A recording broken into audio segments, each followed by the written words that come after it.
Thank you. I'll call this meeting to order, and apologies for the lateness. We had 2 prior meetings that went a little over time, so thank you for your patience. And I'm going to ask if there's any disclosure of pecuniary interest and the nature thereof. Seeing none, we'll move on to, there's no well, there was a closed session, and the results of that were the Brock's parking lot lease renewal, and we had a discussion about the contractual agreement that we've had. Disclosure, we already had that. Announcements from council and staff. Oh, sorry. We'll have a moment of silence.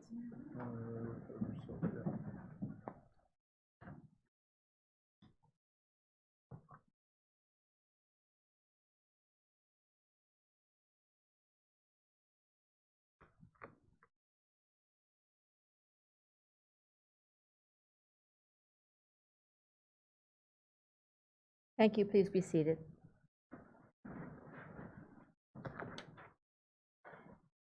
Any announcements from council? Councillor Kiesebrink. Thank you, Madam Mayor. I would like to thank Councillor Ross for giving me the opportunity to meet with Sparks and Brownies. We had an event here at the council chambers. We did a practice motion. Someone was the mayor and wore a long necklace to represent the chain of office, and we kind of talked through how motions work and the work that township does. And they made some beautiful thank you cards and left them for everybody. Thank you for the dog licenses. Thank you for helping us to have safe houses for the building department. Thank you for safe, clean water. And they were absolutely adorable. So I appreciate all of the community work and volunteership in this wonderful township. And I'm really proud of our kids and the great job they did that particular day with their Cotton Candy Festival motion. Thank you very much, Councillor Kiesebrink, for taking that on. I know it was a labor of love for you. Any other, Councillor Guido? Thank you, Madam Mayor. I would like to remind council and members of the public that this Thursday we are having the 13th Annual Sports Hall of Fame induction evening. Doors open at 7. It is always a great evening to celebrate our various athletes. This year being inducted is Casey Van Shagen, the 1994-95 Port Perry IGA Junior A Ringette team, and the Warner Curling team. So it will be a great event, and we hope that the public comes out and supports them. Thank you. Any other announcements from council? Seeing none, announcements from staff. Councillor Coleman? Sorry, Director Coleman. You'll have to excuse me. I have a migraine right now, so I'm a little fuzzy. Please go ahead. Thank you, Mayor Drew. I'd just like to announce that on Thursday, November 21st, we will be having a public information center for the active transportation plan and transportation master plan. So it's an opportunity for the public to come out and see the draft plan at this point and provide input before we finalize the plan. So that's Thursday, November 21st, and in this building from 6 to 8 o'clock in this room. Thank you. Chief Burney. Thank you, Mayor Drew. I'd just like to remind council and those watching that we're in the midst of CO Awareness Week. And it'd be a great opportunity to check the date on your CO alarm and perhaps change the battery. And if you're uncertain as to whether or not you need a CO alarm, please don't hesitate to give the fire department a call. Will do. Thank you. Any other announcements from staff? Director Valentin. Thank you, Mayor Drew. Just a reminder to everyone, we are bringing forward our draft capital budget tonight, and we do have an open house at the Scugog Memorial Public Library on Wednesday next week, November 13th from 6:30 to 8 p.m. Thank you. Councillor Watton. Will that be? Will there be a presentation and then questions and answers? I know I've had a couple of questions asked about that. Thank you, Mayor Drew. There will be a formal presentation similar to what I'll be doing today, and then there will be the boards around the facility for people to go and ask the specific project managers questions. Perfect, thank you. Thank you. And I believe the region is making a presentation as well. Is that, no, that's the operating? That would be the operating Okay. open house. I think they just published something that they are having their similar open house on that day. Ooh. Yeah. I have reached out to the region to share the conflict and see what we can manage with that. Okay, thank you. Anything else? Okay, moving on to delegations and Director Valentin.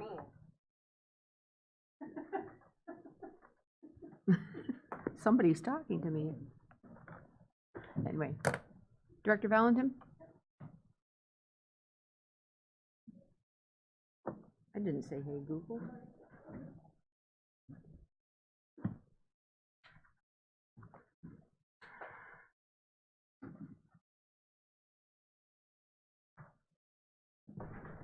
Please go ahead. Thank you, Mayor Drew. Today I'm bringing forward the draft 2020 capital budget for Council's consideration. What will happen is we'll bring forward this draft today, accept any questions and discussions around the projects that are being identified. We'll have an open house on the 13th of November and then come back to Council on November 25th, I believe, for final approval of Council.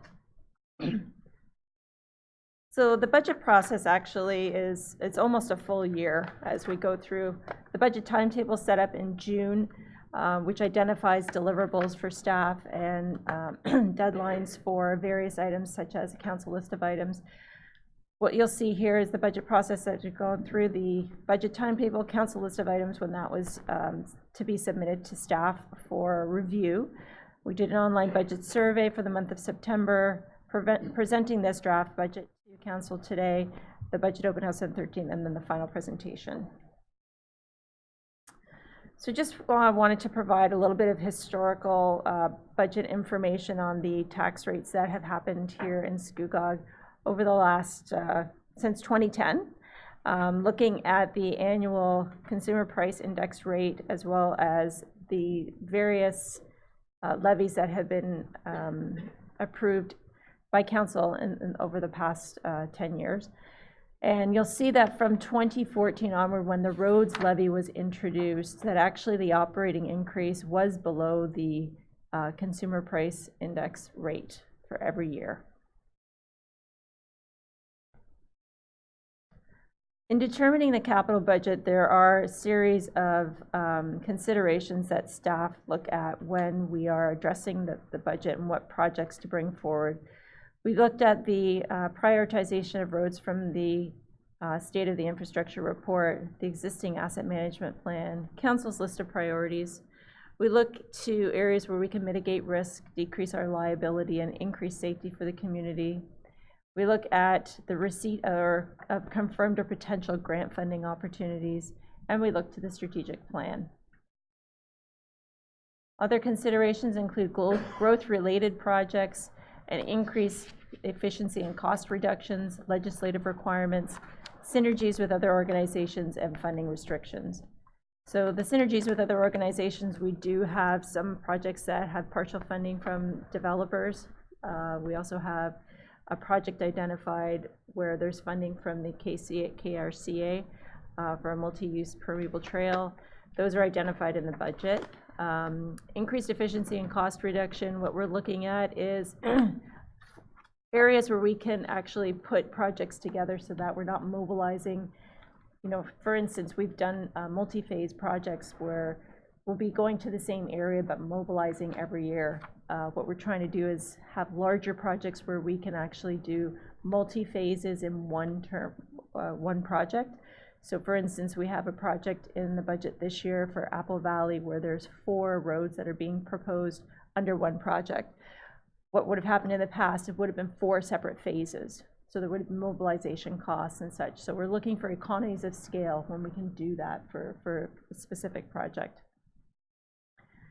The revenue assumptions that are built into this capital budget include revenues from grants such as federal gas tax.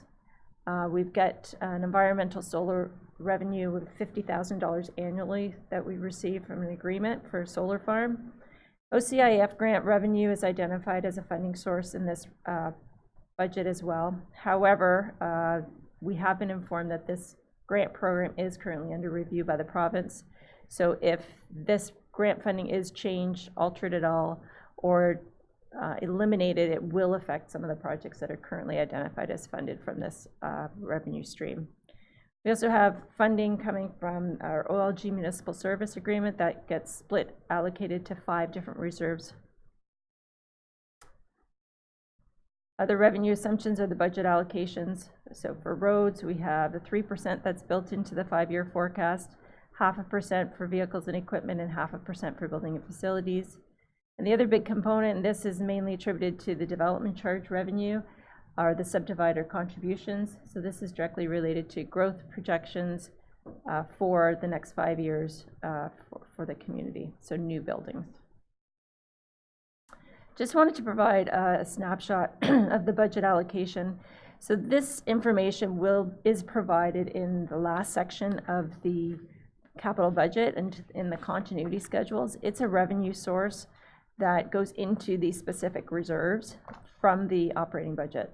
So you can see that we have a cumulative amount that was identified in 2019 for roads, vehicles, equipment, building, facility, and major facilities. And then I've identified the 2020 special levies, the 3% for roads, 0.5% for vehicle equipment, and 0.5% for building facility.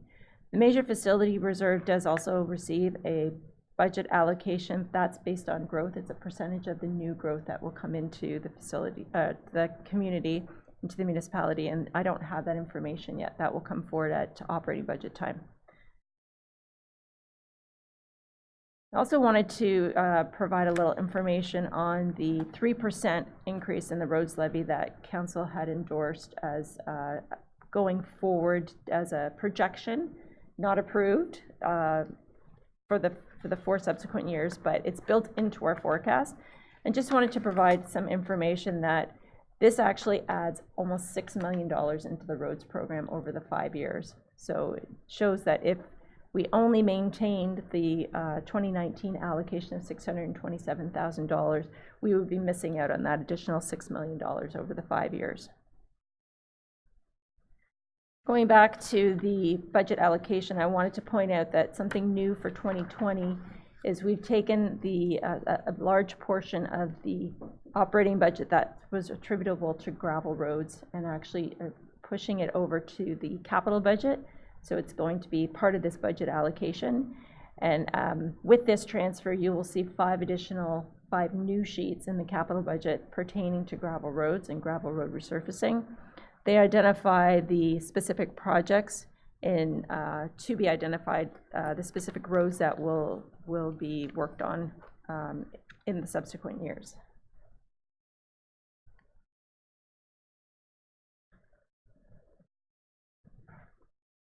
So the proposed capital budget for 2020 for this year is $11,185,000. Now that is substantially higher than last year's budget of $4.3 million. So I've put the 2019 figures in brackets beside the 2020 figures. So this capital budget, the way it's broken down, it ties into the project listing that's at the beginning of the capital budget and identifies the different asset types, so roads and sidewalks, bridges, vehicles, equipment.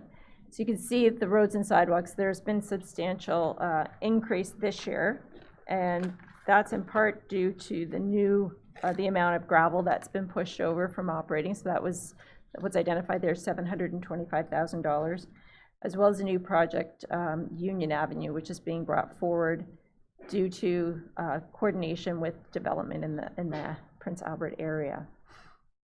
Another substantial increase you'll see in vehicles, equipment, and that has to do with some of the money coming forward from the budget allocation going to vehicles and equipment, but the need for 2 tandem trucks and a fire tanker that will be required for 2020. Building and facilities has gone up substantially, and that includes the design for Blackstock Recreation Community Center, as well as the replacement of the Salt Dome and Port Perry Depot. And then one other area I'd like to draw your attention to is the parking lot, piers, and stormwater management. So that's gone up considerably from last year. And that's due to the Lake Scugog Enhancement Project. So that project for 2020 is about 2.5 million. And I would like to point out that although this is a very high budget compared to last year, it does fluctuate year over year based on grant opportunities and other funding sources that do come forward to the township. And this will change year to year, so I don't know what the 2021 budget will look like. If the grant for the Blackstock Recreation Community comes forward, it could be $20 million or $30 million. So it's just changes based on the funding opportunities that come forward every year. So this is graphically, what I've done is graphically looked at the capital budget, the 2020 capital budget. And what I've done is I've pulled out two major projects that they're both dependent on successful grants. The Blackstock Recreation Community Center as well as the Lake Scugog Enhancement Project. You can see for 2020, the big blue area is roads and roads-related infrastructure. So it's the road section, but it also identifies any project within the buildings or vehicle and equipment that are related to the roads.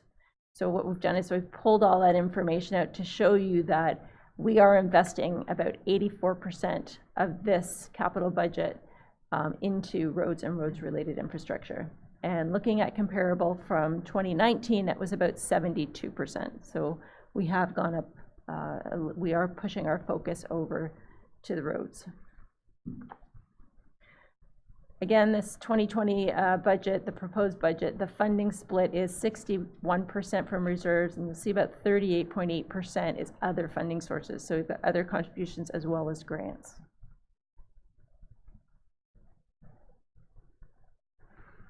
Just like to touch on some of the major projects that are identified within this capital budget. Union Avenue urbanization, Josephine to King, approximate cost of $1.6 million. Water Street rehabilitation, estimated cost of $440,000. Major Street urbanization, Earl Cuddy to Union, $400,000. Russell Road rural rehabilitation, that's a tongue twister. Estimated cost of $345,000, and Pine Point Road rural rehabilitation, $240,000. Portview Road rehabilitation, $215,000. Scugog Line 4 Marsh Hill Road intersection, $205,000. And then we do also include every year sidewalk replacement program. We've got a couple years that are still open right now. That projects have not proceeded. Specifically in 2019, when the project was tendered, the budget actually, the amounts came in about 250% over the actual budget. So we're going to leave that capital project open and then re-tender it in the new year to hopefully get better prices. Bridge that's identified this year is the design for Scugog Line 8 bridge, because this bridge is currently closed. And again, this would be an opportunity where we'd have the design set and waiting for a grant opportunity to come forward. Parks, we're looking to design 2 new parks in Sheridan Drive and Ash Street. This is in tandem with new construction. And we're looking at, again, we've implemented a playground replacement program where we've just completed Poplar Park this year. We did Glen Perry the prior year. So the next one scheduled will be for Apple Valley Park. And we've received tremendous support and great feedback from Poplar Park this year. So that was great to hear. Some of the buildings, facility maintenance we're looking at again is the Blackstock Recreation Complex detailed design, the sand dome replacement, and Town Hall 1873 Bell Tower rehabilitation. So the Blackstock Recreation Complex and Town Hall 1873 are both dependent on successful grant applications. And we'll wait to move forward and see what happens with that. The vehicles and equipment that are identified, there's a new tanker fire truck that's been identified. It's essential to maintain services, as this tanker truck is 25 years old, and I believe the NFPA does stipulate that we cannot have vehicles that are more than 25 years old. So this one has to be taken off out of service after this year. And we have 2 tandem replacements that are being identified to make sure that we can deal with any winter conditions that we may come across up here in the north. Stormwater management, this was, as mentioned, a large project, the Lake Scugog Enhancement Project. The estimate for 2020 is $2.5 million. Of course, this too is dependent on significant contributions and grants. And we've got a few computer hardware software projects that are identified for 2020, a replacement of on-site backup device and a makerspace, which is a big project for the library. That's 2020. The capital budget also includes a 4-year capital forecast. So this is only approved in principle only. So based on the revenue assumptions that were provided to staff and based on the projects that were put forward, they are identified and approved in principle only. The projects are funded based on the current revenue assumptions, and they will be subject to annual review and update. So if any of the funding assumptions change next year, we would have to look at where we sit as far as our funding goes and what project, the cost estimates on the projects. So considerations for future projects will be based on priority, available funding, and grant opportunities. That's my presentation. Thank you very much, Director Valentin. And I'll look for a motion to receive the presentation, and then we'll take questions. Councillor McDougall, Councillor Brown, all those in favor of receiving the delegation, thank you. And now we can take questions on the presentation. Any questions on the presentation? We will deal with the report right after. Councillor Watt. Thank you. Could you just go to page 19? I think it says 2018 capital projects. I'm sure it's a misprint, but I thought that's what it said. 19. Yeah, yes, sorry. Okay. Just making sure it was not carryovers, but No, okay. it's 2020. Oh, yeah. I missed that too, yeah. You found my Waldo. Any other questions on the presentation? Councillor McDougall? Thank you for the thank you, Madam Mayor. Thank you for the presentation, Di. Missed it. A question I have is with regards to moving over the gravel roads from the operating budget to the capital budget, what is the reasoning exactly for that? Through you, Madam Mayor. We wanted to actually make it more transparent so that the community could see what roads are being identified. It was also suggested that the roads levy wasn't fully utilized for roads, but perhaps being identified for payroll or something like that. So we wanted to ensure that the money is moved over to capital. It's very transparent what it's being utilized for. The other challenge we were having was we wanted to take some of that roads levy and put it towards gravel, so I didn't want to put it back into the operating budget. I wanted it to be transparent so you could see where the money was going. So you'll notice in this budget that $600,000 is being transferred from the operating, but in the first year, $725,000 is being identified for gravel. And the subsequent year, it goes up. So more of that roads levy that special levy, some of it is going to gravel roads every year. Thank you. Further through you, Madam Mayor. So the capital portion of the roads is basically for capital improvements to the gravel roads. Is there still a gravel portion in the operating budget for gravel repairs?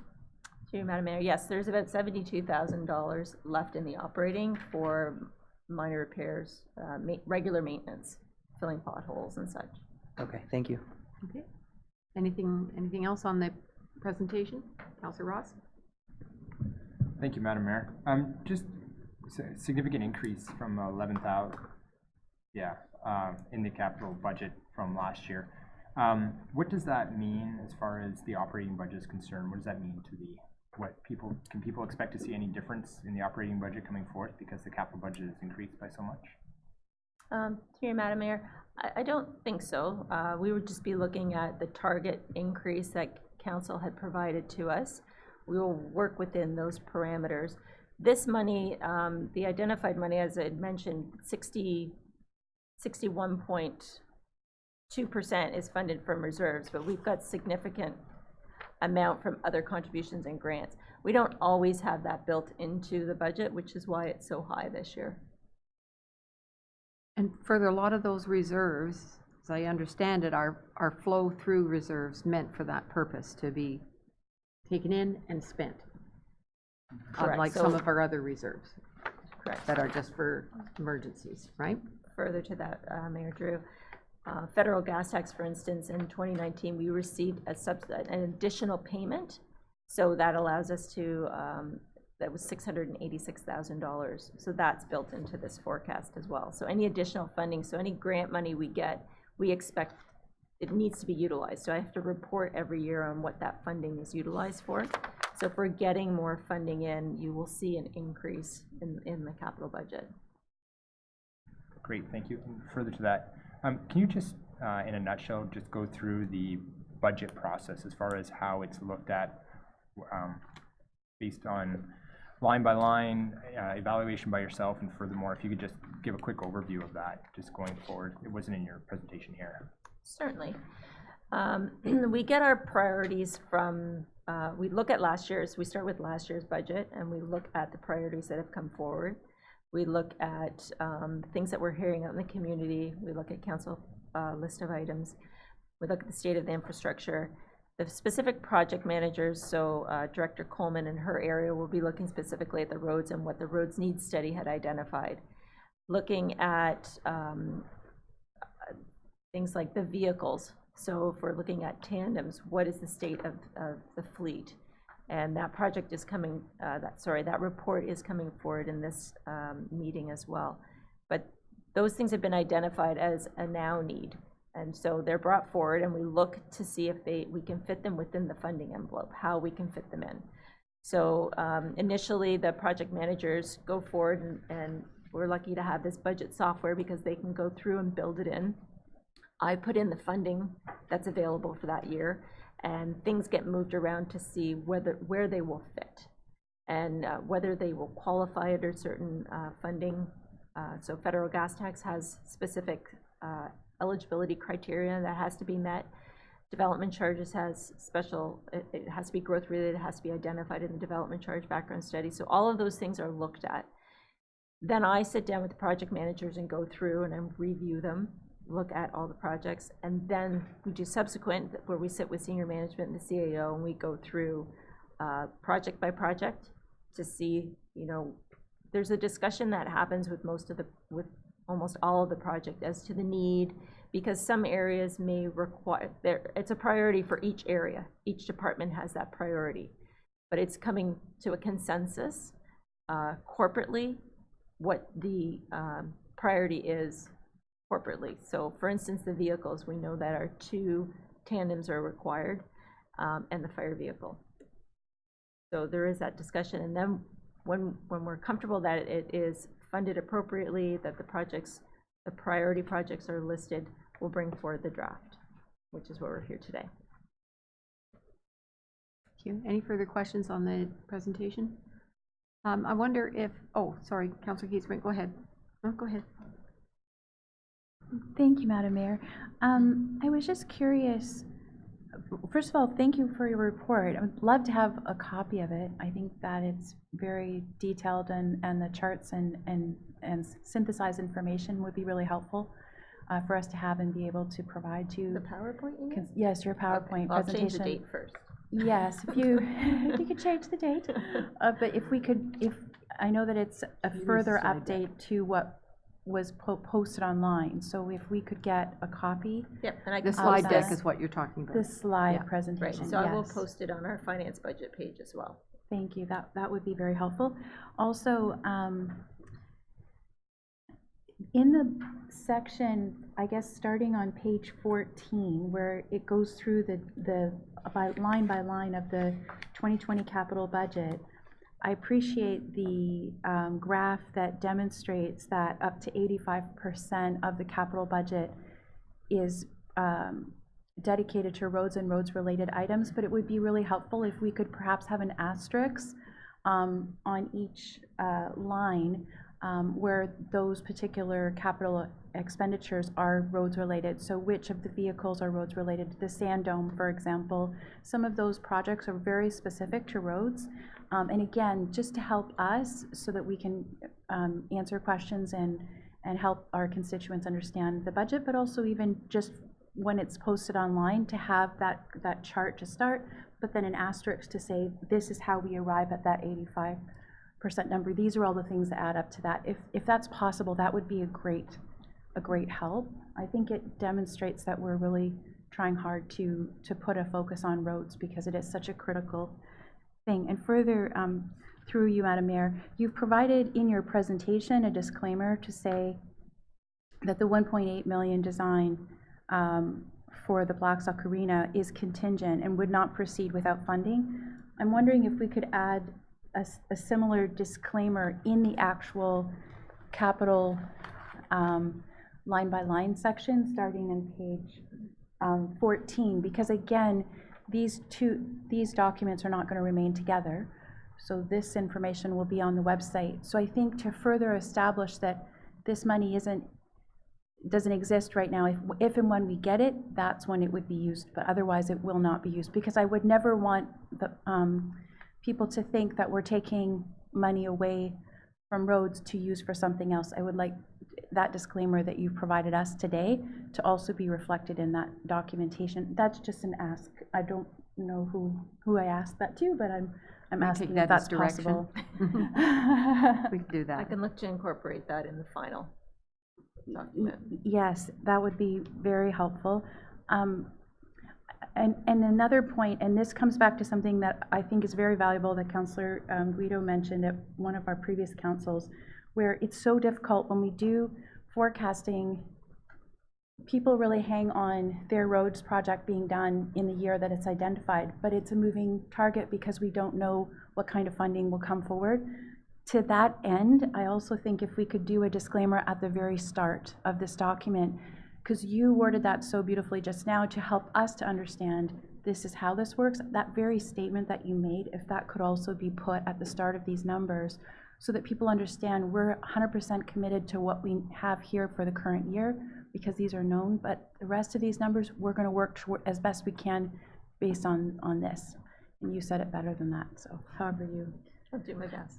One further question, and this may already be addressed in the current capital budget, but I'm wondering, there was $50,000 for a public works radio system as a part of the grant that we received earlier this year. There was supposed to be $150,000 towards the municipal customer feedback tracking software, and then the new Gradall of $515. I knew the Gradall is addressed in the future report, so I'll table that question. But I'm just wondering, did those other two items also get addressed this year? And should I ask those questions later in a future report? Just on the presentation right now, so I don't know that it's reflected in the presentation that was made, and maybe you could ask it during the report, unless you want to. I can answer it now. Go ahead. I believe that the Public Works radios will be coming forward shortly. I believe that the meeting software is still being, the tender is still being written. No. As part of this year's budget, right? Correct. Yeah, okay. Thank you. And just for clarification for everyone present, could you give us a snapshot on how the priority for the roads? I know that everybody in the township would like to have their roads done first, but there is a criteria, and could you just briefly talk about that, or Director Coleman talk about how we have chosen the roads that we have chosen? Yes, Mayor Drew. So the primary thing we're using now to choose a road is following the recommendations from the State of the Infrastructure Study, previously known as Roads Needs Study. So it puts a focus on roads that give us the best return on investment. So preventative maintenance is better just to invest our money in where we can. So a lot of the new roads are come forward based on that study. We're continuing for the most part with roads that were previously identified as well. In previous years, of course, we try to provide consistency wherever possible. We also look at maintenance costs, at traffic volumes, at trying to think of some of the other things. Synergies with other work. So where we have a developer contributing to a portion of the work, or they're doing work on the road, we will do our portion of work as well, so we don't have to come back a few years later and do that same road. So those are the Like main Union things. Avenue, for instance, is. Union yeah, Avenue is a great example perfect of that. example, yeah. Okay, thank you. Just want that out there for everybody's information. Councillor Guido, then Councillor Ross. You're just waving, are you? Yeah, I'm just waiting. Okay, cool. Hi. Councillor Ross. Thank you, Madam Mayor. If we just remain on the slide that you have up there, the slide currently that shows 84% of the roads and roads-related infrastructure, being 84% of the pie here. Do you have the numbers for that, if you include Blackstock and the Lake Squeog Enhancement Project? Let's hope that we're successful. Then what does the pie look like then? Through you, Madam Mayor. So the pie does switch significantly, 51% to roads, 26% to other, 3% for vehicles, and 20% for building. Sure. 51% roads and related, 26% other, 3% vehicles and equipment, and 20% building and facility. Okay, any further questions on the presentation? Seeing none, we'll have the vote on receiving. All those in favor? And that's carried. Thank you very much. Thank you, Director Valentin. And I think we can move directly to the report now. Okay. And so if you will look on page 14 of your agenda, there's the total listing there, and we're trying to figure out the best way to get through this. And so we kind of came upon the fact that if we deal with page 14 and so on up to page whatever it is, 19, and we'll deal with a section at a time. I know that Director Valentin very graciously offered to speak to us on a one-to-one basis to get all of your questions, and I'm sure that other questions have come forward, but I would ask you to, hopefully you've organized your thoughts and can get all your questions out at once. I'm not going to adhere directly to the procedural bylaw because this is very important and we want to make sure that we get all our questions asked. But I would ask you to please try and organize your thoughts so that we can get through this today. Okay, so turning to page 14, other initiatives, and there's some studies in that so far. If you will, are there any questions on that particular section? Councillor Ross. Thank you, Madam Mayor. Just we're talking about the study section. Yeah, other initiatives, Yep. studies and other initiatives, yes. Perfect. First one is report development 011, the Heritage Grant Program. Okay. Make sure I have it in front of me here. 34, okay, Great, thank you. go ahead. Just looking to see if there's an update on how much has been used each year over the last 3 years, and what types of projects they include. I know I've had the opportunity to sit on the Heritage Committee a couple times where it's been discussed. I wanted to see some feedback of how much has been used and what it's actually gone towards.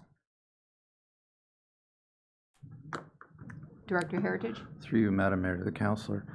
I'm aware of what has been spent this year to date. It's about $4,500 of the $20,000 that was allocated to the committee. And it's been primarily for facade improvements and signage. Okay, thank you. Maybe I could direct also to Councillor Brown.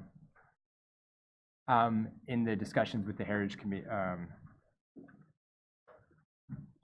with the Heritage Committee, has there been an uptake in applications that you know of or you've seen? I know that there was one recently on Queen Street that was denied, but just personally, have you seen an uptake in the actual application process? In the time that I've been a councillor, through you, Madam Mayor, I don't know that I've seen an increase. I think it's a fairly steady, I wouldn't want to call it a flood, but there's certainly a trickle there. So you get them once in a while, but they're They're piecemeal, they're in bits and pieces. So nothing, I don't see any significant increase, no. Director Valentin, do you want to comment? So this year for 2019, there were only a few applications that came forward and only one that was granted. But it's been in place, this is the third year that it's been in place now. So last year, the budget was 20, and I think we were close to that. We were between 15 and 20 that was spent. And the year before that, I think it was $30,000 allocated to the budget. And again, there was significant uptake, more so than there was this year for 2019. Okay, thank you. Can you give an example, in either directors or Councillor Brown, as to what it's actually being applied for right now? Some examples of what the money's gone towards?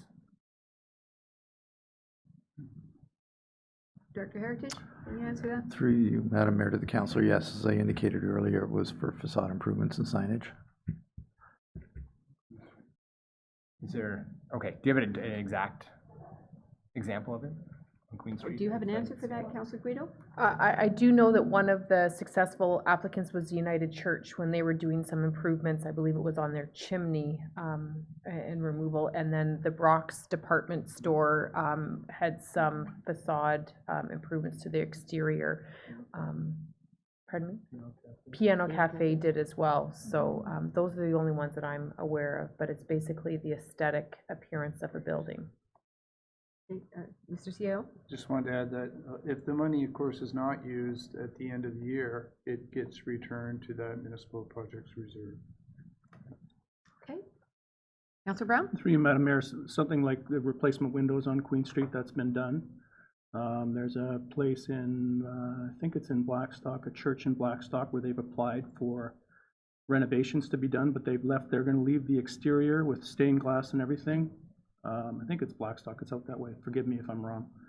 But that's the sort of thing that, so they're renovating the interior, but they had to go through the Heritage Committee to make sure that they don't touch the facade on the outside. So those are parts of the kind of applications that we get. Okay, thanks. Any other, yes? Thank you, Madam Mayor. Just for clarification, when I look at the studies and other initiatives, and I see the Scugog official plan review, the zoning bylaw review, community benefits study, I'll go back to that one, the infrastructure study, and the structure inventory and inspection, those are all required studies and reports, is that correct? That's correct? Yeah. Okay. Okay, thank you. And then the community benefits study, what is that about and why is it on there for this year and it wasn't there last year? That's something we have to thank the provincial government for. It's a $50,000 item that we are required to do. And I'll let you expand from there. Yeah, thank you, Madam Mayor. With the changes the provincial government has brought forward with Bill 108, Development Charges Act and the Planning Act, what's come out of that is the government is proposing to take out the discounted services out of the Development Charges Act, which would include animal services, library, parks and recreation, and general government, and part of the public works that we're currently collecting under the development charges, and change that to now be collected under this community benefit charge. So this is something that's being stipulated or legislated by the government that has to be in place by January 1st, 2021. So we will need assistance on how to come up with that charge. Sorry, further through you, Madam Mayor. So this will actually not be a DC charge anymore, it'll be a separate community benefit charge. Through you, Madam Mayor, that's what's being proposed, yes. Sorry, through you, Madam Mayor. Proposed through the government? Correct. But we're not sure yet. No, they have stipulated that this is coming forward, but they haven't provided direction on how the charge is to be calculated. Okay. Very good, thank you. Mm-hmm.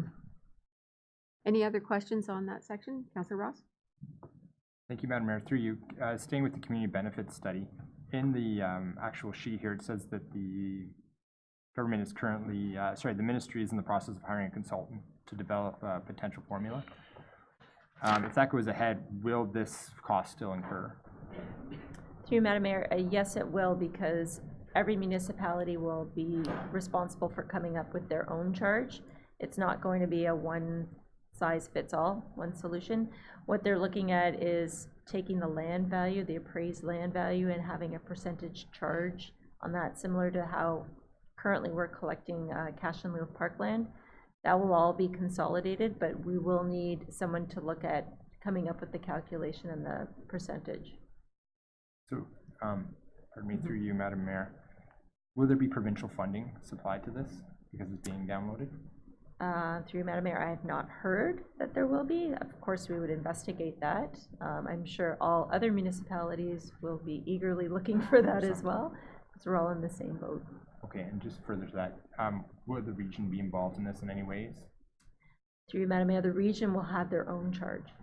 Because right now, the region has their own development charge bylaws for various areas, so they would have to have their own community benefit charge. So we'll have to be reinventing the wheel, so to speak, on this one. Or are we going to be able to take the region's model and tweak it a bit for ourselves, but Through you, Madam Mayor, I think there are a few specialized companies that will be looking at this, who will be doing, coming up with the community benefit charge for all of the municipalities, similar to how development charges are done. okay, through you, Madam Mayor, then the $50,000 will be a consultant fee, is that correct? Correct. Okay, Yes. thank you very much. Thank you. Councillor Keith-Brink? Thank you. I just want to ask a further question that Councillor Ross was asking with respect to the Heritage Committee. So if this year in 2019, there was only, say, $4,000 or $5,000 used, let's say there was $15,000 left, could you clarify again, where does that money go? And could we not like add to it another 5 for this year so that they still have 20 in the pot? Or how does that part work? If you could clarify, because I'm Director not following that. Thank you. Director Valentin. Okay, so about 3 times a year, we actually go through capital closings. So this would be part of a capital closing account report, that the money would actually go back into that same reserve, and then that money would be utilized again for next year. So it basically has to be reallocated within that parameter that has been established then? Yes. Okay, thank you. I appreciate that clarification. Okay, any other questions on studies and other initiatives section of this? Okay, well, we'll move on to roads and sidewalks, and that's probably going to take more than 5 minutes. So any questions on that section? Looking on page 14 and 15, any of those items you would like to ask questions about? Councillor Brown. Thank you, and through you, Madam Mayor, I have a bunch. I'll try to be as brief as I can, so forgive me. Okay. On Pub 008, which is page 90 of the report, I believe. The Russell Road rehab, yeah, it was once paved and then it's gravel and now it's being paved again. Can you offer an explanation as to why that is, the way it is? Director Coleman, or one of your support staff here? Madam Mayor, I can address that question. So Russell Road was in such poor condition before. We took the hard surfacing away and returned it back to gravel because we couldn't have the money at the time to hard surface it. We've always promised those residents that we would hard surface it again, and we were able to put it into the budget for 2020, and that's why it's being brought forward now. Okay. On page 96, may I continue, Madam Yes. Mayor? Mhm. Pub 13, page 96, the old Simcoe Road rehab. I think I know the answer to this, but I'd like it to be public. I'd like to see if we could move that up. But you have reasons for not doing so at this point. That's correct. So this one has been pushed out a couple of years because there's a lot of construction going on right now with the new subdivisions being built on the west side of Old Simcoe Road. So we want to wait till that construction work is done before we resurface Old Simcoe. Okay, Pub 23, page 108, gravel roads resurfacing. Just curious, what is the granular additive that you would, maybe that's a question that Ian would know, but I don't know the answer to that. What's the granular additive that you put in there, and what does it do? Sorry, Rob's behind you, maybe. yeah, Page I 108. was just looking for it in the sheet where it talked about a granular additive. I didn't see it listed there. Addition of a new granular surface. Right. So the new granular surface will be putting down typically 6 inches of a granular A, and with the dust control surface on top that controls dust, but also solidifies the road more. Okay. Thanks, Rob, that was great. Page 30, page 121, sidewalk reconstruction. Where along, it's pub 32, where along Scugog Street are you planning on putting the sidewalks, and what's the rationale for it? Through you, Madam Mayor, to the councillor, so this is a sidewalk replacement. So when we do our annual sidewalk inspections, we identify places that need to be replaced. And this will be primarily between Old Simcoe Road and the exit to R.H. Cornish Public School. And does it link trails too? Is that part of the deal? This is a reconstruction, so it's where the existing sidewalk is now. Okay. Pub 33, page 122, Scugog Line 4, Marsh Hill intersection, popular for cyclists. Councillor McDougall might have an interest in this question, I hope. Cycling lanes included, do you incorporate that, or is it too far out?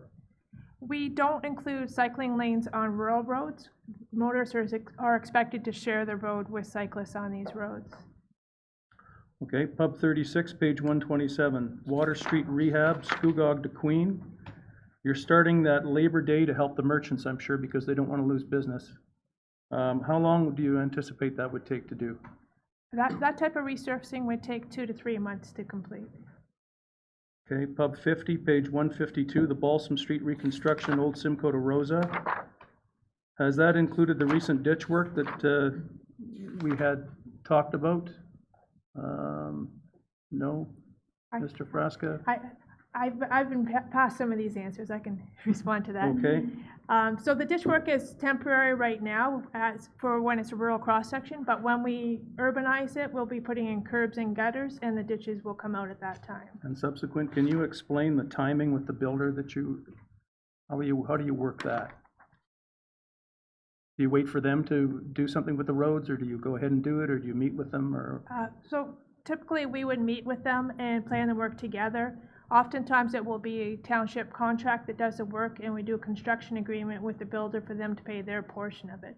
Sometimes, depends how it works, the builder might do the work, and then we pay the builder. And subsequent, do you know what percentage of that? Is it something like 43% or whatever that the builder's expected? Does that sound right? That sounds about right. It's based on their frontage. Okay. Pub 69, page 173, and forgive me, I just have a few more. No, this is great, you're ripping right through. Okay, Old Rail Lane, multi-use path construction. It speaks of permeable pavement there. What is permeable pavement? Forgive me, I know what permeable means, but I'm not sure how it applies to pavement. Through you, Madam Mayor, to the councillor, there's some types of pavements you can put down that are porous and allow water to infiltrate through them into the ground, and in order to recharge the ground and less stormwater to deal with. So this was a project that Kawartha Conservation approached us. They said they had some funding available and they would like to do a demonstration project. And we talked about different projects we could do, and this kind of matched up with their active transportation plan and with their ideas to do a permeable pavement trial project. So that's what that project's about. Okay, Pub 18, page 103, the sand dome replacement of the Port Perry Depot. It says their deterioration is severe. What does severe mean? Through you, Madam Mayor, to the councillor, we had an inspection done 2 years ago there, and it was one of the concrete in the base and the walls at the base were about as severe as the inspector had ever seen. So it could become a safety issue if we don't do something soon. And the cost, the cost of that is how much again? $600,000? That's correct. Wow. Pub 030, page 117, the bell tower replacement for the town hall. How much more expensive is it with the 1,400-pound bell going back in the tower? Have you costed that out? Mr. Heritage? Through Madam Mayor to the councillor, the total cost will be approximately $15,000 extra to put the bell back in the tower and the supporting infrastructure that's required to support it. Okay, and subsequent, I notice 73% or $54.8 thousand in grants you're needing to help you with that. And the RFP is this winter, is that right? For the bell tower?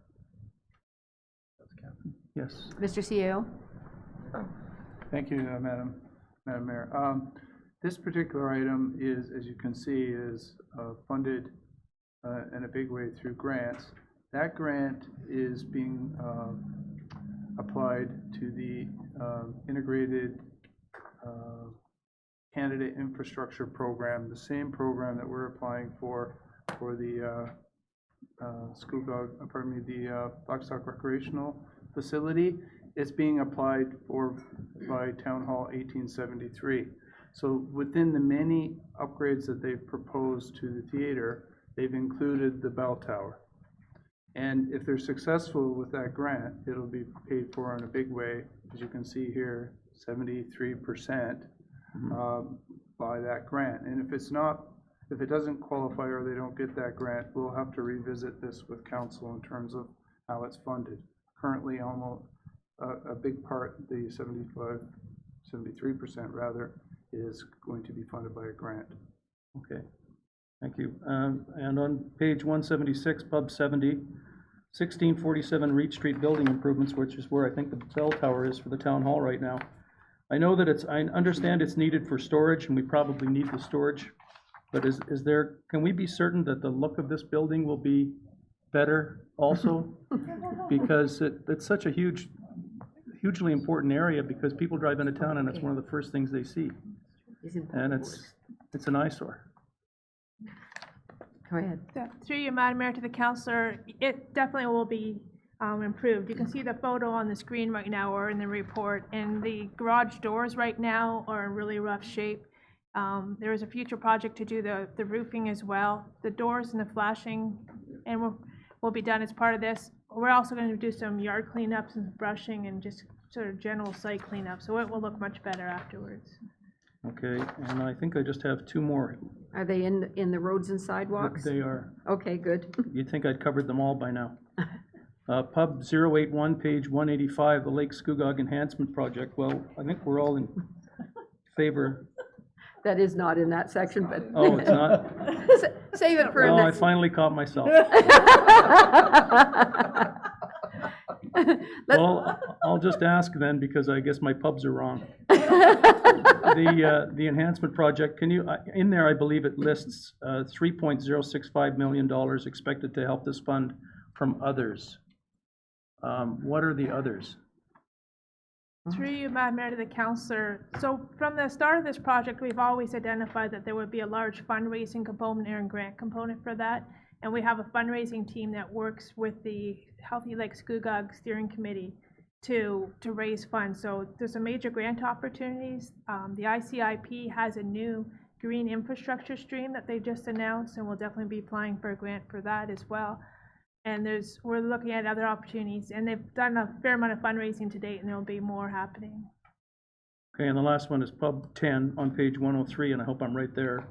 It's mobile radar signs. I know that we had some on Queen Street, which I'm delighted about. I just wanted to comment. I think those things are great, and good on you for pursuing that, because that's going to help. Thank you. Good, thank you. Oh, we got most of the next section done now. Good one, Councillor Brown. Thank you for your questions. They were very concise. So we are moving. We're still on to roads and sidewalks. Councillor Guido. Thank you, Madam Mayor. Back to roads. Pub 15, Old Simcoe Road, Jeffrey to King. In the 2019 budget, it was at $600,000 approximately, and in this forecast, it's at $1.3 million. What is the difference? Is it urbanization that's being done, or why is there a significant increase?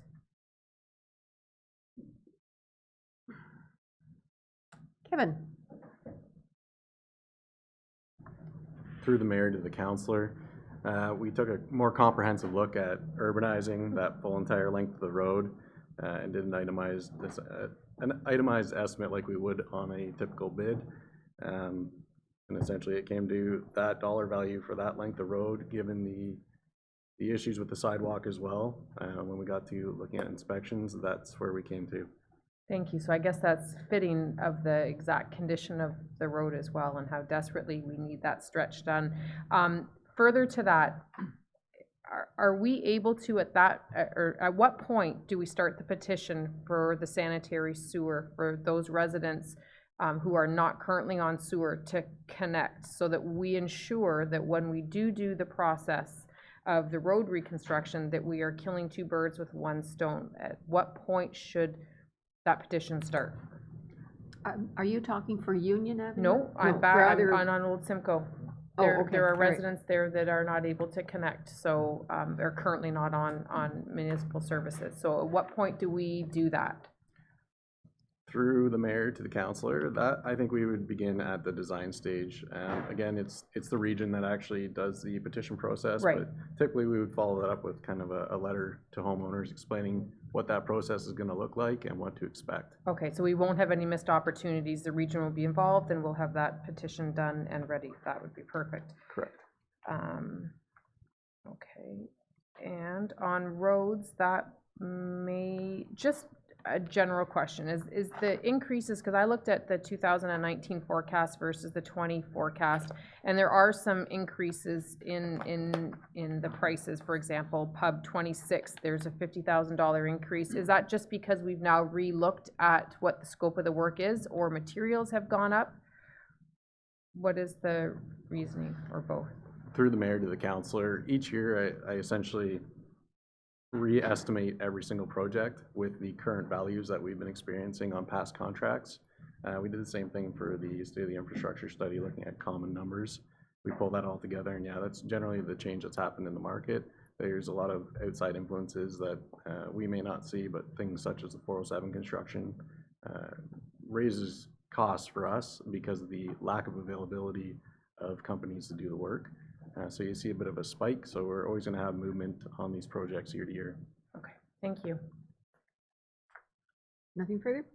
Anyone else on roads and sidewalks? Councillor Ross. Councillor McDougall, did you have your hand up too? Okay, Councillor Ross, go ahead. Thank you, Madam Mayor. With the publication 037, the Cartwright West Quarter Line Rehab, that Which one's that? we were just speaking before about the economies of scale. Can you explain why that wasn't included with the current quarter line rehab that's going on now on the north end of the street? Through the mayor to the councillor, essentially, without commitment to more funding, we couldn't even squeeze that combined project of church and all of Cartwright West Quarter Line as one project without completely knocking off a whole year's worth of finances. So we looked at splitting it up, taking care of the worst sections first. Those are things we're obviously trying to get away from, doing larger projects to get the economy of scale. So it's not something we're looking at doing in the future. Further through you, Madam Mayor, just follow up to that. Is it still possible to take advantage of that now, or is that ship sailed? It's gone. It's gone. Okay. The Councillor Brown's question in regards to the old rail line. What is the difference in cost between the permeable pavement and if we had just done a regular pavement without having a demo site through KRCA? Through the mayor to the councillor, it's hard to say. I don't have I can't recall the detailed number on what it is per unit for the open graded layer, the permeable pavement, as KRCA was the one that produced that for me. I can't recall. I know it's more expensive, but at the same time, we're not paying for it, and the project probably wouldn't happen without their grant opportunity that they have. Okay, just to be clear then, in the list here, it's not identified that KRCA is a partner with it as far as the funding model. The contribution from others, is that KRCA coming? And have they committed to that? That's a firm number? That's firm as long as they get the grant number. They're the ones Or applying as for long the as grant? correct. Okay. And the last question is Water Street rehabilitation on Scugog, 036, publication 036.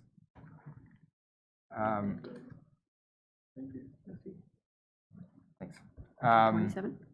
That going forward, that road is not identified, or, pardon me, is it identified as a needs now road?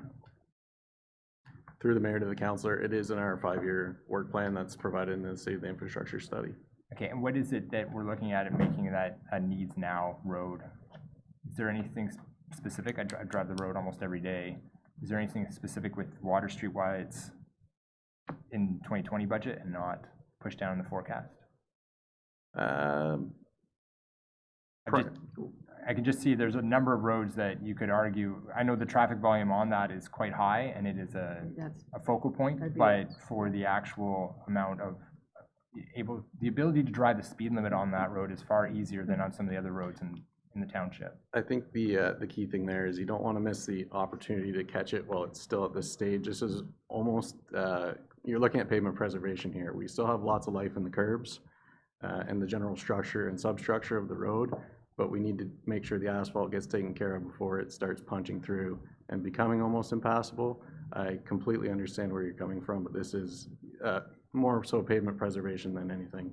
Okay, maybe you could just explain to me, $440,000, that's much higher than some of the other ones as far as the length of street is concerned. Mm-hmm. What is it about that project that makes it that price tag, has that price tag on it? Through the mayor to the councillor, when you get into urban areas, there's a lot of other factors that tie in. You have boulevard treatments such as paved pieces between the sidewalk, et cetera. We want to take care of some of the sidewalk issues that we have while we're down there, not saying full replacements.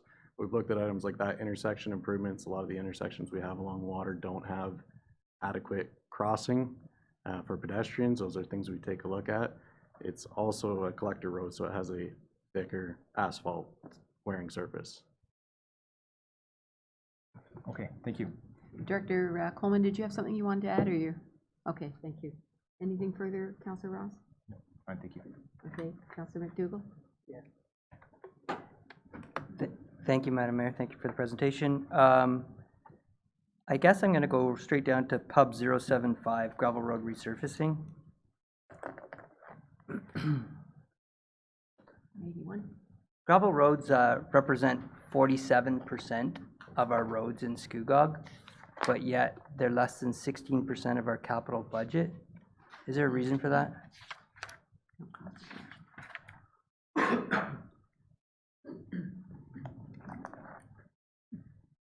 Mr. Praska?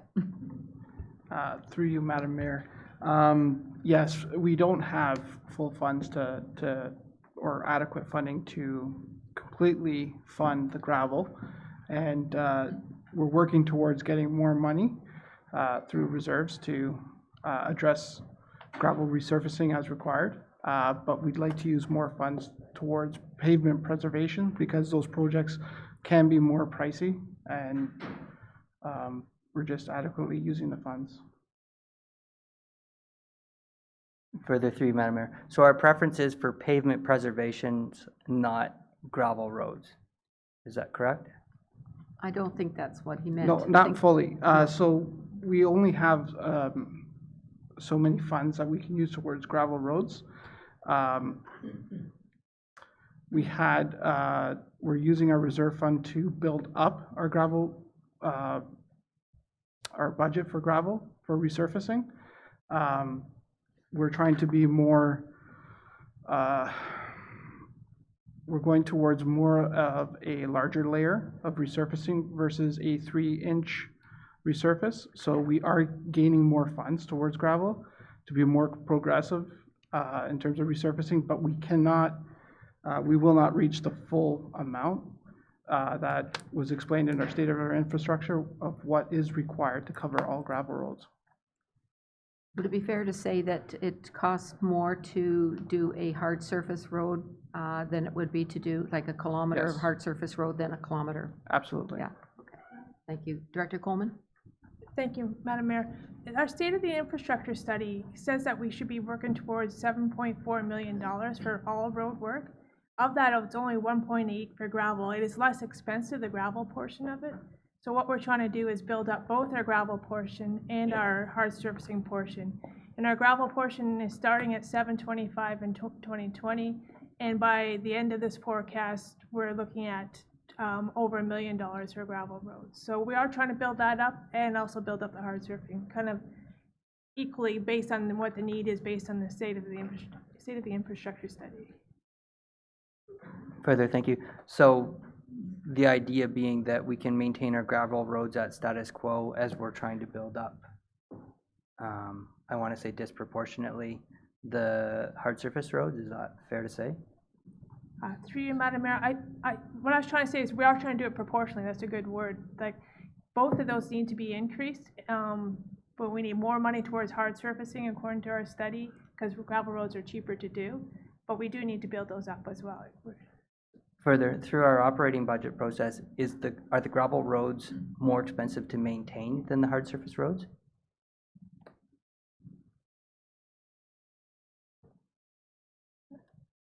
It's difficult to say, through you, Madam Mayor, sorry. Gravel roads are expensive. Part of it is completed by staff and through staff time. And just a portion of purchasing the gravel is what would be the capital cost. So it's hard to say that it would be cheaper. It is generally more expensive to maintain gravel roads because of the constant need to regrade and dust control and washouts. So over a long period of time, a gravel road can be more expensive than hard pavement, although hard pavement is more expensive to repair. So further through you, Madam Mayor, so in the long term, Scugog should be looking at a hard surfacing program to reduce those costs, is that fair? If possible, through you, Madam Mayor, if possible, it would be nice to hardtop more roads. I don't think we would be at the point to hardtop all the gravel roads, but I think the necessary ones, there might be an opportunity to catch up and hardtop them to reduce maintenance. Very good. Further. I'm going to jump backwards now to Pub 008, Russell Road Rehabilitation.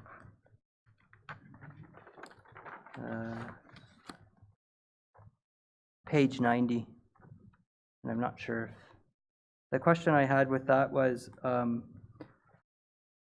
hard surface to the snowmobile club. I can remember that forever and a day because I've driven that ever since I could drive. I think we are planning on hard surfacing the entire road to Coates Road, which is a unassumed road, and I believe Russell continues from there south as an unassumed road. Is that correct? Through the mayor to the councillor, that is correct, but the process behind why we would go that route is so we don't have to send the grader down there anymore to do that last little tiny stretch that we catch during this project. We're trying to reduce redundancies or doubling the workload on our grader operator if he's going to go down there, and it only costs us an extra $50,000 to hard top it. That will save us in the long run for him not to be driving down there, wasting his time to go down there. Okay, thank you. I'm just concerned that perhaps this might lead us into a project on Coates Road that we're not currently looking at because people are dissuaded from driving Russell as it starts. Any comment? Spot on. Coates Road is shared with Oshawa, is it not? Is Mayor, it is shared, but it's also unassumed. We don't maintain it.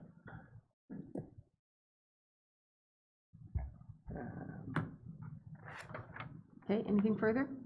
Yep, hang on.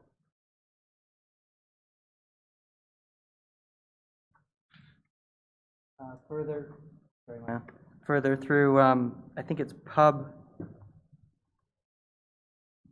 013, Simcoe Street Road Rehab, Queen to Reach.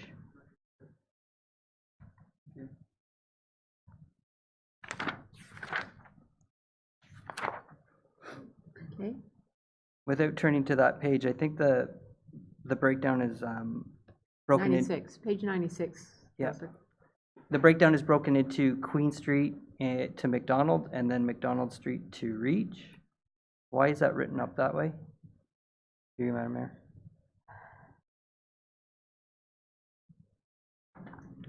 Director? Through you, Madam Mayor, to the councillor, it's broken down between Queen and McDonald and then between Paxton and Reach. So there's a section of there that was resurfaced not too long ago that is in good condition right now. And further, so what is the reasoning for waiting between the Queen Street to McDonald section? The current truck traffic to Vashon and Mother Jackson's is the same as it's always been, and there's no subdivisions in that section. Can it not be done now? Through you, Madam Mayor, to the councillor, that section is being used by trucks working to the north of there. And it's also economies of scale. We're trying to group projects together rather than keeping them in smaller phases. Okay. Further, question with regards to capital closings. Do we have any opening accounts from last year in terms of sidewalks, Epson Road? Not sure if we had a report come forward and I just have missed it. Through you, Madam Mayor, I definitely know that sidewalks, there's 2 sidewalk projects currently open. We do have several projects from 2019 still open, some from 2017 and 18 as well. So the next capital closing report will be coming forward in December. So we're working feverishly to try and get as many closed as we can. Sorry, further through, Madam Mayor. So the sidewalk tender for this year, will we be looking at a bulk tender for more sidewalks to be done? I know that there were some sidewalks done this year. The sidewalk to the, I want to call it Muscle Beach, but it's not that. And the curb cut done at the library. But the sidewalk at the other end of the library wasn't completed, and I'm not sure why that was. Through the mayor to the councillor, we did put that out for tender back in August, but we received much higher than normal costs on that. So we decided that there was no value there for the taxpayers and that we would retender it later this fall or early in the spring as carryover work, hoping to get costs that we're used to seeing. So the 2019 budget number for that particular item would move forward to 2020 automatically. So it's not any additional money, it's already there and it's moving forward to get that project done. Sorry, forgive me. So we had, I think, $100,000 in 2019 and $100,000 in 2020. So we'll be tendering $200,000 for sidewalk repairs in 2020. Is that correct? Through the mayor to the councillor, that is generally correct. Yes, we're actually going to run 2 tenders. One's pretty much a school zone type tender or areas that are difficult or require MTO encroachment permits. That'll be a separate contract that runs in July, August. We'll do the other one hopefully starting as soon as the frost is out of the ground. Thank you. And further, in the school zone type area project, will that include the sidewalk to the Scugog Recreation Complex? Through the mayor to the councillor, no, that is something we are looking at through the active transportation plan and transportation master plan, coming up with a work plan that may include that. Thank you. That's all I've had this time. That's all? Anything else on roads and sidewalks? Councillor Ross. Thank you, Madam Mayor. Through you, just a couple of questions that have come up in discussions. The Russell Road rural rehabilitation. Report number? 008, Hub Okay. 008. I Thank don't you. have a page number. It's been said that that's, Mr. Arsenault, you said that that's to alleviate snow plows going down further to, you mean to head down to Boundary Road? Is that what you're referring to as far as relieving maintenance issues? Through the mayor to the councillor, we already do plow right down to the Boundary Road. It's specifically that previously, when that road was hard-topped, it only went to the golf course, or sorry, the snowmobile club, if you will. Now we're just gonna carry it just around that bend, right to Boundary Road, so that we're not sending the grader down there to do gravel road maintenance, essentially on a very short section. So we'll continue to maintain that road, is that? Yeah, we'll Do I continue understand? to maintain the road that we currently maintain. Okay. We'll just have a hard top on it again. Then in the report, so that we say that vehicle counts as part of taking that into consideration. What are the vehicle counts in that section?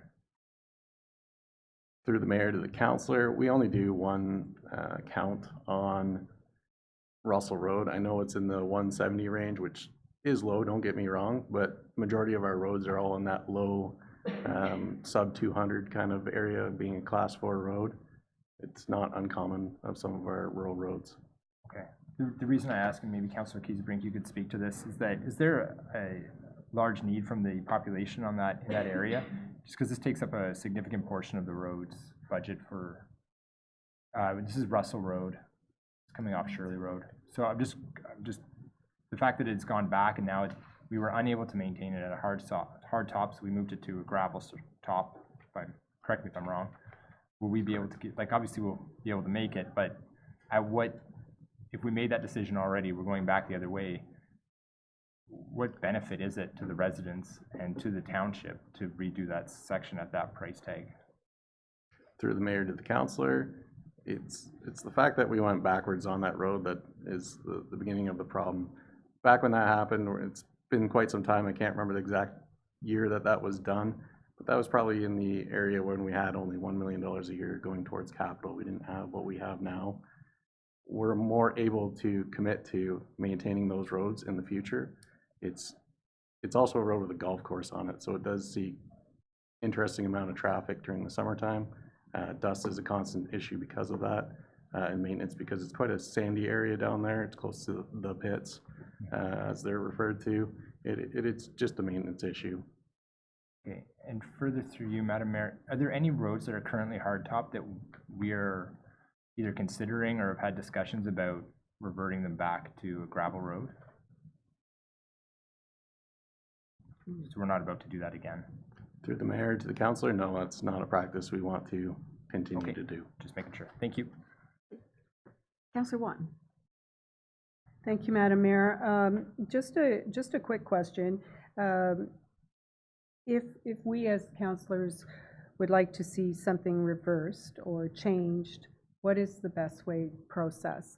I.e., we have Byers Road for 2024 and we have Russell Road for 2020. And if we as councillors wanted to see that reversed, what is the process? Do we need to make a motion? Do we need to pass it as a request for review? I'm just asking the process.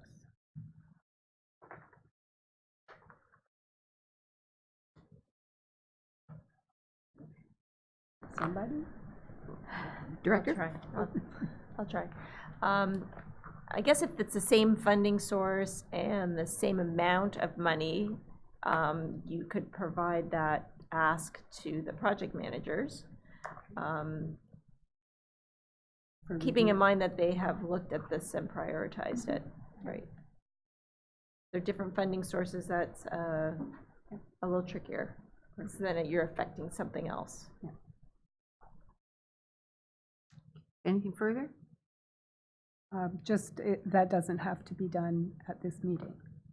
Just in the very near future, rather than take up time, and that can be done right as it could be considered part of the consultation. Could it?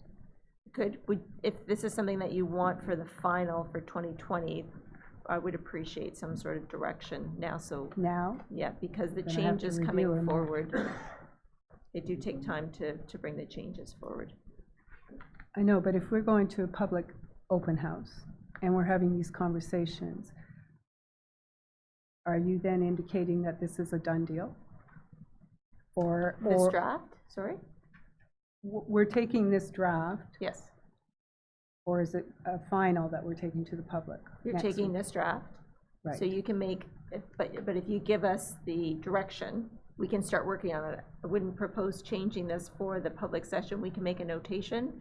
That has been brought forward. That's what I'm asking. Yes. It doesn't have to be done immediately, though. It could come forward.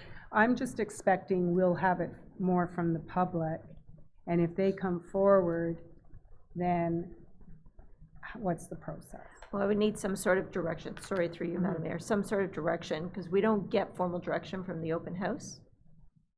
Right. So if this is but something what that do you you're do with considering. what you get from the open house? Well, it would be brought forward as a discussion point, but if this is something that you want to bring forward, so when I bring forward the final, we should have the amendments made already. Right. So we would need some sort of direction if this is something that you want staff to look into, but the adjustment and the impacts, we should have that available. Okay. Bear with me then. Okay, we ready for, you want to leave that for now, Councillor? Thank you. Councillor Keysebring. Thank you, Madam Mayor. Given the questions that were asked earlier regarding Russell Road, page 91, and I'm not sure how we fix this, but Byers Road, we're going all around Byers Road. We're like hitting one side of it and the other side of it at different times. Byers Road is a key location, we've got a lot of tourism activity there on an ongoing basis. Blackstock Motorsports is there, and it is also a location where there's a lot of through traffic. Earlier, there was mention of paving something so that we could avoid doing gravel maintenance on the last bit. I'm wondering if I could just ask staff to look at Byers Road specifically. And I know that we're juggling a lot of different things, and I know there's a lot of important things. And I know that a lot of really good work has gone into this report, but I'm wondering if there's some way, I know we're juggling, is there some way we could juggle our plans so that we can not, it looks like we're basically doing everything around Byers Road, we're still not hitting Byers Road, and that's just such an important spot. And even the residents there have said, even if it's just the first 100 meters of that road, it's so bad, it's a constant demand for pothole repair. And there's a lot of the access to Blackstock Motorsports is on Byers Road. It's not on the other highway side. And I'm not just talking about one business. There's all kinds of emails and all kinds of upset constituents that has been ongoing over the last year with respect to Byers Road. So my ask is not for anything at the moment, but just to ask staff if there's anything, could we look at that, if there's anything we could do or anything we could tweak to somehow encompass even just the first section, the worst section of Byers Road, if we could tackle that somehow.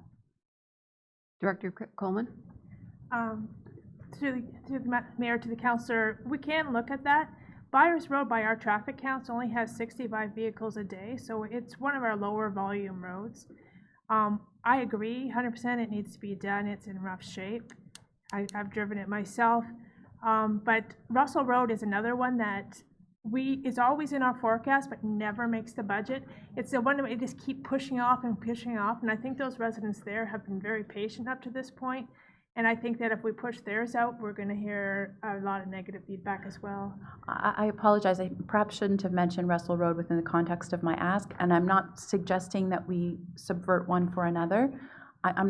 So let's put that to one side. I'm just asking if staff could have a look at if there's anything that we could do to just, not even the whole road, but just to hit that first piece that's just so terrible. That's all. Could that be done through maintenance then? Through you, Madam Mayor, to the councillor, we can look at the adjacent roads when we're doing those for future budget years and see if we can do that first piece as part of that. I think that might be the best way to cover it. Councillor Keesebrink? When we look at doing the budget next year, and we can look at what the projects on adjacent roads and see if that first bit can be covered as part of that. Then I think that might be the best way to handle it.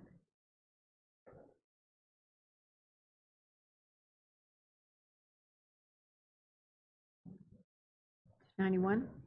So page 142, we're doing hard surface treatment of Byers Road from 57 to Old Scugog, but there's no map there, so I'm just wondering,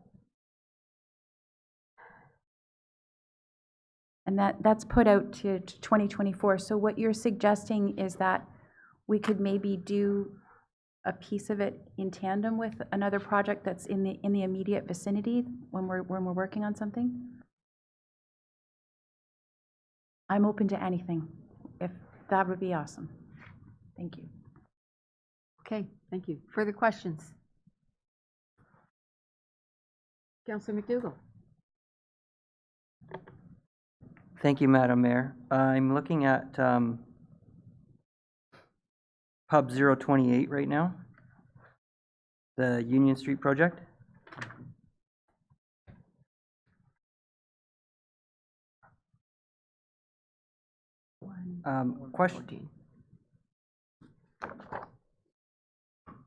Question for staff is, in terms of the funding for that, it's identified as DC funding, federal gas tax reserve fund, and contributions from others.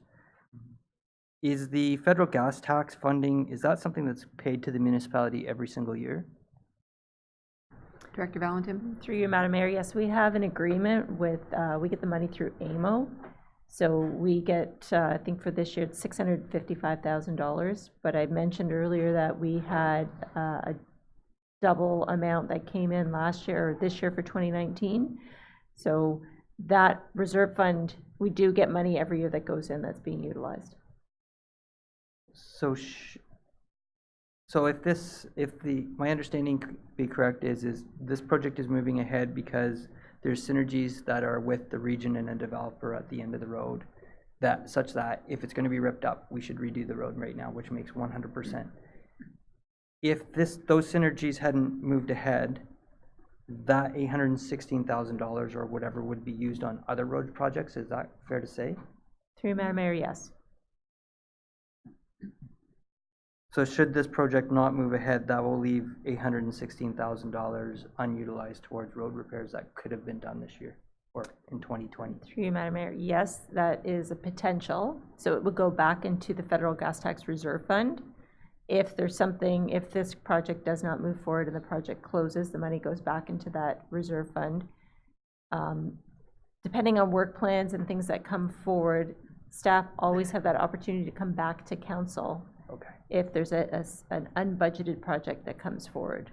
So something specific like this, if the project does not move forward and it's closing, the money going back, if there's something, a priority project that has been identified after the budget is approved, staff can bring a report back to council to identify something else. And just for a point of clarification, the federal gas tax, we have the ability, there are 18 eligible project types that can be utilized from this funding. However, we have been strictly using it for roads. Mr. CEO?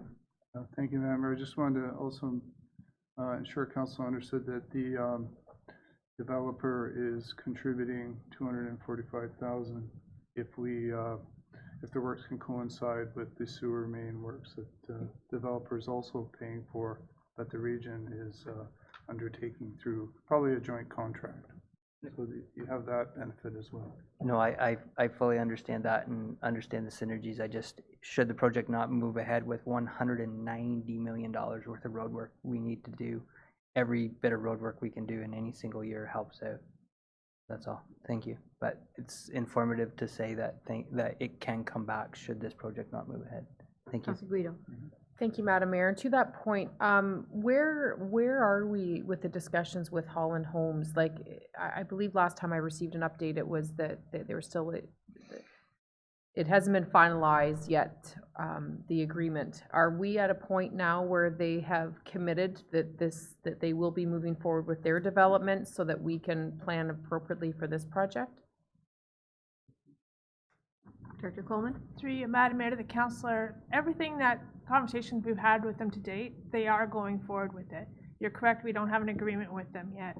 We have started the design process, and through the design, we're going to come up with a better cost estimate of what their portion is. When we have that, we'll draft up the construction agreement for them to sign. So we'll get a firm commitment through the construction agreement when we get to that stage. Anything further on roads and sidewalks? Councilor Kiesebrink? I know there's lots of really bad roads. Cedar Grove Road is so bad. If there's, to Councillor McDougall's point, if there's a project that doesn't go forward and the money goes back into the reserves, could we have like an emergence? Because there's always going to be roads where the population is not high enough to compare to maybe another road where there's more population and more need. So it's going to keep sort of falling off the list in that respect. And I'm just wondering, could we have like an emergency or like a wait list of really critical roads where if resources don't pan out in one area, we could say, you know what, let's use this and let's go ahead and tackle this road. Is something like that possible? Director Coleman? Through you, Madam Mayor, to the councillor, if that was the direction we wanted to do, for example, if Union didn't happen and council wanted to do some road work next year, I would recommend bringing something forward from 2021 that's already been established as a priority, rather than something that's outside of our current forecast. Thank you, through you, Madam Mayor. But then when does, like Cedar Grove Road, when does a road like that, where these people's lives are, they're constantly repairing their vehicles, where they, like the road is absolutely horrendous, like when will that ever come forward? Because it's never, like it's just on an ongoing basis, not hitting that target for us. And I just want to be able to say something. I don't know, I don't even know what to say.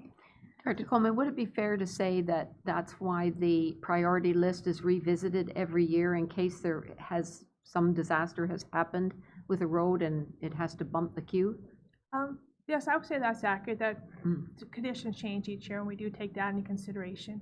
Cedar Grove is on our radar. If we had a 10-year forecast, I would say it's in the 10-year forecast. We are watching it, and it's one of the ones we would like to get to.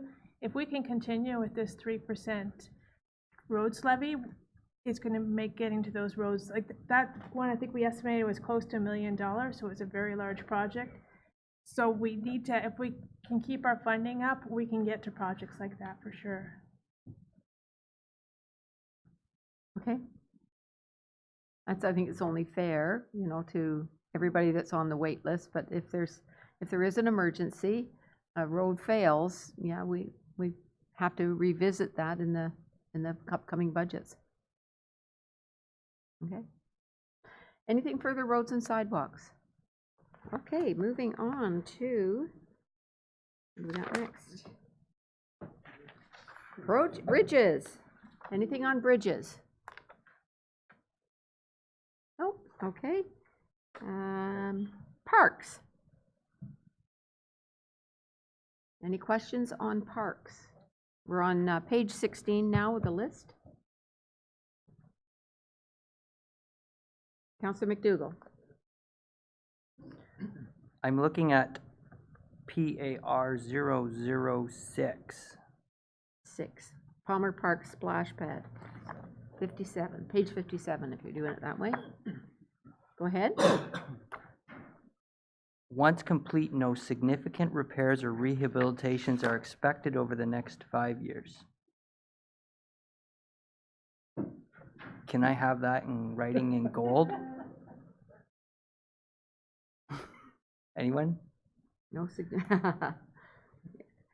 Okay, who wants to tackle that? Director Coleman? Through you, Madam Mayor, to the councillor, you have it in writing.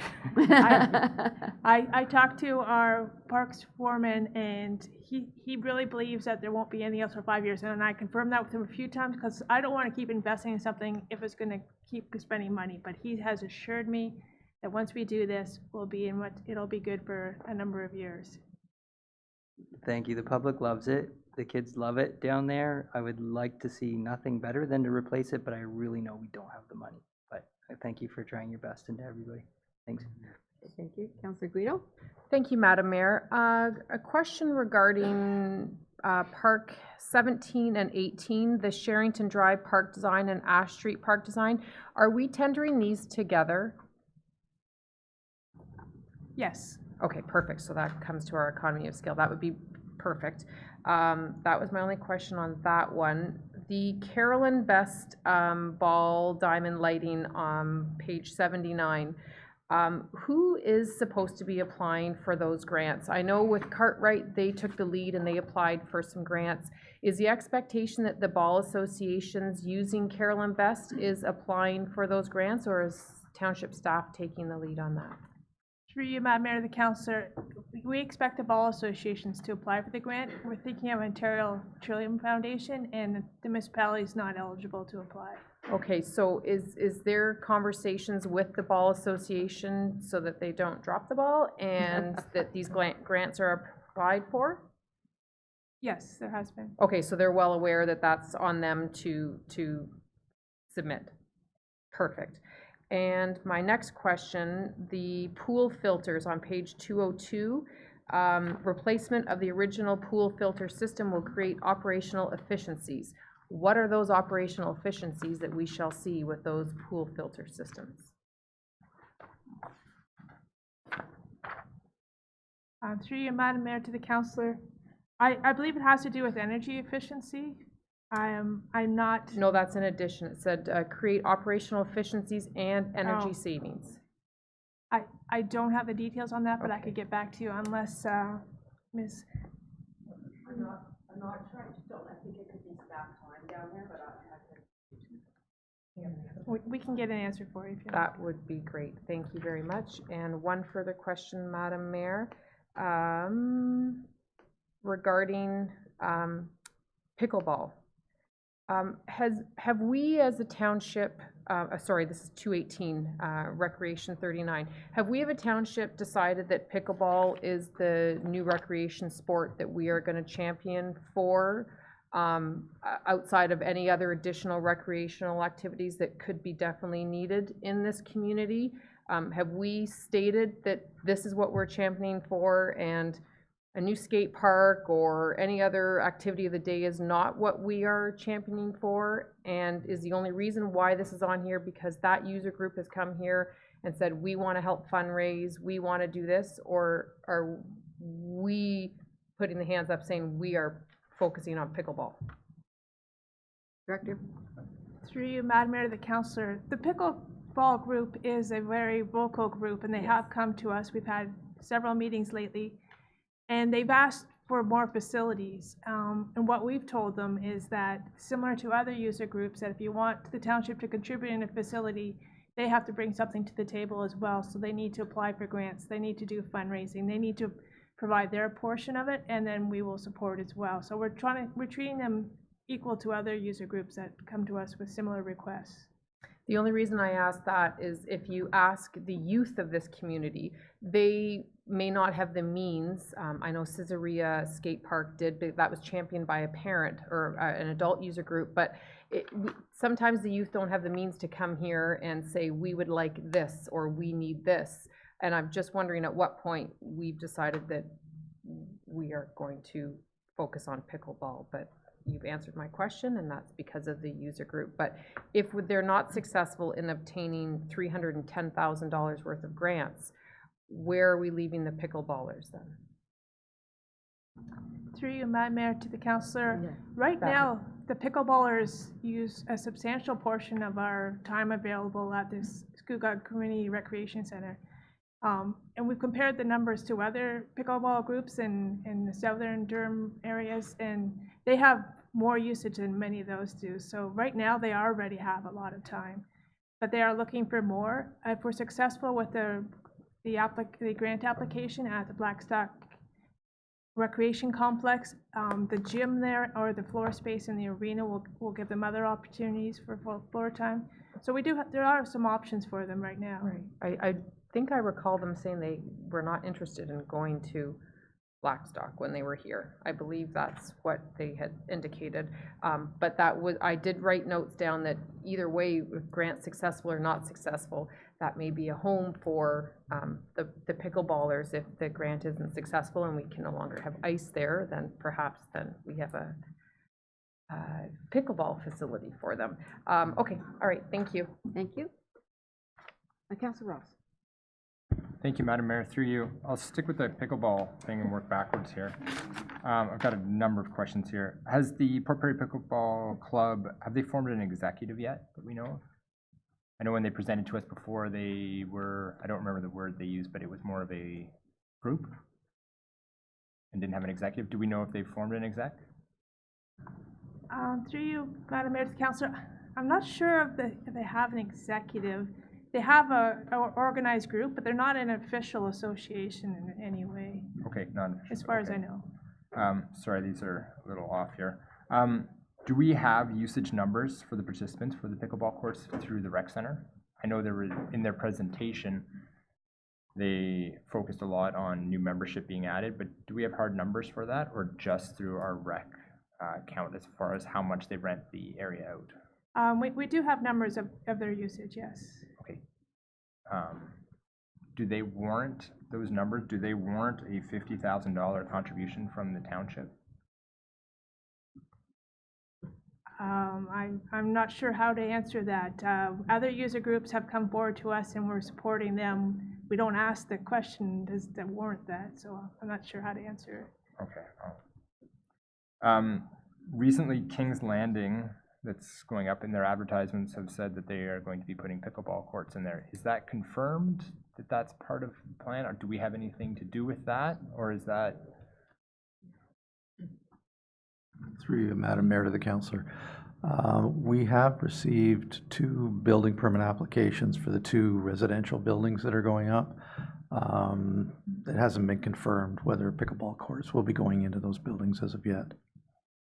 Okay, so they have said it, but they haven't applied for permits. Is that what's required?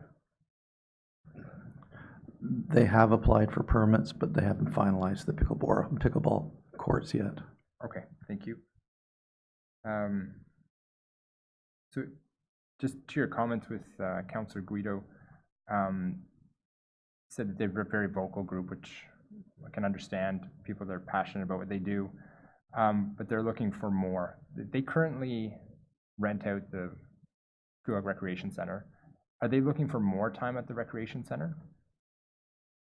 Through you, Madam Mayor, to the councillor, they feel like they have sufficient time during the weekdays, but they are looking for more evening and weekend time. Okay. I guess my concern with this is that although they're taking on the lion's share of the funding for this, it's still $50,000, and throughout this whole thing, you start adding up $50,000 here and there, it starts adding up to a sizable portion. I do have concerns that this is a group that they're able to play pickleball here. We have courts for them, but there are other user groups that don't have space here. I can go on with the list, but I don't think I need to. We can all imagine what they are. I have a bit of difficulty with this, especially when they've come to us before and said that they're looking at us to support any grant application. And based on that conversation, it didn't seem like it was going to work out at that time. So I'm a little concerned by 2021 that they're going to have this 310 there. What would that $50,000 go to at this point if it didn't go to pickleball? Are there other identified uses for those funds, or would that just go back to the reserves? Through you, Madam Mayor, to the councillor, it would go back to the reserve. It's from the facility and building reserve, so it would go back to one of those projects. Okay, further through you, Madam Mayor, we find room to use that through the facilities reserve then. We have projects that are waiting for funding? Yes. Okay, thank you. Anything further? With regards to the sorry, Councilor McDougall. Thank you, Madam Mayor, and I want to stick on pickleball. Actually, I want to switch off pickleball and slide over to the skate park. The skate park is identified in the strategic plan from 2008. It was in the 2017 capital budget, identified for 2018. It's no longer in our budgets anymore, no longer identified as an important project. The youth of today are not going to come into this council chamber and make a delegation about what their needs are. What I am going to say is, as a father of 4 young children who's constantly over in Uxbridge, whether it be for the skate park, the swimming pool, the running, the cycling, the pump track, there is a lack of facilities for the children to use here in this township. And I don't know where to go with this or who wants to take this question, but it's something that needs to be addressed in this long-term capital forecast. Thank you. The $310,000 for the pickleball court, if they don't get that, is this another one of those projects that will not go forward unless they get, okay. And is it, it's my understanding that they have maximum use during the day and they don't have any problem with that. They need space in the evening, but it's my understanding that they do not have any use or very little use in the summer. Is that correct? That's correct. They are limited in what they can do in the summer because the day camps use pretty much the whole arena and community room, and in the evenings we don't have staff available. Their numbers do go down in the summer, but yeah, they're very limited to what facilities they have in the summer. So the outdoor pickleball courts would be primarily used during the summer, but also maybe evening use and when the nights are shorter. Okay, thank you. Anything else? Yes? Sorry, Madam Mayor, I got so caught up on pickleball, I forgot my other 2 points when I Okay, was go speaking. ahead. Just to go back, if you'll indulge me for a second, the splash pad. We've had a number of improvements on it. we're looking at $22,000 increase on the budget. The only thing identified is the bucket dump. Can you explain what else would go into making this facility? Through you, Madam Mayor. We have the 2 trees that are existing right now. They're severely cracked at the bases. They probably wouldn't be able to sustain much more damage from wind. So it's both of those accessories along with the floor accessories and the frogs. So there's all the accessories need to be changed. In addition to that, Durham Region, through an inspection, have indicated that there is some spalling of concrete around the edge as well, and it's considered unsafe. So there's going to be some resurfacing as well of concrete. Okay, thank you. The 017, Park 017, and 018, that's the Sherrington Drive Park design and the Ash Street Park design. Yeah, I think you mentioned before that they're going to be tendered together. Does that reduce $30,000 off of one of those, or are they still together? Tendering is a tendering. Through you, Madam Mayor, the councillor, that was considered when we put the cost in for the projects, that they were being done together as one. So the savings are already included there. Okay. And just further to that, we have currently 14 or 15 parks that we have with the addition of 2 others that are going in. Do those include school parks, play parks? Through you, Madam Mayor, the councillor, I don't know the number of parks off the top of my head. We have 15 playground structures that the township is responsible for. Sorry, that's what I meant, playground structures, right. And we're adding 2? In this forecast, there's actually 3 new parks. 3 new parks or playgrounds? I believe each one will end up with a playground, yes. Okay, so now when we're looking at where we're adding the play parks, some of them are in the new subdivisions. Does the builder take on any responsibility for the cost of putting those in? Through you, Madam Mayor, to the councillor, all these new parks are included in our development charges. So I believe it's 90% of the cost is covered from the development charges, which comes from the builders throughout the township, not just necessarily adjacent to the parks. Right, okay, and okay, that's fine. And then when we're looking at where these are going in, do we take into account where the school parks, play parks are at times, so that we're looking at a proper boundary area between them, so that we're not layering parks upon parks? That's correct. It was considered in the master plan for parks where they would go. It's also in development plans, site plans come forward. We cite the best location we can for the parks. Okay, thank you. Anything further? Councillor Kieserbrink, Councillor Brown. Thank you, Madam Mayor. When the Pickleball Association came and did a presentation to us, at that time they indicated that they weren't formally organized. They, from the earlier questions asked, we can't apply for any grants. Is that correct, Director Coleman, for the facilities? Through you, Madam Mayor, Councillor, it depends what the grant is. I was talking about the Ontario Trillion Foundation one. That one we are not eligible for. So with respect to Councillor McDougall and Councillor Guido's questions and assertions with respect to our youth and doing a skate facility, because this group of people currently haven't yet organized themselves and they haven't yet personally undertaken a grant application exercise or brought anything formal to us yet. I'm wondering if, rather than putting this in our next year, like 2021 budget, I'm wondering if we can just do something in the area of the skate park instead, and then wait until they come to us with something more formal and more organized, and then put something into the budget for that, because this kind of gives the public the impression that we're putting $330,000 into this. If you read the fine print, you see that we're not, that we're saying it's hypothetical. And I have one more question, but I'll wait to answer that one. I'm sorry, I'm not sure what the question was.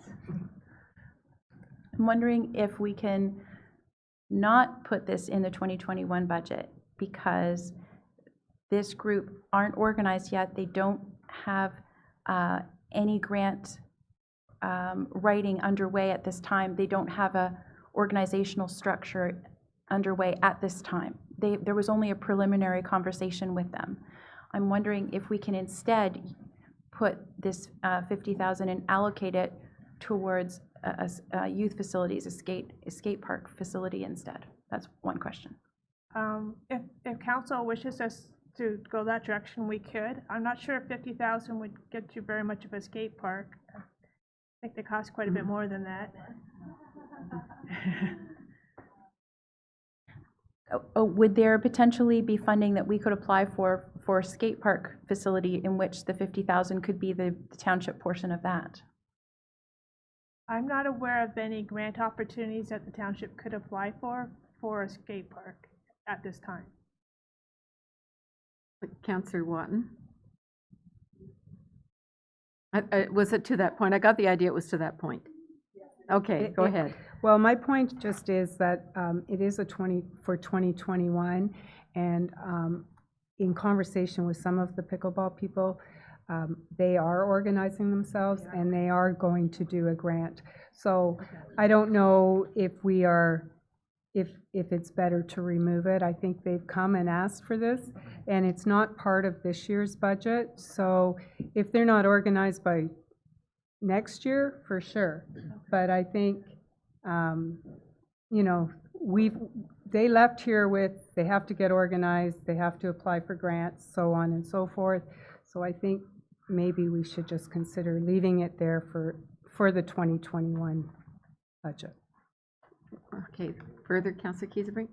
Thank you, Madam Mayor. So thank you, Councillor Watton, and I know you have a great experience with work that was done in Caesarea. So coming back to the skate park scenario, could we just maybe ask staff to take this into account for future budget wish list, and maybe to give us an idea or a strategy of how we could look at providing some more services for our youth in this regard? I'd like to wade in here if I could. We have 3 skateboard parks in the township. The big one at the arena was instigated by the youth. They wanted that. They came to us for that. We do have a youth committee at the library. We could ask them if they feel that there is a need. We could ask their advice on that, but I'm not so sure there's a demonstrated need for a skate park. And maybe they can advise us otherwise. Sorry, am I interrupting here? I've said my piece. Go ahead. Are you entering debate? Pardon? Are you entering into debate on this? No, I'm not. Just stating a fact. Okay, the skate park was done in the early 2000s on a pre-engineered building pad. It was identified in the 2008 strategic plan to be upgraded and carried forward all the way through to the budget of 2017 until 2018 when it was removed from the budget. Any further questions? Councillor Brown? Through you, Madam Mayor, I got to tell you, I'm a fan of pickleball. I've played it, and it's a lot of fun. I could be wrong, but I think 47% of the people who live in this township are seniors. Yeah. It's something like that.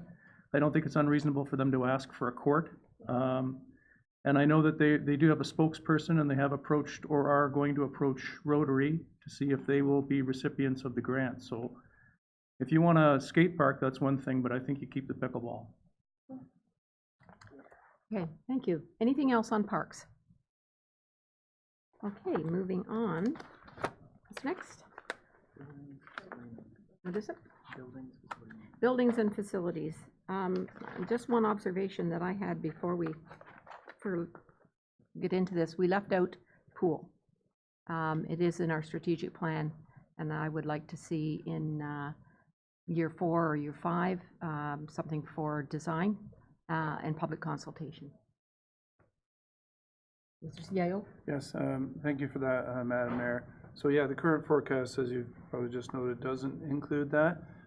We were looking near the end of the forecast or just past the forecast, so we can take that under advisement and see what we could do in that regard. I think we were talking about, through the strategic plan, a number of things. It was planning for a pool, which we are doing financially. through our DC background study, which we've established a charge, a collection, and through the establishment of the reserve, which we've done. And then I think the other thing we were looking at was the, similar to the Blackstock Community Facility, looking at a preliminary design and consultation process, right? And we know that the pool from need-wise is out 10 years.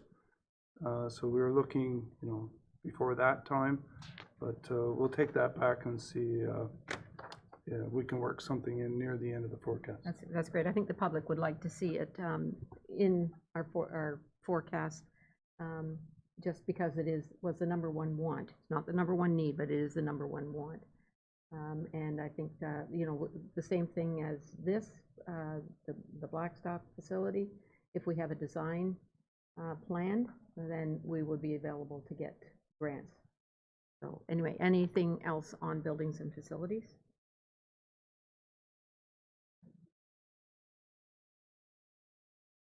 Councilor Brito. Thank you, Madam Mayor. I apologize, I didn't realize we had started.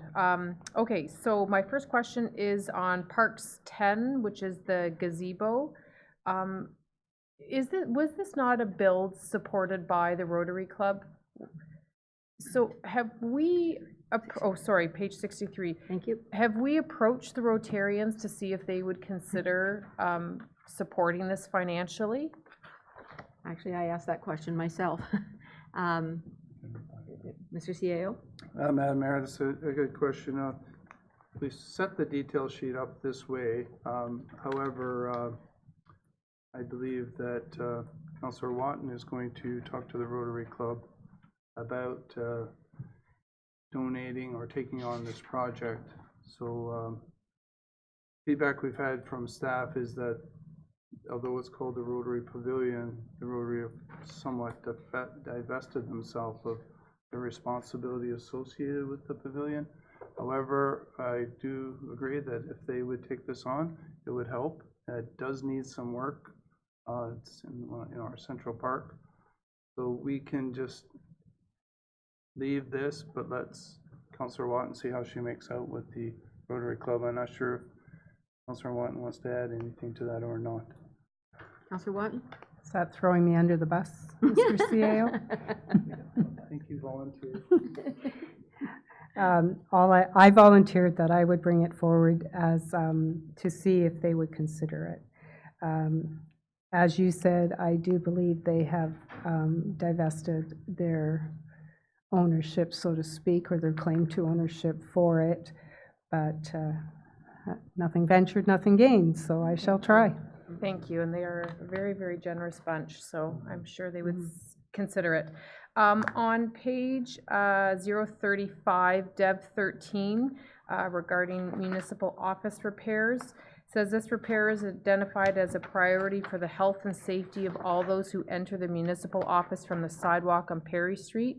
What are the health and safety concerns entering the building from that sidewalk? Through you, Madam Mayor, to the councillor, there are concerns with the concrete stairs that are leading up to the front door, as well as the railing that's in place. They both have to be fixed, and that's one component of two components in this expense, the $55,000. So are those currently closed right now if there's an immediate need for health and safety? My understanding is that they're not closed at this point in time. So the need for health and safety, like it's not an immediate need that we would close it? It's Through you, Madam Mayor, to the councillor, that's my understanding. okay, thank you. Sorry, and I apologize because I lost my sheets here. 1 second. I had a question and I was scrolling. I apologize. Building and facilities.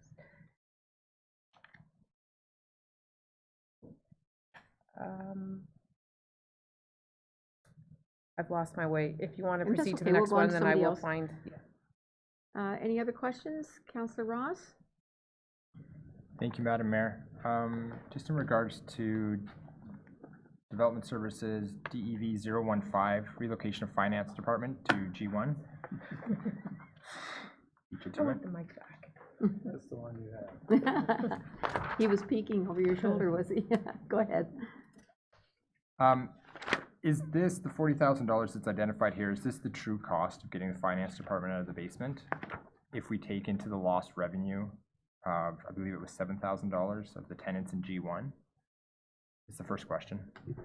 Well, through you, Madam Mayor, it's probably a high estimate as far as cost, because there's not a lot that needs to be done, and we'd be bringing up our own furniture from the basement. So I would say yes at this point, that it probably does take that into consideration. Okay, thank you.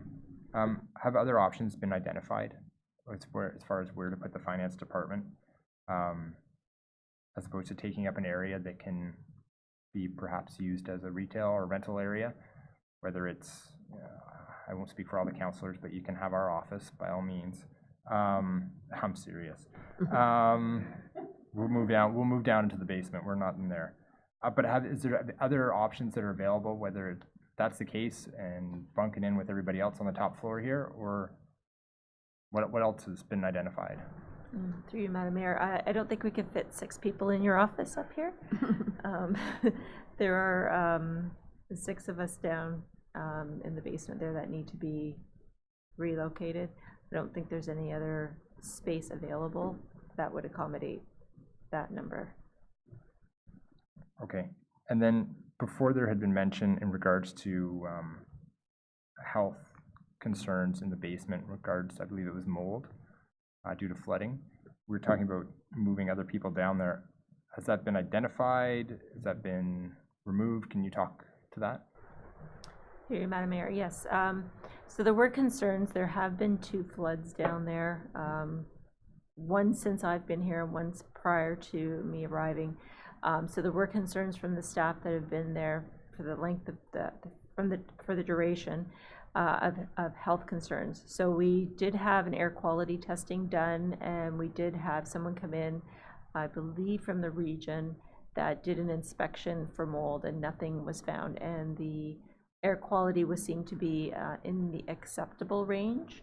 There's still some other HVAC issues that there's a current capital project in that need to be addressed with all of the basement. That is still an open project that still needs to move forward on. Okay, if I may, through you, Madam Mayor, what is the number one reason for moving the Finance Department out of there then, if the health concerns aren't one of them?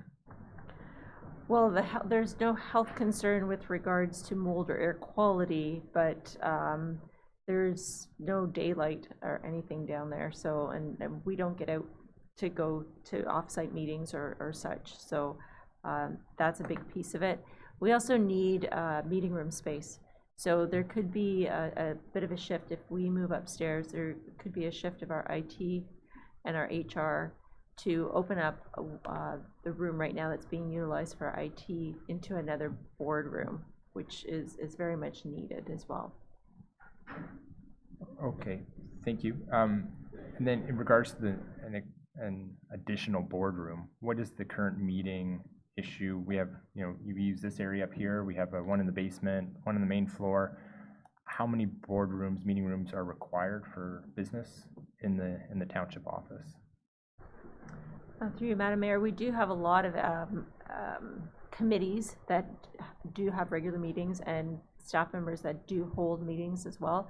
So sometimes there's a lot of juggling. There is the issue with the screen as well. The main floor boardroom doesn't have the opportunity to have a screen with a projector. So it limits this room, which is not really the best for presentations and such if you're having a smaller group. So these are all the things that we were considering. Okay, thank you. The next one I have is the Palmer Park washrooms. It's Park 001, and then followed up, I guess that's then the actual Park 014, which is the actual construction of it. On 001, how much do the current Blue Rockets cost the township as far as in that area. I don't know what else you're gonna call them for this one. The portaloos. Oh, Portaloos. Through you, Madam Mayor, to the councillor, I don't have the exact number, I'm thinking it's about 15,000 a year. Okay, so given that we have washrooms at the tennis club, at the Latcham Center, and we have currently at $15,000, this is a pricey venture for just portaloos. Is there anything else going on beyond the washrooms facility that will be going up? I'm not sure what else might be going up that you're talking about. I'm saying that we have washroom facilities in the area. I'm just wondering if there's an added bonus to this, the construction of the washroom area, that the $15,000 a year that we spend on those, although they're not the most sightly things, they do the trick for now in a township that is trying to find cost savings. Are they going to provide anything else for us, the new construction? Well, through you, Madam Mayor, to the councillor, so Palmer Park is like our premier visitor location, and we need something close to the playground and the splash pad where the small children are, and also there's a lot of events happening in the park. And the washroom, we definitely need washrooms at that location, and the porta potties are not a long-term solution for that.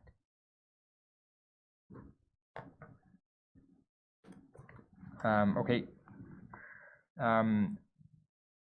Within this recommendation, there's a water bottle refilling station. Are these porta potties, whatever we're going to call them, sorry, the new washrooms, are they going to be heated? Is this an issue with water consumption? Through you, Madam Mayor, to the councillor, we haven't made that decision yet of whether they will be operational in the winter or not. The current ones over by Joe Fowler Baseball Diamonds are closed in the winter because the usage goes down considerably. So we save costs by winterizing them and not using them in winter. That may be the same case here. We'll have to see when we're doing the design of how to proceed. Okay, just follow up to that. Are the washrooms in the Latcham Center, are they always available to people as well as at the boathouse further down? No, the Latcham Center are not always open to the public. A lot of times it's rented out to other people, and then it creates conflicts having people from outside go in and use the washrooms while there's a rental or event happening. Okay, and the ones at the boathouse further on, are they under the same idea that they're only open seasonally? I'm actually not sure. I think that's only open this season, during the summer as well. Okay.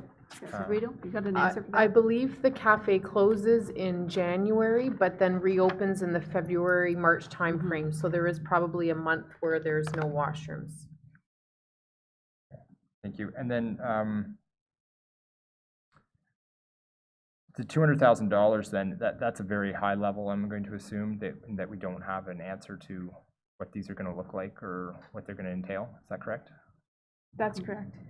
Okay. When would we have a better idea, given that this is a 2021 forecasting item? Through the design process and the review process of looking at various options, and that we have in the 2020 budget, we have $20,000. That will provide all the answers. We'll have a good idea exactly what it'll look like and what it will cost. Thank you. Moving down to the retractable wall replacement. This is REC 012, $57,000 identified for next year. How often is that retractable wall used, and is it functional right now, or I believe in the report it says that it's cosmetic issues at present? I'm gonna have to ask Ms. Corners to help answer that one. Through the mayor to the councillor, that is right now not used often. We don't pull it across because of the state that it's in. There are, with the Canterbury Commons hall shut down, they are looking to rent it more often, and for the price of it, you can rent 2/3 of it for less. So this has sparked a little bit more rental use, but that will, I guess, go away once their field house is built. It's used often in camps in the summer to divide the hall. So some camps are playing, and then there's an eating area too. So it dances the skating dances use it because they only rent two-thirds of the hall for a lower rate. Okay, thank you. If I may further to that, in renting it for 2/3, is it often, or you rent half of it, rent 2/3 of it, is it often that the other half's being used? Is it a scheduling issue, or it's just that that's one of the options that we offer people? You're correct. It's an option that we offer for a lesser price. Okay, and you're saying now it's not used often, I understand, but it's functional, is that correct? Yes. Okay, so we're replacing it due to aesthetic reasons? Yes. Okay. The last one I have is 018 under, sorry, I've lost it here. PUB 018, which is the salt dome replacement. I understand that that's been on the list for a while and that it's in poor state of affairs at present. How many salt domes do we have? How many depots do we have and how many salt domes do we have? Through you, Madam Mayor, the Councillor, we have 2 depots and each depot has 1 salt dome. Okay. I understand it's practice for other other areas, the region, the province, that their salt domes are further apart from each other. Is it required that we have 2 salt domes and 2 depots, or is it possible that we have 1 and we just have to have the transporting costs associated with that? Mr. Frasca, do you Through want you, to take Madam Mayor.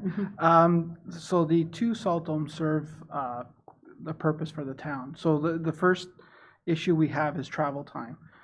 You're restricted to the Causeway and Shirley Road for travel in the winter. So if there is an issue in any of those 2 roads, there's no way of traveling through. In addition, when you are treating roads like View Lake, which are to the extreme east, the travel times increase greatly when you have to pick up salt from one facility to the other. The other issue we have is we double our inventory for stocking, so we can deal with in salt shortage times when there is a salt shortage. We have the capability of running from different depots to restock if we have to.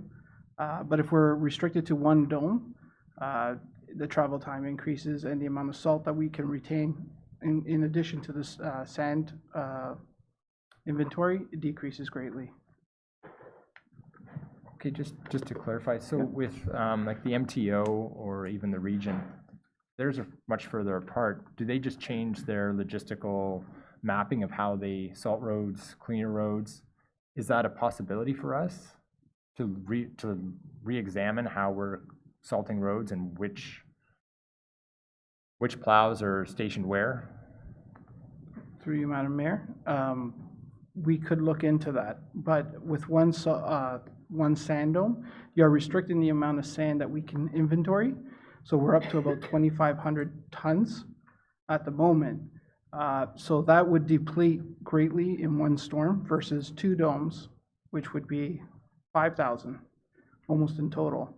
So we would have to restock the domes. We would be a little bit more vulnerable to salt shortages that could happen at any time.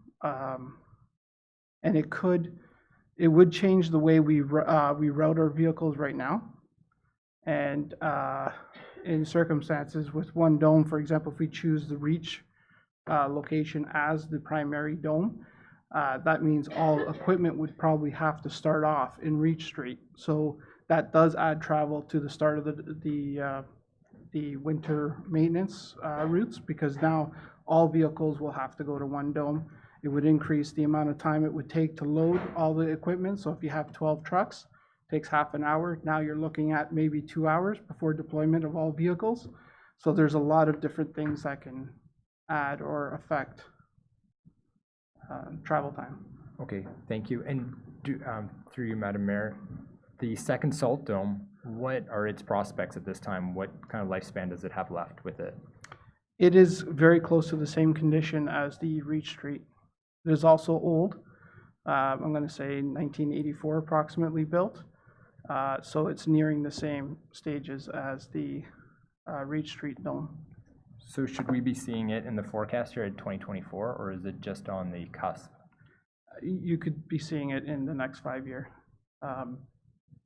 within the extended cycle of the budget. Through you, Madam Mayor, if I may, is it worth having a look at if it's a function of size? Are our salt domes smaller than the MTOs or the region salt domes? And if we had a larger one, would that solve the problem as far as the inventory concerns are? Well, there's different restrictions. So if you're looking at, so MTO has plenty of salt domes, and there are plenty of salt barns, for example, that can hold a lot more material. If that is something we're looking into, we would need more space because they are quite larger. They are a lot more expensive because of the loading in the retaining walls, where the dome acts more as a floating type structure because it's circular. So you're going to be looking at restrictions to where you can put them and how big we can make them. But if we did have the space and the capacity, you can definitely build one dome double the size to retain both facilities. But the cost would be far greater. Okay, so I'm assuming, I understand there's a lot of variables, so I appreciate that, but I'm assuming we haven't looked at that option at all, as far as pricing it out and... As far as right now, no, we have not looked into that. We still haven't gone into an RFP mode. From there, we'd have to see what we can get for that kind of money. Okay. Thank you very much. Okay. Councillor Guido? Thank you, Madam Mayor. And Councillor Ross had my question regarding the finance department, so that's taken care of. I do have a question, though, about the washrooms. Is there any consideration for change rooms to be added to the washroom facilities for those that are using the splash pad? I do know that I've received some questions from parents of young children that would like to change their child prior to either coming or leaving, and they're not doing it in the porta potties for obvious reasons, and really just they don't want to expose their child out in the public. So has that been considered to have change room facilities in the washrooms? Director Coleman? Through you, Madam Mayor, the councillor, we will have, I would say, at least two, if not all of the new washroom rooms fully accessible. An accessible washroom would be quite large enough to use as a change room as well. A lot better than a porta potty. Okay, thank you. And under our halls, I don't see any mention there of the Prince Albert Hall elevator repair.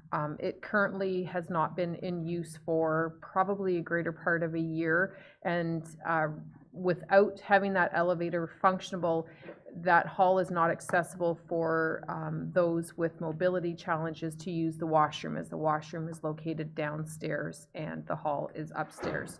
I do know that the previous manager was looking into having some quotes done in probably the springtime. I'm just wondering if that has been added somewhere that I don't see on the budget. Director Coleman?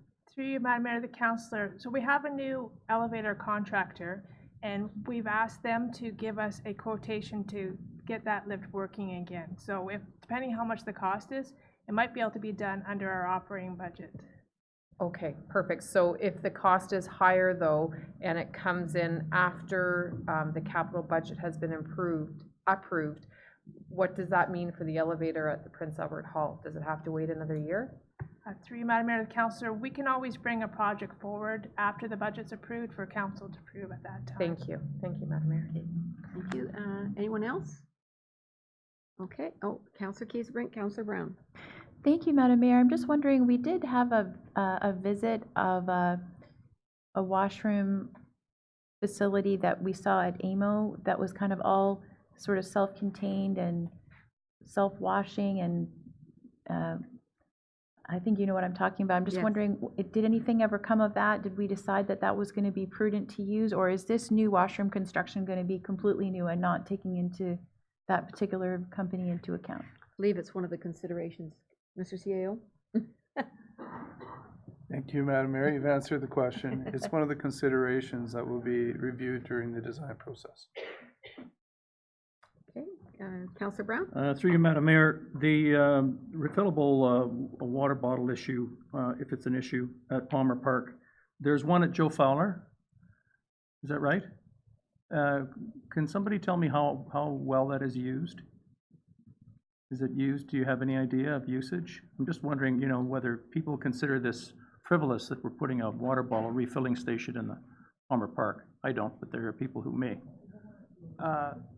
Through you, Madam Mayor, I don't believe we have one at Joe Fowler. Oh, We have one at the Rex Arena. there's just one at the arena. And how well is that used? Do you have any idea? Through you, Madam Mayor, the councillor, the report we brought forward with about single-use plastics had the exact counts on them. I would say they're very well used at the arena. Okay. And just for Mr. Frasca, if there's a winter storm and I live on View Lake Road, and we have only one operating dome, and it's on Reach Street, how long would you anticipate it would be before I could get a plow to my front yard? Through you, Madam Mayor, during the good times, like right now, you're looking at probably a 25-minute drive. Through the winter, you could be looking at loading times, driving through harsh weather. It could be close to an hour before you return. Okay, thank you. Anything further under facilities? Vehicles and equipment. Councillor McDougall? Thank you. Just looking at, thank you, Madam Mayor, through Pub 030, the bell tower rehabilitation.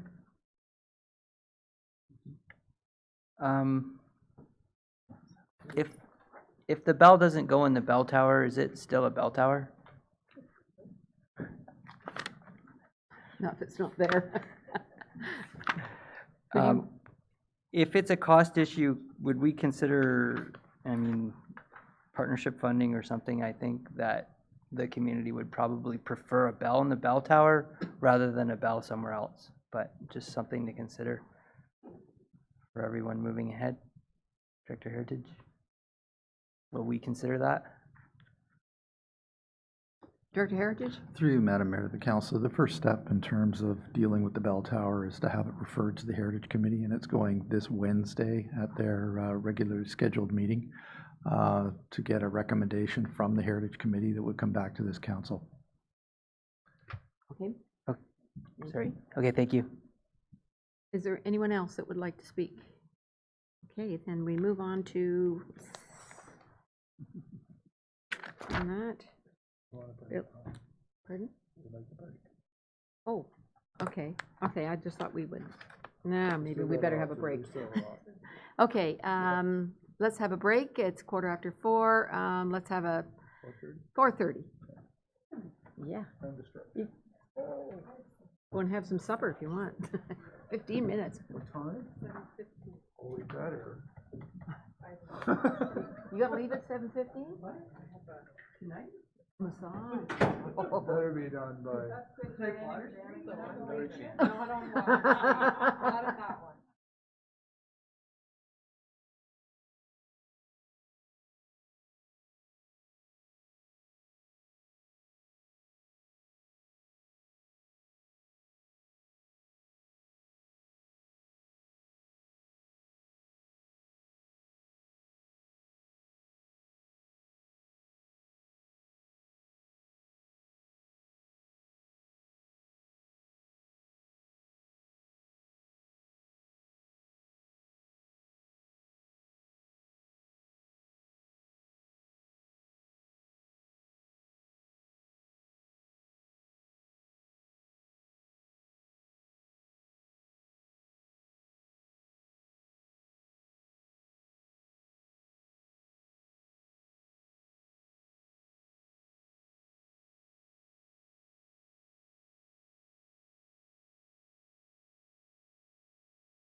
Comes to this meeting, yes. Okay, we'll call this meeting back to order. I hope everybody feels refreshed after their little break. And we're moving on to parking lots. Is that the next one? Parking lots? Okay, are there any questions on the parking lots? We're on Piers and stormwater management. parking lots, piers, and stormwater management. Okay, that's, that listing is on page 17, and I have Councillor Guido. Did I see anybody else's hand up? Councillor McDougall? Okay, Councillor Guido? Thank you, Madam Mayor. On page 116, pub 29, regarding the electric vehicle charging station. Will this just be one station for the $90,000? And will it be a charge station, meaning the people charging will have to pay? Who is that? Through you, Madam Mayor, to the councillor, it's one station, but it can charge 2 vehicles at once. And I don't know if we've made the decision to charge yet or not. Oh, I said Mr. Arsenal could leave, that's my fault. I think it will be a charging, we will charge people for the cost to help cover the cost of it. Okay. Councillor McDougall? Thank you, Madam Mayor. I'd like to thank everyone for looking at the electric vehicle charging station as the council representative on the Environmental Committee. Just a question, have we looked at partnering with anyone? I understand that the region, Town of Whitby and some other people partnered together and were able to fund more stations with a similar type funding? Through you, Madam Mayor, the councillor, I think there was one grant opportunity where people put in together. We did submit at one time that we were interested as well, but as far as I know, nothing became of that. There are other grant opportunities from time to time, so we'll definitely keep our eyes open for that. Yeah, we do show a part of this as being funded by grants on this sheet. Okay, very good. No, thank you. Okay, any other questions? Councillor Kiesebrink? Yes, I did receive an email this morning from someone who was mentioning that that there could potentially be, I'm just looking at the email here. What report are you talking about? Which item? Car charging? Oh, I'm still on the charging, okay. That, I think it's Thank you. right here.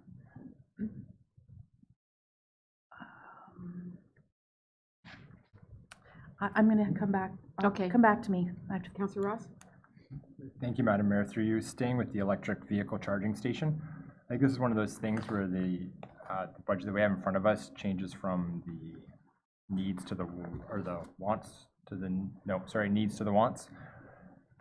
Do we have metrics on how often that would be used and what the current electrical vehicle capacity is in this township? Through you, Madam Mayor, the councillor, I'm not aware of any other public electrical vehicle charging stations in Scugog. I think moving forward, it's a very important thing that we have, so visitors will come here and be able to charge their vehicles. We might be deterring who can come here right now. I don't have the stats on what the usage would be, but I know that it's a direction all municipalities are going. Pardon me, through you, Madam Mayor. So we don't know how much we're missing out on people not coming to town because there's no charging station. And this would be $90,000 for people outside the township, perhaps, or I guess in the exterior hamlets, assuming that most people in town would have their own charging station. This will charge 2 vehicles at a time. I'm assuming it'd be in the Port Perry downtown area. Has this been forecasted before, knowing that it's coming up in the 2020 budget? Had we seen this in a forecasted budget beforehand? Through you, Madam Mayor, to the councillor, it has not been forecasted before. We have looked at other funding opportunities for it, but we haven't had our portion of it, so that's why it's in the budget this time. Actually, there was one grant application that we have submitted that we're waiting to hear back from. There was a 2-step one for a charging station, so we submitted something for that already, so if we're successful, this will help pay for the township's portion of it. Okay, and further to that, has there been any conversations with the province or the region as far as putting together a roadmap of charging stations throughout the GTA area. It's going ahead. Mr. CEO? If I could, Madam Mayor, there is a location map now. I think I see Councilor McDougall's probably calling it up. But they are located within the region where they are to help you find a station. They're actually located within the province. And this also falls in line with the region's climate adaptation plan, which is asking for municipalities to participate in these type of things. If I could just follow up to that, is there any funding model that they're suggesting or assisting with in order to help provide these? If they're supplying the map and identifying where they should go, are they Referring to also the province or? province or the region, any higher government? We can get that information for you. I see Mr. Arsenal has had to leave, but this is dependent on a grant application. We'll fully flesh the grant aspect of this project out for sure. And as Councilor McDougall said, if we can get more than one because we maximize the grants, we will. And I do agree with Director Coleman. This is something that we should look at. The municipality, to my knowledge, does not have an electric charging station, and unlike many other municipalities that do or are moving in that direction. But we will maximize the grants, I can assure you, and check this out before we go forward with this. Okay, thank you. I just want to make sure that we have our ducks in line with this. I agree it's a great idea, but I want to make sure that those aren't going to be sitting vacant at this price tag and that they're actually going to be used. So to get those metrics to make sure that we are using them. Being a tourism community, I'm sure it would be very well used. Councilor McDougall, on that? Yes, on that. Thank you, Madam Mayor. I really hate to compare Stocksbridge. I only know of a similar community, but I know that at Second Wedge, there's a charging station. At the auto dealership, there's one, and there's a third one, and I'm not sure exactly where it is, but I just think of possible partnerships between synergies. I don't know exactly who, but if we can fund it for cheaper or get more, I'm all in. Thank you. Okay, thank you. And Councilor Kieserbrink, you got what you needed? Thank you, Madam Mayor. Yes, actually, the mayor and I have sat in on a meeting with a constituent who was really advocating for the benefit of our community. He sent an email this morning and was stating that if we contacted Tesla, it's very possible that they would install level 3 chargers at no cost to the town. Now, Tesla products would obviously only be for Tesla vehicles, but there's absolutely a need, and communities right across Canada are mapping these points, and there's laws changing to make them required for new facilities as well.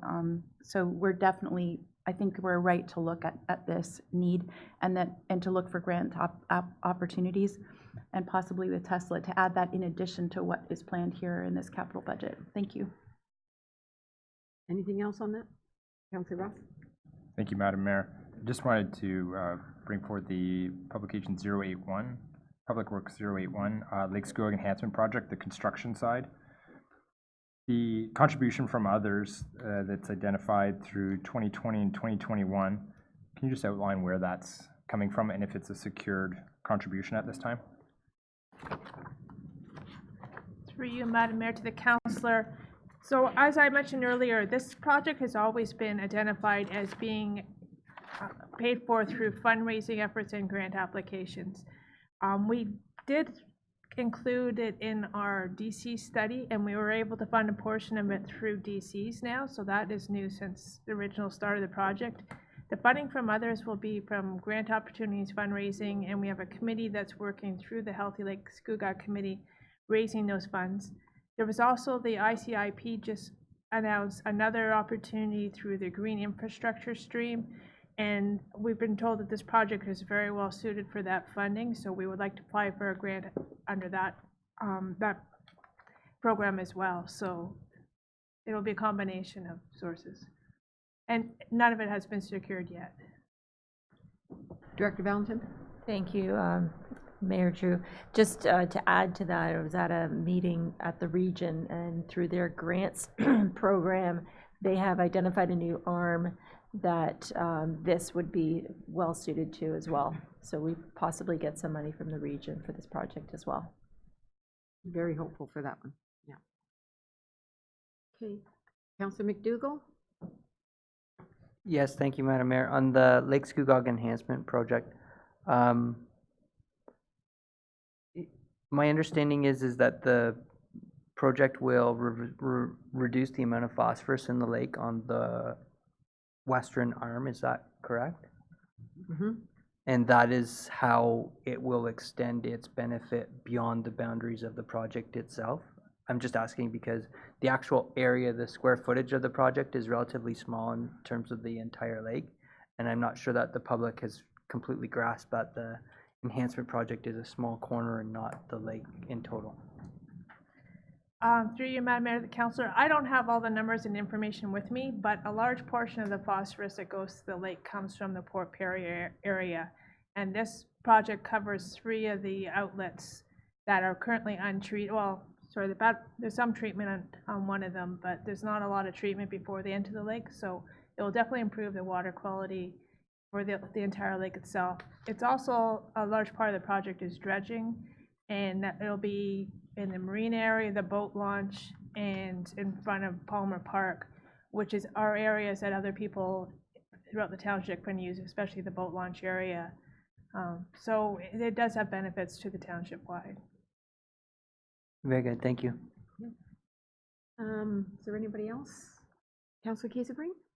Thank you, Madam Mayor. This is just a generic question.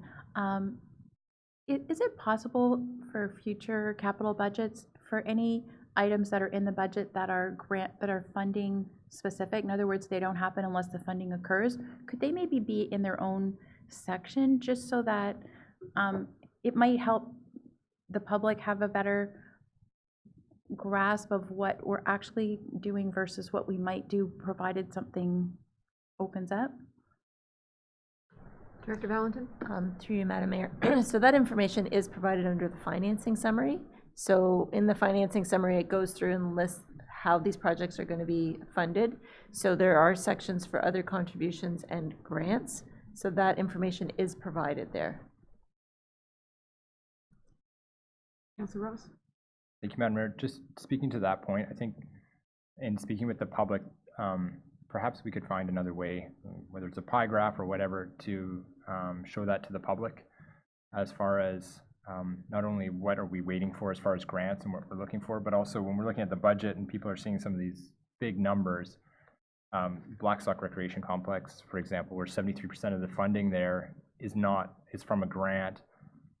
It would help them understand, because once it's explained to them, the light bulb goes on and says, okay, it's not such a bad thing. But when they see the big number there, and they understand, the understanding is that it's coming out of reserves. That's kind of the default. Perhaps, especially when it comes to the public information night, maybe we could have something like that to explain to people, this is what we have, this is what we're waiting for on grants, and this is what this big number is funded by X number of grants. Just to help explain to the public as far as what we're looking for, just as a suggestion. Okay. Anything else on this particular section? Okay, thank you. And now we move on to, what do we move on to? Parking lot for vehicles and equipment.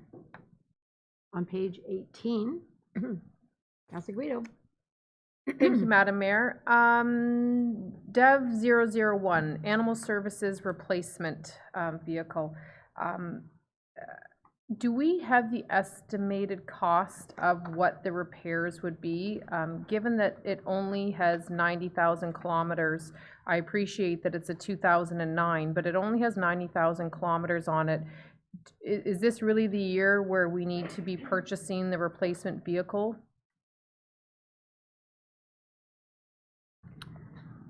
Through you, Madam Mayor, to the councillor. The Township of Uxbridge is responsible for purchasing the vehicles, and we share the cost 50-50 on the vehicles, and it's their estimate that it's nearing its life's end and that we need to purchase a new vehicle. Actually, there was a request last year, the same request, I think, for $17,500 for 2018. 2 years ago, there was a request for $17,500, and the Township of Scugog has pushed that off for a couple of years and now we've incorporated it within the budget. But we don't have an exact figure on the repair costs at this point in time. Thank you, Director Heritage. So is the 90,000 kilometers half of what it really is, and it's 180? Because I can't imagine that at 90,000 it's near the end of the life. I asked Councillor Ross and McDougall how many kilometers are on their respective vehicles, and I think they're close to 1 million when you combine both of their vehicle kilometers. So I'm really questioning why at 90,000 kilometers they feel that it's at the end of their life. And I personally, I'm not sure if this is the appropriate time, but this is an item that I'm not sure I want to support when it's 90,000 kilometers and we have way older vehicles on our list. Through you, Madam Mayor. So as Director Heritage did provide, this did come to us 2 years ago. However, it came up to us after our budget was already approved. So I had identified to them that our budget was already passed, so they'd have to bring it forward at another time. I'm guessing that the information probably wasn't updated, so that's probably from 2 years ago, the 90,000 kilometers. I don't know the repair costs and such, and we can get that information for you, but we rely on Uxbridge to provide us with their plan for the animal services. So if they came to us 2 years ago, and if this is correct, that it's 90,000 now, they would have come to us when it was 50,000, thinking it No, was? I believe it was 90,000 back then. Okay, well, I don't support that one. Pub 010, the mobile speed sign, radar signs, are these the ones that are similar to what Durham Police, the mobile ones that they put in different locations? Or what does this $25,000 get us for 2 signs? Mr. Frasca? Through you, Madam Mayor. So very similar to the signs you see on Queen Street, they are trailer mounted, so they can be very reasonably relocated. They do have data logging capabilities for tracking total speeds and traffic volume as well. And thank you, Mr. Frasca. What will we do with that information? We could use it for public knowledge. I mean, if a resident is concerned about speed and has concerns in an area, we can conduct a quick report just to verify if what they're seeing is actually what's happening on the road. Thank you, and if I may further, first of all, if I may just thank you, Mr. Frasca, for updating this report with the kilometers. I really appreciate that at the last minute. But does Durham Police not have these boards that they can just provide to us rather than us purchasing our own? And my next question is, seen as though Scugog was not the recipient of one of the red light cameras, is this something that the region couldn't somehow support financially rather than us endeavoring to this cost? Through you, Madam Mayor, I can't really speak about how many signs are available. I know they're restricted to how much signboards they can put up or trailer-mounted speed signs. So this was us going on our own just to put 2 out so we could mobilely relocate as needed. I can't really speak about the radar traffic light or speed. Councillor Watton, did you have, on that point? Well, just, I know I asked the question at the region as well, and since it's just a starting project and very costly, they will grow and expand the program as through each budget process, but where they have put them now is where they feel the most need is for them. But they do anticipate that they will expand that program. That's how it was explained to me. And to answer your question about the police, they have, I don't know how many, 2 or 3, that they move around as well. So I think it's a joint effort in addressing the concerns about speeding, erratic driving, and so on and so forth. And we would share that information with the police, I would imagine. Yes. Yes. Yeah, good. Okay, thank you. Thank you. Anything further? Yes, Madam Mayor. On page 33, Dev 009, a new mid-size vehicle for development services. what have been, and I know, I appreciate you probably don't have this cost rough estimate right now, but what have the mileage submissions been which would justify spending money to purchase a $25,000 vehicle? Have our mileage submissions been significant enough? Through you, Madam Mayor, I would suggest yes, they are very high for our building department. And as well, we're asking staff to have wear and tear put on their own vehicles, which really it should be the township vehicle that they're using because they're on township time. But there has been significant mileage claims from both the inspectors. Mr. Heritage, did you want to add to that? Through you, Madam Mayor, to the councillor, yeah, the mileage claims would far exceed the cost of a vehicle if the township purchased a vehicle for building services. Not in one singular year though, right? Through you, Madam Mayor, to the councillor, no, over several years, assuming the lifespan of a vehicle, 6, 7, 8 years, it would be a lot cheaper to purchase a vehicle. I'm not sure where we're buying these vehicles from that their lifespan is 6 or 7 years, but okay. Thank you. Okay, any further questions? Councillor Ross, you had yours and your hand up, and Councillor Brown? Okay, Councillor Ross. Thank you, Madam Mayor. In regards to the new mid-size vehicle, DEV 009, just to further on Councillor Guido's point, there's mention here that Around that same one? Okay. same one, yeah. That utilizing a township vehicle with appropriate identification to job sites projects a professional image, pardon me. Do we have uniforms as well, or is this just this point here? Is this people, the building inspector showing up in his personal vehicle wearing civilian clothes? Is that what's meant by that statement there? Through you, Madam Mayor, I think individuals, they do have shirts, or I don't believe they have jackets, but they don't have any other distinguishing clothing or what have you. But on their own vehicle, they don't have any Township of Scugog Building Department on it either, which I think that's what they're alluding to here. Okay. And then just to further up with Director Heritage, is it possible to see the actual numbers of what what the remuneration is for people's personal vehicles as far as mileage is concerned? Yeah, great.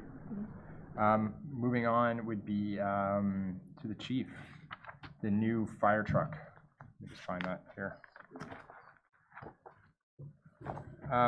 Was the 94 tanker fire truck used to receive the exemplary effort that we recently had in receiving the accreditation? You're looking at page, what, 38, or what page are you? I don't have a page number in my book here. What's the FES 001. Okay, that's page 38. Yes, it was. Okay. Short and sweet, I like it. Okay. The vehicle that you're looking at replacing it with for $300,000, is this a new vehicle, or have other options been used as far as looking at lightly used replacement vehicles? This is a new vehicle, and I'll tell you why. For 2.5 years, actually, I've been continuously looking for a used vehicle that will fit in that garage. And that inherently is our issue, is the size of the garage. If you look at, say, the fire station here in Port Perry, very traditional door sizes for a fire station, very traditional apparatus bay sizes, and you could literally put anything you want in them. Unfortunately, in Caesarea, we only have one bay like that, and that bay is right now consumed by the pumper truck. So we're very limited to the trucks that we have, we can go shopping for from a used perspective.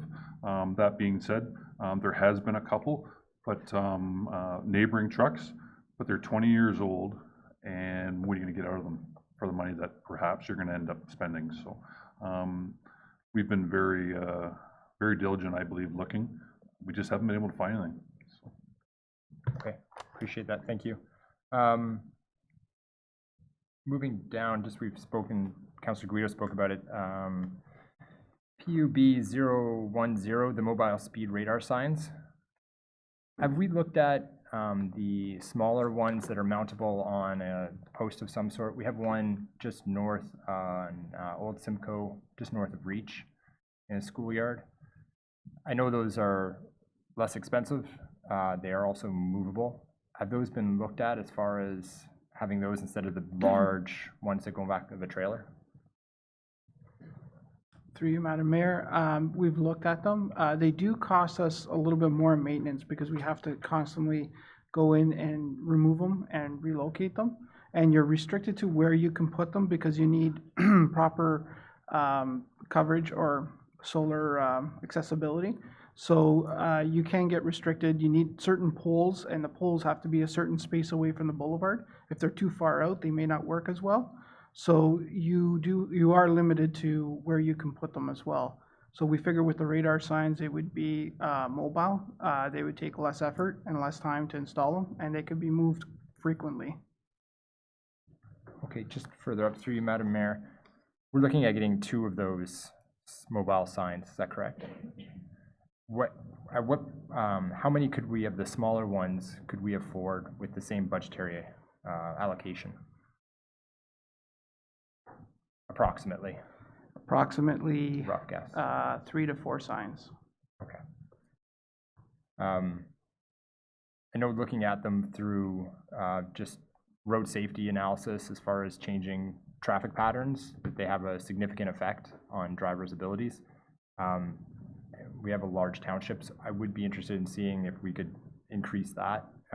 It's as opposed to changing the actual infrastructure of a road and traffic calming designs. This is seen as an easy way to do it, I guess you could say. I'd be interested to see how the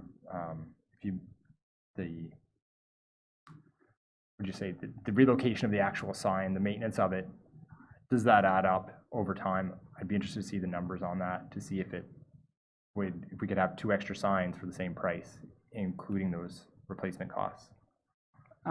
Through you, Madam Mayor, I can work on those numbers for you.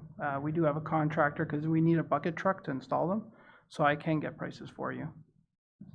Okay, thank Mr. you. Frasca, do those smaller, sorry if I'm interrupting, do those smaller signs collect data on No. speeds? Oh. No. That's a good point. Is that, pardon me, through you, Madam Mayor, is the primary concern to collect data through those? I know it was brought up earlier, or is it to actually change the traffic patterns? It was primarily for traffic, as a calming for traffic. It was an advantage to us that it has extra accessories that could accommodate traffic flogger. Okay, thank you. Okay. And then, just to be clear, the smaller ones do not have that at all? There are models that do have them, but for the price that we've purchased ours, they don't have them. Okay. It would be more of an expense. Okay, thank you. Moving down to REC 017, which is the Scugog Recreation Center, the new generator installation. Let me just find that. Page 201.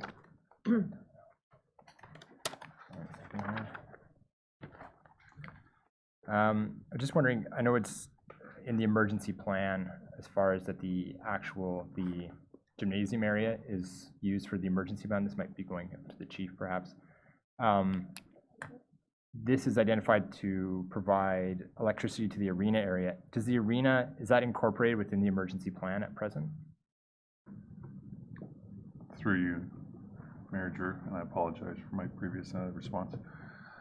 Yes, the entire facility is quote-unquote certified to be a part of our emergency operations. Okay, just further to that, given that it's pushed out on the forecast to 2022, do we have a litigious need to have that done now? Is that a need now, a now need item that should be there? If we have that this winter where we have mass power outages and we're putting people up in the arena complex, are we putting ourselves into a bit of danger having that pushed out so far, or is that a non-issue? Through you, Mayor Drew, there's only so much we can fit into a budget, and I totally respect the fact that perhaps this has to be pushed out for a couple of years. Would I like it tomorrow? Yes, I would. You know, I think the past couple of years, with the weather that we've experienced, we've seen opportunities that we've had to utilize, or at least we've offered that facility to the public. So, yeah. Okay, thank you very much. Any further questions? Okay. Mr. Cielo? If I could, Madam Mayor, just wanted to make sure council did realize that there is emergency power to the recreational center, just not on the arena side. Right, so yeah, just to clarify so that's what this is just for the arena itself, the one pad, is my understanding, is that correct? It's for the arena pad. Should the pad be needed for an evac center or whatever, there is still, the arena proper is still serviced by electrical emergency power. Sorry, the arena proper, what does that encompass? The hall, right? The hall, the office areas, everything except the pad, I believe. Okay, thank you. And also, we have an emergency generator here, so this can also work as a refuge area. Blackstock. Yeah, and Blackstock. Pardon me, Chief? Oh, yes, right, and the fire station also. Okay, so that's gonna just trigger the next question. Is this a need then, this generator, if we have all those in place? And if the apocalypse hits tomorrow, it's not, I understand we only have so much in the budget. Can we do without this then? I'm just trying to understand this. I'm not saying it's a go or no go. I'm just trying to understand it. Through you, Mayor Drew, it would be my recommendation that we continue with it and make it happen. There's other opportunities for that facility from this perspective of an emergency action. You know, one of the pads could be a morgue, so you have to fire up your floor equipment and you know, or you could fire up your floor equipment to turn the entire arena into an air-conditioned, so to speak, type facility. So. Okay, so we're at the moment where everything is suitable to deal with an emergency. This would be an extra bonus, but an obvious bonus that would have positive effects on the community. Through you, Mayor Drew, that's correct. Councillor McDougall, I think I missed your hand before, so I'll have you go before Councillor Brown. Go ahead. Thank you, Madam Mayor. Sorry, just caught me off guard. Mid-size vehicle Dev 009.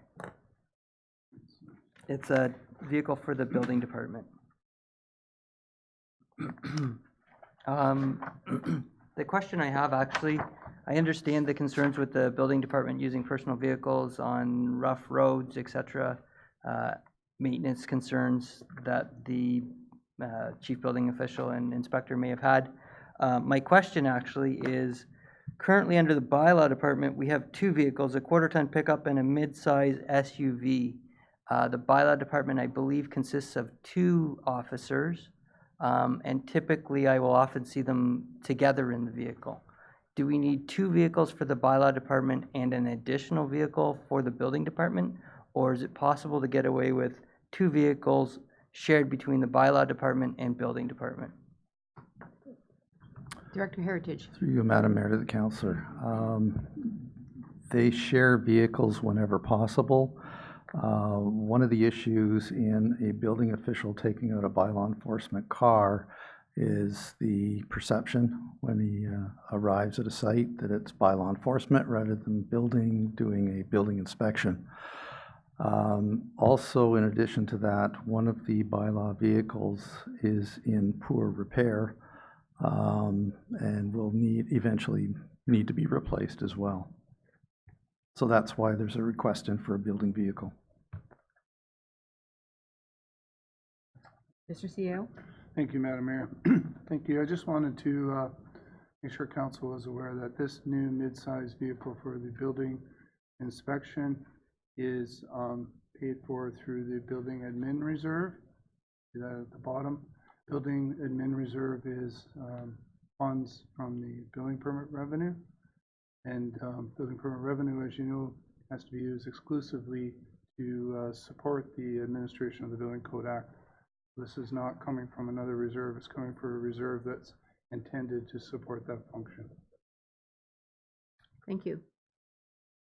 Anything further? Sorry, further, so it's not possible to share a Township of Scugog vehicle marked between the building department and the bylaw department, and we should be looking for the replacement of a bylaw department vehicle in this forecast, is that correct?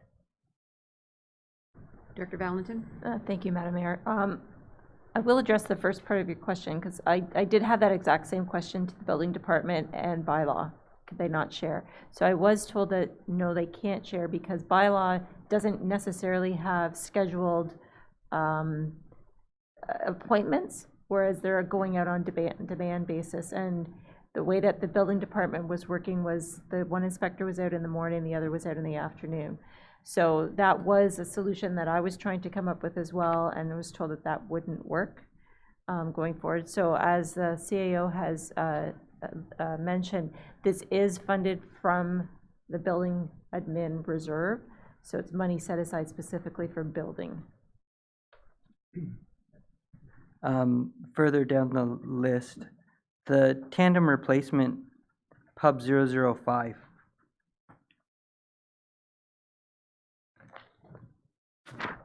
Um, 87. sorry, 87, yeah. thank you. Page 87. The trucks that we're replacing are quite old and quite high mileage. Are these trucks that we're ordering that will be specific to Scugog's needs and fit for everything we need, i.e. they will carry a full load of salt or sand and be able to plow on our side road hills? Through you, Madam Mayor, yes, these would be specific. They would be tendered through specifications that meet all our requirements. Okay, very good. So in essence, it's better than buying a lately used vehicle through you, Madam Mayor, that doesn't quite fit our needs. Yeah, when you go to the used market, you're susceptible to what's available at the time. So you do have to compromise. It could be accessories, it could be power, it could be a number of things, color of the vehicle, if that is important. The issue you have is you could be spending money on a used vehicle to retrofit it to ensure that it meets our recommendations or requirements. And that could be quite costly as well. And so there are things that you will fork over if you're going to used, and this is not one of them that we really want to lose out on any accessories. Very good, thank you, Madam Mayor. Further down to pub 010, the mobile radar signs. Page 93. Thank you. Through you, Madam Mayor, I think probably to you, Rob. The trailer-mounted signs, whether it be at the MTO annual conference or the Bike Summit or AMO, we don't tend to see a lot of those anymore. I'm just wondering if they're old technology. I have seen applications where the yellow signs, like on Union Avenue, are mounted on dollies and locked to poles for mobile analysis, as well as, although I couldn't find them, the yellow signs as well. I've seen them with a chain backer where they can mount them to any pole and the chain locks inside and then they lock the sign shut. So I'm just wondering if there's not possibility for us to consider a significantly cheaper option to get two signs cheaper than the trailer mounted ones. Can we look at that further? Through you, Madam Mayor, we can definitely look into it. I do know that there are municipalities that are using them. They use them in as message boards as well. There's a lot of municipalities that are heading towards the message boards where they also show speed and can count volume and traffic counts. But this was specifically for radars. So to limit the cost, we tried to keep it at just for radar signs.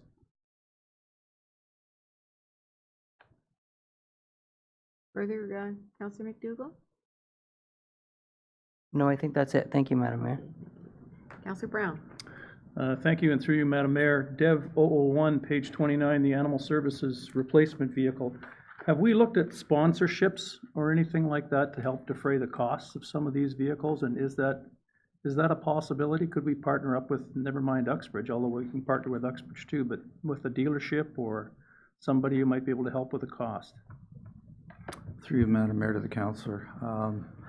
Both the Township of Scugog and Uxbridge have been actively looking for sponsorships for the new animal shelter, and that's where our focus has been over the last number of years in conjunction with NASAS.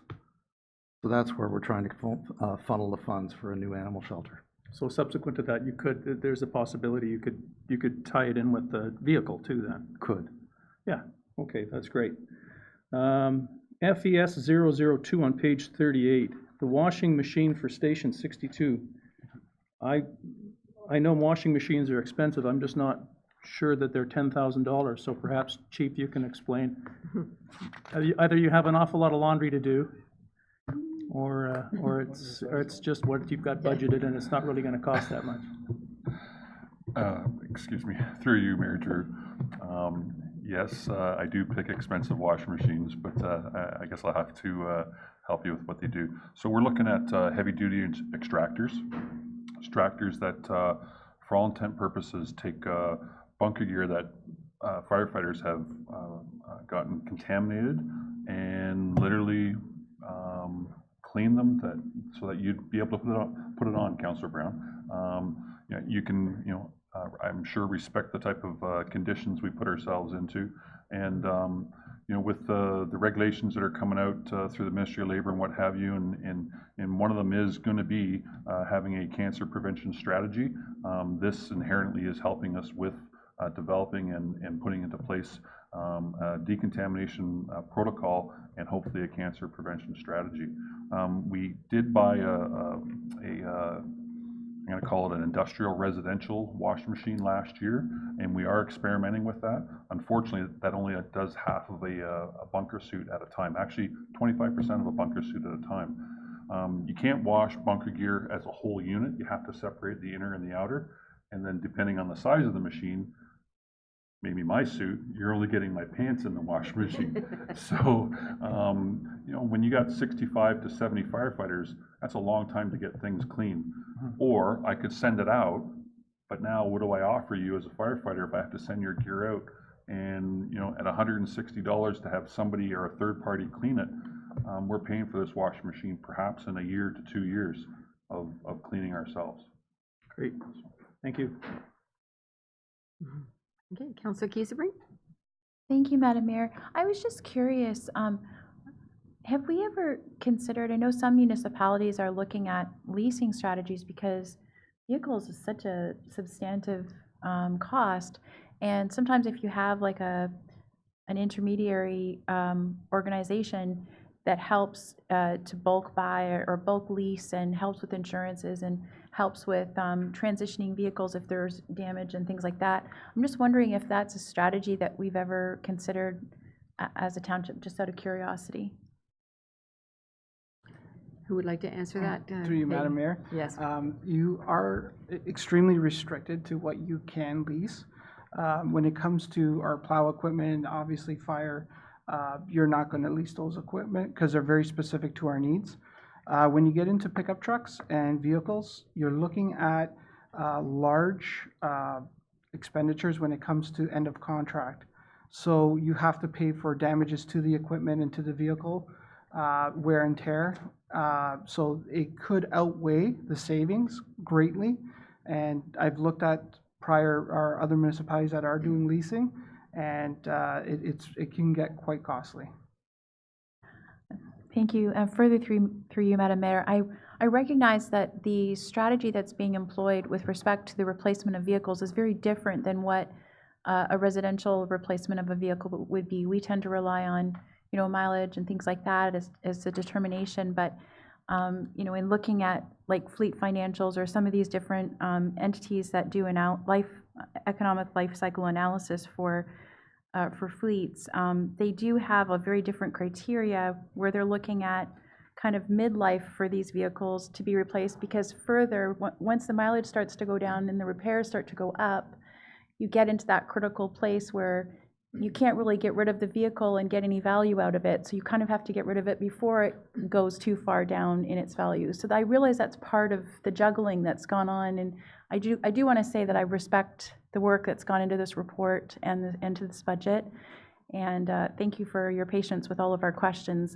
We know that it's been tricky, and we appreciate all the work that's gone into this. Anything? Yes, thank you, Madam Mayor. Through you, just wanted to follow up on the SRC new generator installation. Is there a possibility that the arena could be considered a regional emergency center rather than just a municipal emergency center? Excuse me. Through you, Mayor Drew, it actually is the region that approves it as an evacuation center. So in essence, in an emergency that could be south of the ridges, and I dare not say what I'm thinking of, but it could possibly be a center for that type of an evacuation? Again, through you, Mayor Drew, there's always a possibility. Neighbors could come knocking. And is there a possibility that neighbors might come funding before they come knocking? Through you, Mayor Drew, good luck with that one. Okay, just a question. Well, then we can wait. One other further question. Thank you for the education on the washing of the bunker suits. So after a call, are we looking at however many firemen would go out, coming back and washing all of those suits? Through you, Mayor Drew, yes, our bunker gear strategy right now replaces bunker gear every 7 years. So that gives us 3 years of leeway between before we have to dispose of the bunker gear. So inherently, we can, when firefighters return from a call, we can put them into clean gear, although it's aged, have their gear cleaned, and then put them back into their clean gear. And is that only after fire calls? Through you, Mayor Drew, it could be through any call that contaminates their gear. Okay, so in essence, you could have however many people went out on a call, come back, and then you have all of those suits that need to be washed relatively expediently so that they can be put back into service. Through you, Mayor Drew, that's correct. Wow, okay, thank you. Are there any further questions on this section? Okay, seeing none, we'll move on to computer hardware software. That's on page 19 still. And that's the last section. Councillor Guido.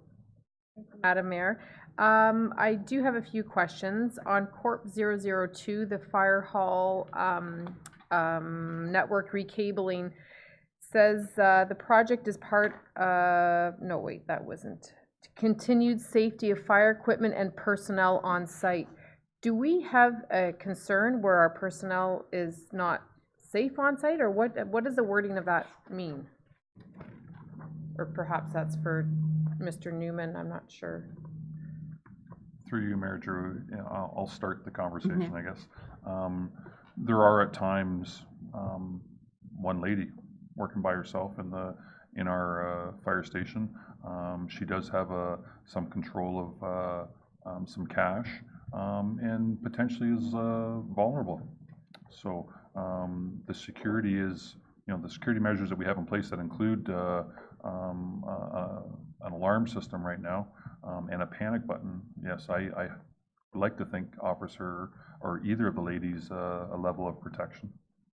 And currently, we don't have that right now, is that what I understood? Through you, Mayor Drew, we do, very dated though. Okay, thank you, sorry that I have to. My next question is in regards to the replacement of the desktop. Sorry, I'm just getting to that page right now. Desktop computers. I've noticed that the budgeted amount of $12,800 is the same for the full 3 years, yet it says that the sale of the equipment will go to offset the replacement costs. So is it that we don't know what the replacement or the trade-in value or the sale value will be, and that's why we've got it budgeted at the same for all 3 years? All three descriptions indicate that there will be, that the current computers will be sold to reduce the cost of the replacement equipment. So where will we see that reduction? Mr. Clerk? Thank you, Madam Mayor, and through you to council. This capital budget item is the expense only. I've been informed by the treasurer we don't include the revenue portion of it, of those offset, but you are correct that we don't know what we would get for them either. So there's two components there. This is just the expense, but we will offset by selling the current equipment. Will offset the 12,800? Correct. Okay, so we've just budgeted at 12,800 for all 3 years because we don't know what we're gonna get. Through you, Madam Mayor, to the council, yes, that's correct. Wonderful, thank you. My next question is on Corp 008. In regards to the upgrade of reference monitors for 2 staff, mayor and council, and the movement of senior management desks for better use of council chamber space. Can you please describe what the upgrade to the reference monitors are, which ones those are? Mr. Clerk? Thank you, Madam Mayor. It's the ones you're looking at in front of you. And what's wrong with these ones? Well, due to the lighting, as we see actually earlier today, I know that I have a very good difficult time seeing the screens due to the glare. Certainly, I would imagine you guys have that sort of issue because you back onto the windows that have those.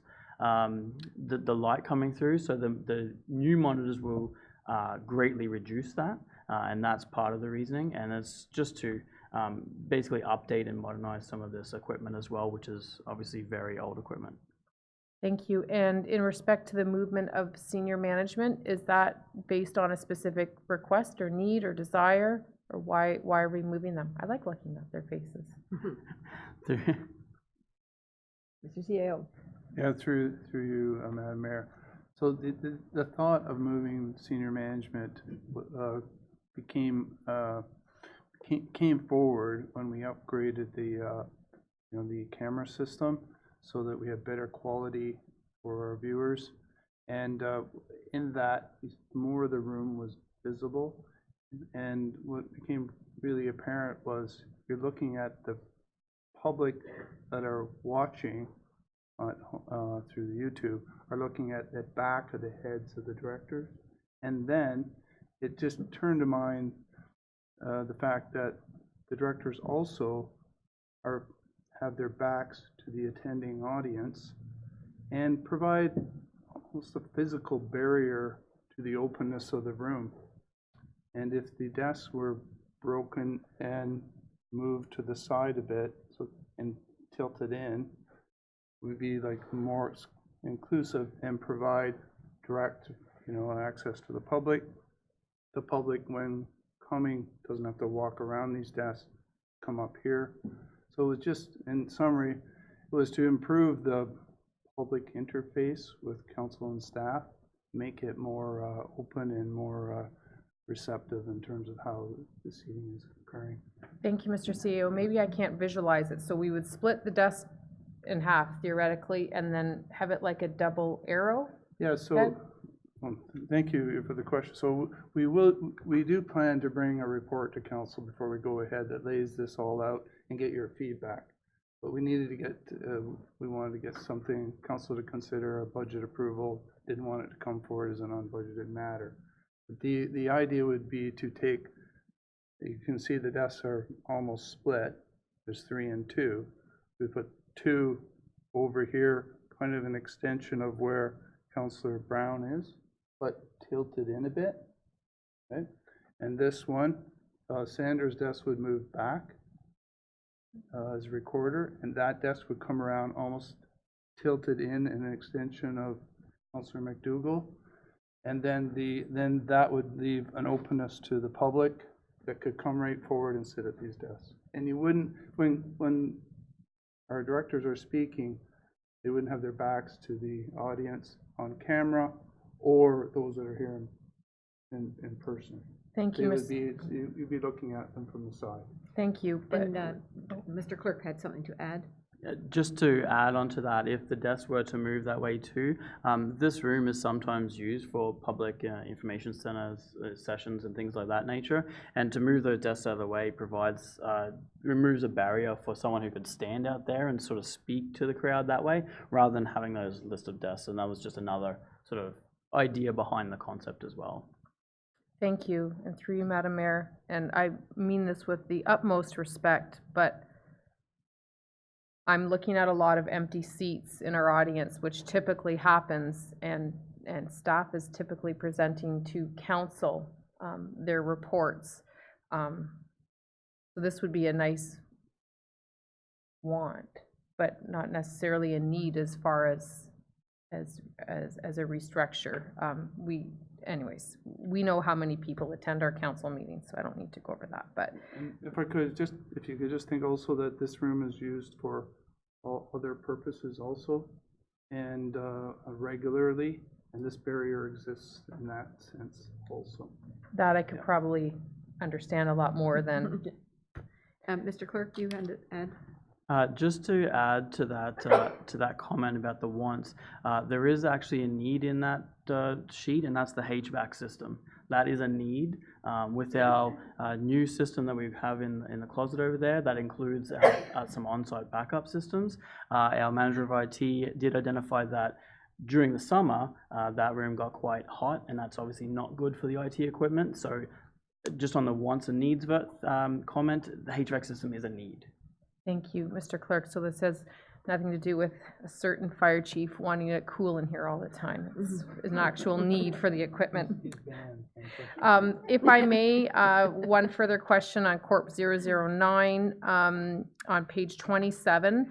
I just have a question and clarity regarding the comment, providing members of council with the ability to create and retain private notes on their electronic agenda with the designated secure portal. Are the comments that I'm making now on my agenda not private to me? Mr. Clerk? Thank you, Madam Mayor, and through you to council. Unless you share them with anyone, yes, they would be. This is referencing a specific portal that you would have access to, that you could make your comments right in the portal on the agenda. So that's what that's referencing, that a secure portal would be established for each member of council. So that's what that's referring to. So help me understand this then. Right now, when I want to make comments, I need to download the agenda to a PDF and save it and then add my comments. Are you saying that that will remove that need to download and I can just go right in like the old days and put comments in directly? Yes. Through you, Madam Mayor, and to council, exactly. This will create a portal so that you would log into the portal and your agendas would be there, and you simply just add your comments as you see fit. The system that we have in place right now that you're referring to was intended to work that way. Unfortunately, as you pointed out, it doesn't quite work that way. So this is, in the products that we're looking at, certainly this is the type of thing that would allow you to do that. Thank you. Thank you, Madam Mayor. Councilor McDougall? Yes, thank you, Madam Mayor. Just to follow up on that, so that would mean that I'm assuming whatever device I log in through, my comments will come up. I won't necessarily need this specific device. Is that fair? Mr. Clerk? Through Madam Mayor, although different platforms work in different ways, the one that I have been looking at, yes. Okay. The answer to that question is yes. Very good. And then to follow up on Corp 008, I was going to ask what an H for an HVAC system is, but no, I'm not going to ask that. In terms of needs for this room, I know that when we had a presentation with regards to a certain subdivision, that these screens were difficult for the audience to see. I don't know if that's a way that something that could be addressed if we're looking at doing upgrades, but I know that the public has trouble seeing what we're trying to show them. Mr. Clerk? Thank you, Madam Mayor, and through you to council. There was a previous request to upgrade the screen, which council decided not to proceed with. However, if this is, again, I'm sorry, I apologize, I'm going off track, but based on the question, I am looking at bringing something forward in the operating budget. If you'll notice that projector, there's 2 red lights flashing on it right now, indicating that it's on its last legs. So we are actually going to bring forward something through the operating budget in discussions with the manager of IT because we will need to replace that before it completely shuts down and doesn't work anymore. as a part of that, we would look at getting a proper size screen behind us as well, which would give you a better view for the public for those, exactly what you're talking about for those sessions. So as much as the TVs may not change, the screen could be far better and enhanced, and that's something we will look to include through the operating budget. Thank you. Further? Sorry, thank you, Madam Mayor. The last question I have is with regards to the on-site backup system. Do we not use cloud-based software for backing up our system? Are we all on-site? Is that a government requirement? What is the report number? Sorry, it's Corp 001, page 20. Thank you. Okay, sorry, go ahead. Sorry, the question was, the on-site backup system that is being requested here, is that something that is required, or do we use cloud-based backup systems, or how are we doing this? I just asked because I know it came up at AMO that I think it was AWS Web Systems does a lot of backups for, I think, a lot of other municipalities. Clerk? Thank you, Madam Mayor, and through you to Council. I'm going to give you a layman answer to that question simply because the manager of IT is away today. But essentially, this is creating a redundancy, I guess, that we have on-site backups as well. So yes, we do have cloud-based backups. We also have on-site backups as well. And as you'll see from that project detail sheet there, when shortly thereafter the manager of IT started, he was given a certain amount of funds to do a on-site backup system, and he did the best he can with the funds he has. But now that we've got our system up and running at a far better experience for our end users, it has become evident that that backup system is not sufficient for our needs right now, hence why we are asking for one that will actually not incur some of the issues that have been occurring with the current system we have. However, that system doesn't just go away either, as you note in the comments there, is that system will be used for our critical backups, also a test environment site that our manager of IT can use. So essentially that's your layman answer that I can provide you. Thank you very much. Yep. Any further questions? Okay, thank you. Councillor Ross? Thank you, Madam Mayor. Just staying with Corporate Services Report 001, the replacement of the on-site backup device. My understanding that this was purchased in 2017. Was it a hardware failure, or was it the wrong tool selected for the job? Through you, Madam Mayor, to Council, the equipment purchased was purchased based on budget allocated, and it was the best item or a piece of equipment that a manager of IT could basically establish for the budget he was provided, and now it is not sufficient, and it is in fact incurring some unforeseen issues and instability issues because of the amount of data that we have on site. So it became apparent that it's not sufficient any longer, so it's a need now, or a now need I should say, to stop having those unforeseen issues and instability of the current system. Okay. Thank you.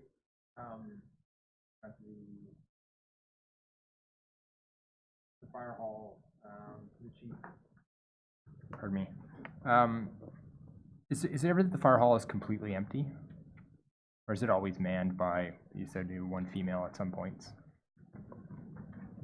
Through you, Mayor Drew, during the day, Monday to Friday, during regular business hours, there's always somebody there unless, everybody's out doing their work and perhaps one of the ladies is booked off sick. In the evenings, no, there's nobody there. Okay. So the security that is requested here, does that include like a break and enter kind of security system, or is this mainly, as you mentioned before, like a panic kind of button system? Through you, Mayor Drew, presently we have a panic button system that sounds horns around the building, and you hope the neighbors call the police before they call me. I'm not a big fan of that type of system. I would prefer cameras. I would rather get a look at you versus waiting for either me or, one of my members of staff or police to arrive to hopefully catch you before you get in your vehicle and leave with whatever property you've taken. So, my choice would be to go with cameras. Okay, and further, if I may, Madam Mayor, has there ever been an issue or an incident that has resulted in this coming forth now? Through you, Madam Mayor, there has been issues, and that's why there's a dated security system in the two stations right now, as well as the panic alarm in this station here. And that's previous to me. I can't tell you the history other than it has happened. Okay. I have to interrupt at this point. I need a motion to extend the time.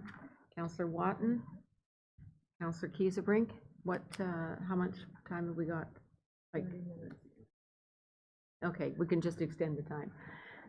All those in favor? All those in favor of extending the time? Indefinitely, Madam Mayor? Depends on how many questions you got. Until 7 Wow. p.m. Do you want to put a time to it? Yes, Yeah. 7 p.m. Oh, yeah, you got something at 7:15, haven't you? Yep. It's 25 to 6 now? Okay. Well, we're on the last part of this, so hopefully we can get it through. So to 7 p.m.? To 7 p.m. All those in favor? That's carried, thank you. Yeah, I've got Councillor Ross first. Okay, Councillor Ross? Okay. Go ahead. Corporate Services Report, COR 007. Is there a market for old backup storage units? To the clerk, I believe, on this one. Mr. Clerk?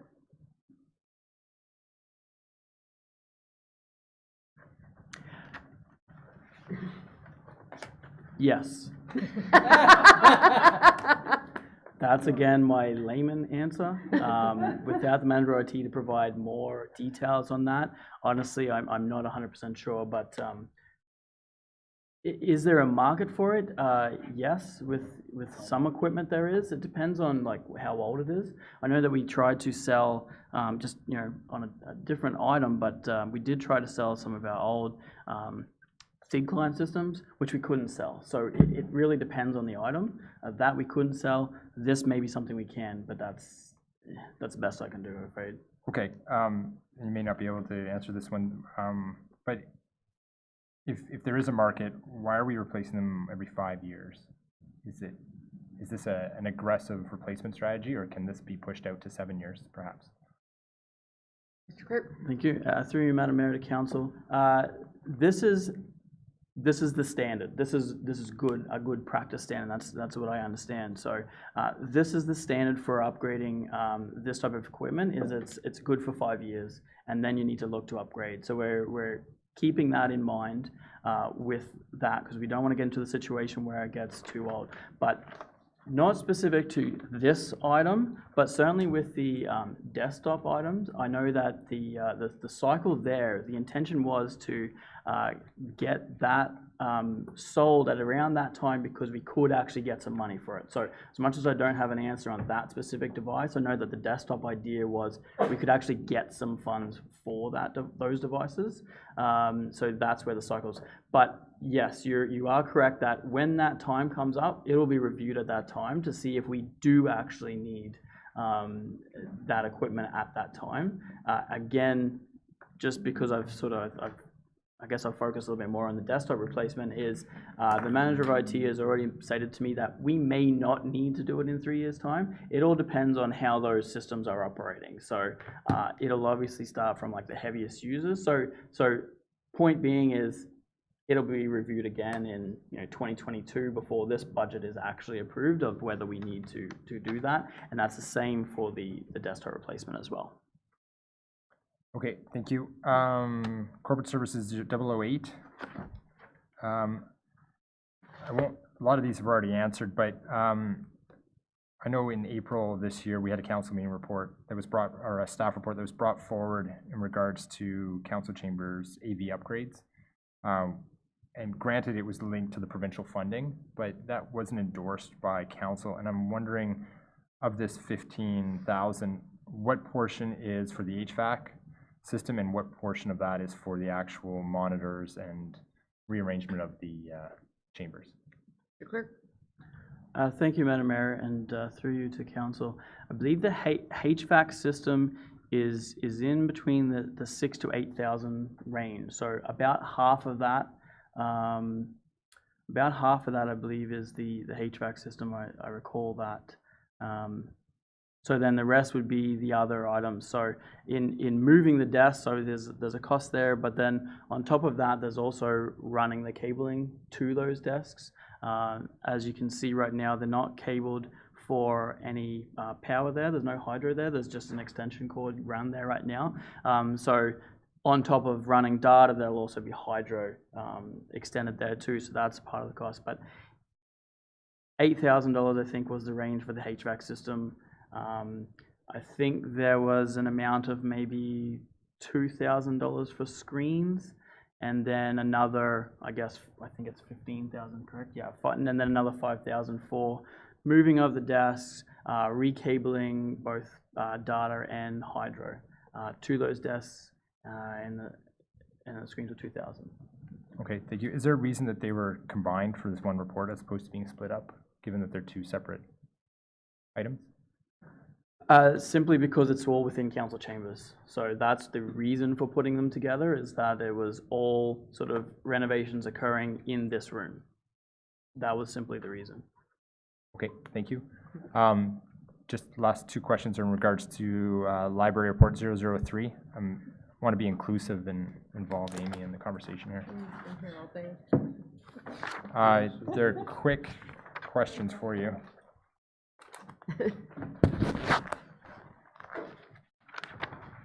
Okay, go ahead.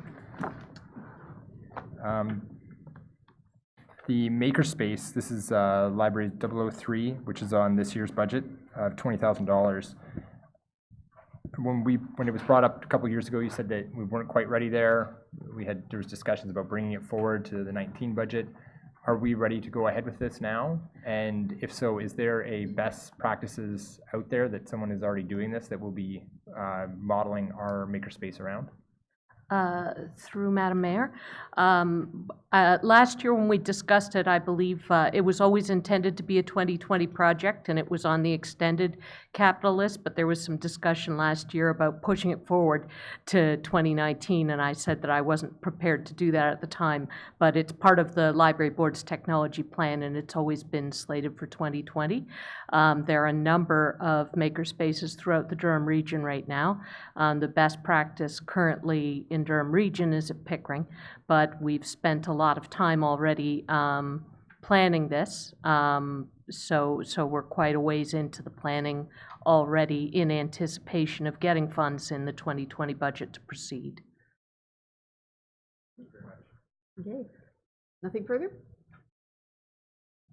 Councilor Dougal, go ahead. Thank you, Madam Mayor.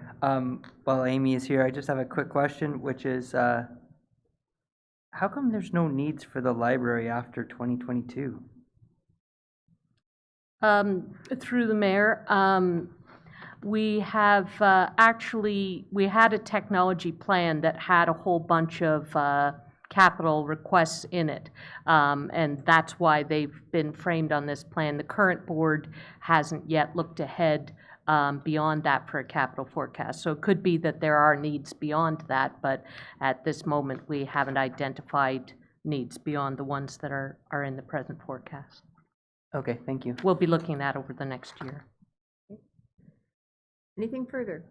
Councilor Kieserbrink. Thank you, Madam Mayor. Further to you, Amy, I was just wondering if you could tell us a little bit about what the tagging will do in the self-checkout and what the impact would be for the library. Through the mayor. Yes, the tagging has a bunch of different aspects to it. For one, it can be used for inventory control, so we can use devices to sort of scan the shelves more quickly to sort of see what's on the shelf. It can also be used both for self-checkout terminals later and also for the actual terminals that the library staff use, just to make the checkout a little bit faster and easier. It especially has health benefits in terms of you know, repetitive stress injuries and that sort of thing, because when library books are tagged, they can just be like put down all in a pile, and it will check the whole pile out rather than each book having to be turned or opened or scanned. So it cuts down a little bit on that. And it can also be used for security systems and everything to help that. So there's a bunch of different aspects to tagging the material that can make it more useful. And the self-checkout is actually something we've had requested repeatedly by our customers. They do have them in most libraries now. I want to stress that we would not be using them in our library to replace staff, because our staffing is quite tight. We only have one person on a desk anyways, and we're still going to need a person. As you know, if you've ever tried to use any kind of self-checkout technology, there always needs to be somebody to come and help with it anyways. So this is, I want to hasten to say, it's not to replace staff, it's actually just more to help. Libraries are transitioning into a place where more and more they're helping people with technology, they're getting away from the desk and doing more to help the customers one-on-one. So it would just free everybody up a little bit more to do that, so they wouldn't have to be tied to a desk as much, and it would give our customers options in terms of serving themselves. Okay, thank you. Anything further? Seeing none. What is the motion here? Is there a motion here? That report FI, this one? Oh, Jen, sorry. Councilor Guido. Thank you, Madam Mayor. I didn't know if you meant like no other questions in general on the budget or on that section. I just have one question, if I may, then on the overall budget.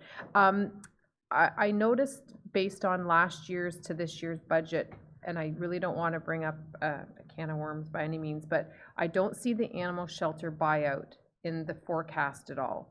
So does that mean that we are not planning on paying the buyout portion, or that we just didn't identify it for this year? Speak to that. Director Valentin. Thank you, through you, Madam Mayor. So those funds were already committed in prior years, so they are sitting as committed values in our reserves right now. So we have $99,000 that was identified last year as the buyout portion, so that is committed funding. And we also have $240,000 that's identified, and another $300,000. So, okay, so it doesn't need to show up every year because it's okay. Perfect. Thank you. Thank you, Madam Councilor Ross. General questions? Just a general closing. There's been a lot of good questions here that brought a lot of ideas forward as far as just a line-by-line review here. We've gone through a lot of it tonight. There is a lot of this is a need, and I can recognize that now. What I may have had as identified as a want has been clicked over to a need in many of these things after questions have been answered, so I thank you for your time in doing that. In saying that, there are still a number of wants, as there always will be. And I wanted to see, this is a big capital budget, and we're looking at potential 5% increase going forward. If their feet were pushed to the fire as far as reducing each area's budget by 1%, I wanted to see what that looks like. Does not to be answered tonight, but going forward, we have time before this comes back to us. I've identified stuff in parks, parking lots, vehicles, the studies area where we could save over. Just things that have been discussion that we've had that haven't been necessarily unanimous agreement with all of us.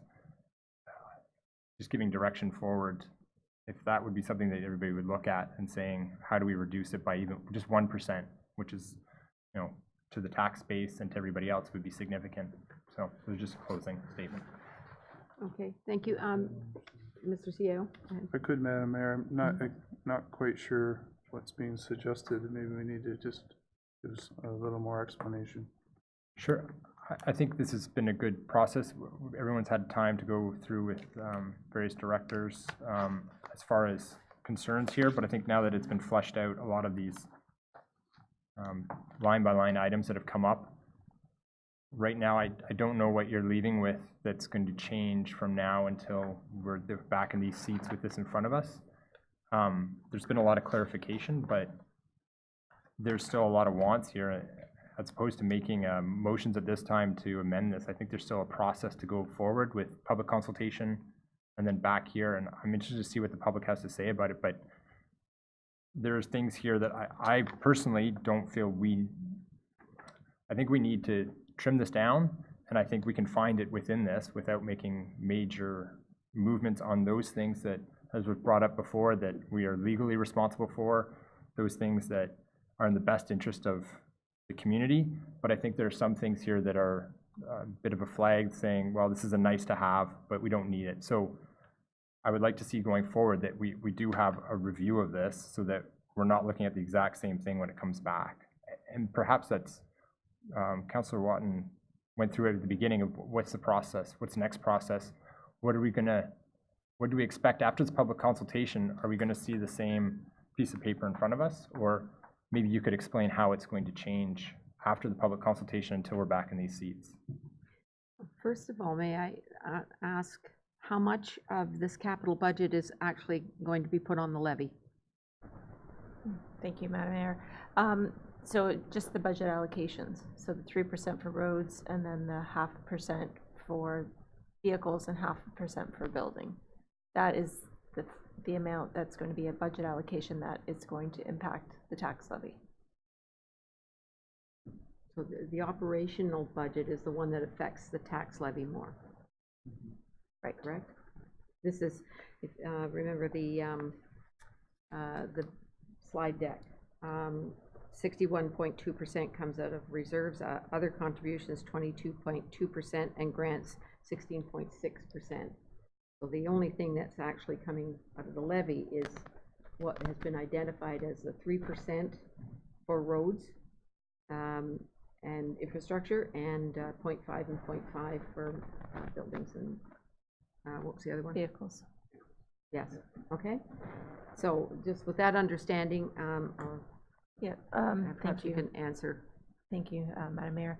So I would look for some direction from council today, because staff has brought forward this that we feel are our priorities based on the funding that's available. So if there's direction that council would like to provide us to review, unless I get that direction, I typically wouldn't make changes. And then they'd come forward and the changes would have to be made at the final council meeting, which then more work to be done afterwards as well. So, if I could, Madam Yes. Mayor, I know I've been keeping a list of items council would like clarification, and I think the manager of finance, I noticed, has been doing the same. Those items we'll, undertake to get you the information that you were requesting. But as the treasurer mentioned, if there is direction to staff to reduce the 3 or the 2 halves, now's the time to give it. We're on a short time frame, I'm sorry, but we want to get the capital budget finished this year, so that we're in November already. We're going to a public open house next week, and we'll be right back to council at the end of November with the capital budget. And as the treasurer said, this is what the senior management team has brought to you within the context of the targets that have been set. It doesn't mean that has to be the final amount, and that's up to council, but we would like some time to prepare for that. So if you have thoughts on, if you want to give that direction now, probably would be best, being that it would affect the road 3% or the 0.5% for vehicles or buildings. The others are coming from different sources. Further? Just point of clarification. The public consultation that we're having, is that just an information session then for the public to explain what's going on here? Or are we taking feedback to be acted upon? Through Madam Mayor, we'll definitely be taking feedback. And we'll bring, and you'll be part of that session, and we'll bring that feedback through the final report that the treasurer is doing. If something came out of that we missed something, or there was public didn't agree to some of the items to the point that council wanted to make changes, then that's an opportunity for you to make changes as well. Yes. Okay. Definitely want to hear the public's views and comments with respect to the capital budget that's being drafted.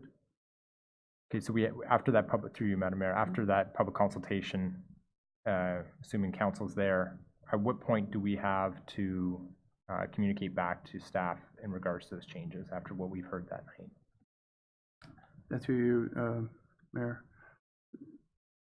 You'll be able to communicate those back to staff, but it would be council collectively that would give the direction to staff to change whatever is being suggested to change in the capital budget. So that, if it's not done tonight, the next opportunity to do that is when the budget comes forward on 25th of November. And we would hope that it could be dealt with at that meeting. If not, because it was significant changes and required finance to calculate the numbers, then we would do it the next opportunity, giving them time to make those adjustments before the end of the year. Okay. I get, yeah, okay, thank you for clarifying. So, still have potential to go forth, but I'd still, the point of that, even though it does not affect the tax base, only the levies, I still think that, you know, the spending here is, perhaps could be refined a bit. So when you say you want direction tonight, what does that look like as far as direction? Are you looking for a motion to be made as far as removing items, or just a conversation and you'll take it back? Through you, Madam Mayor, I think we need direction. If you want projects removed, we would like that direction. Agree, Madam Mayor. It should be identify the projects and have council agree to it, and they will come out with the draft budget. Okay. Councillor Watton, McDougall, and Brown. Just to clarify, we would only be looking at the 2020 budget to reduce that 1%. So if we, i.e. wanted to have something pulled, we only take something out of that column, correct? Yes, I would say so, yeah. Okay. Probably the easiest. That'll be Well, the rest isn't part of, it isn't part of the forecast. It's only a forecast, so, right. We're not approving that. That's only in principle, correct? If I recall your slide deck. Okay. Councillor McDougall? Yes, thank you, Madam Mayor. Question to Di. There's a chart in the report prior, and it has a special levy listed as 387,500. The question I'm asking, last year I committed to memory $122,800 was 1% of our budget. This year I back calculated from that chart. I think the number is 129, 166, 68 is 1% of our budget. Does that sound right? Through you, Madam Mayor. Sorry, it's not a test. I just Well, the budget is 12,914,700. 2019 budget. So you got something committed to memory. What is it? 12 million? 12,914,700. So that's different than the tax levy, because the tax levy we took off growth portion and a PIL payment in lieu to come out with what needed to be levied. So the budget itself, so the because the capital, through you, Madam Mayor, the capital budget and the number we're looking at does not translate. We've approved a number of 5% for our tax increase. Correct. That's inclusive of the special levies and the 0.9% for CPI. Is that correct? The 1% for CPI, yes. 1%. Yes. For CPI. So that has to translate back to a number which is so like it's 5 times 1%. Right. What's that number? 645,735. 735. And what does that number represent? 647,000?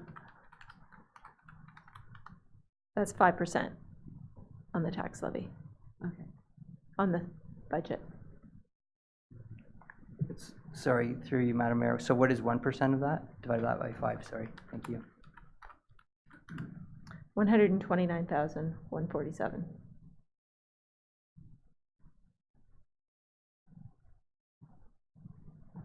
So if we want to pull 1% out of this budget, indulge me, thank you, Madam Mayor. Like an EV charging station and a couple speed cameras would be close to 1%, but I think it's more complex than that, because if we have additional funding that's coming in from somewhere else, that doesn't necessarily save us 1% out of the levy. Correct.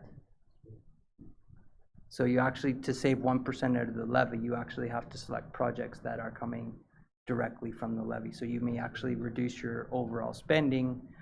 Yeah, Correct. that's all. Thank you. If you want to reduce the levy, it's in those three areas. The 3% for roads, the 0.5% for buildings and facilities, the 0.5% for vehicles and equipment. That will, if you reduce those percentages, you'll reduce the levy. Okay, anything further? Okay, Counselor Brown? Through you, Madam Mayor, so for Mr. and Mrs. Scugog, the average homeowner, what are we looking at? If we just leave it the way it is right now, what's the increase in taxes again? Per capita, yeah. It was about, 1% was about $40 a month, $40 a year, so just under $200. 5% would be under $200, the average taxpayer for the year. But that's operating, that's basically operating, isn't it? That is operating? Correct. Okay, thank you.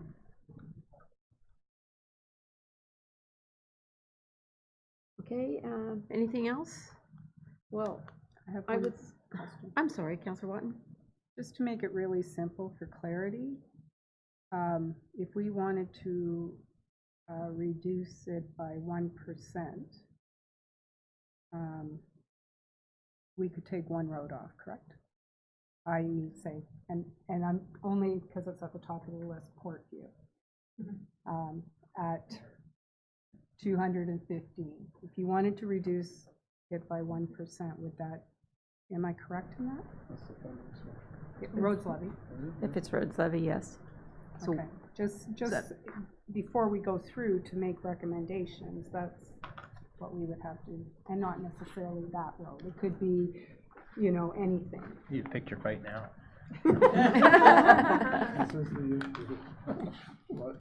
It was just the first road list on the roads. Councillor Ross? If I could just speak just to Councillor Watton's, not her example, but her meaning behind it. I understand it's a complex thing, and that's why I said I don't think it's for tonight. I know that staff wants direction. You also have a chance to have direction now. It's been clarified from the public consultation.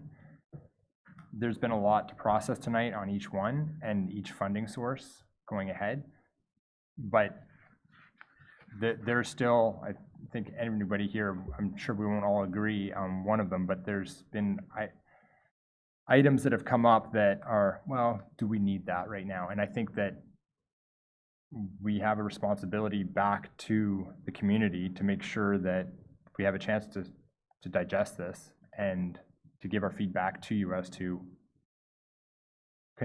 should this stay, should this go, coupled with the public feedback as far as they're going. So I know that's not direction tonight, but I don't think we're going to give proper feedback tonight, but perhaps in the next 3 weeks before we're sitting here again, 4 weeks before we're sitting here again. The only thing I would say about that, Councillor Ross, is that if we have to take a road off to get to that, this document as it stands right now would go to the public meeting next week. Public would have an expectation that that particular road or whatever would be in the budget. And then they find out that if they live on that road, they're not going to be too happy to find out that we've cut it after the fact. Yeah, if I may, I know I agree absolutely that, but I think that everybody going into that needs to understand that it's a draft budget and that things will, or have the potential to change. So to get your heart set on whether it's Portview or it's anything else, I think that's under our responsibility right now to go through it and say, hey, based on what happened tonight and what was said and the information we have, should this stay or should this go? Maybe it's a road, maybe it's a service. I don't know, but I think if we're having feedback from the public anyways, if it is a quality feedback session where the public's going to give us feedback, then something's bound to change. Probably want roads added, not taken away. Well, Councillor Watton? Question. Is there an easy way to show, based on Councillor Ross's comments, to show what is the vehicle levy? That is it easy without us going into each of those bullets? Like, do you have the roads levy X amount? Well, it's all identified in the financing summary. Do you want to go to the financing summary? Is that somewhere else other than this? Near the bottom. I'm sorry, I don't see it. Try 220. 220? A little further. There. Back up. A little further. A little further. So this is all the financing summaries. Keep going up. So right there. So 224 is your financing summary, and all of the titles there that are highlighted in blue, they are hyperlinks. So you can go and look at the roads identified in the roads and other infrastructure reserve. Okay. So you want to click on that one? Thank you. Those are all the roads.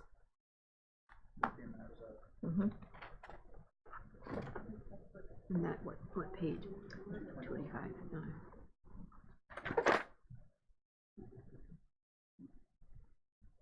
Okay.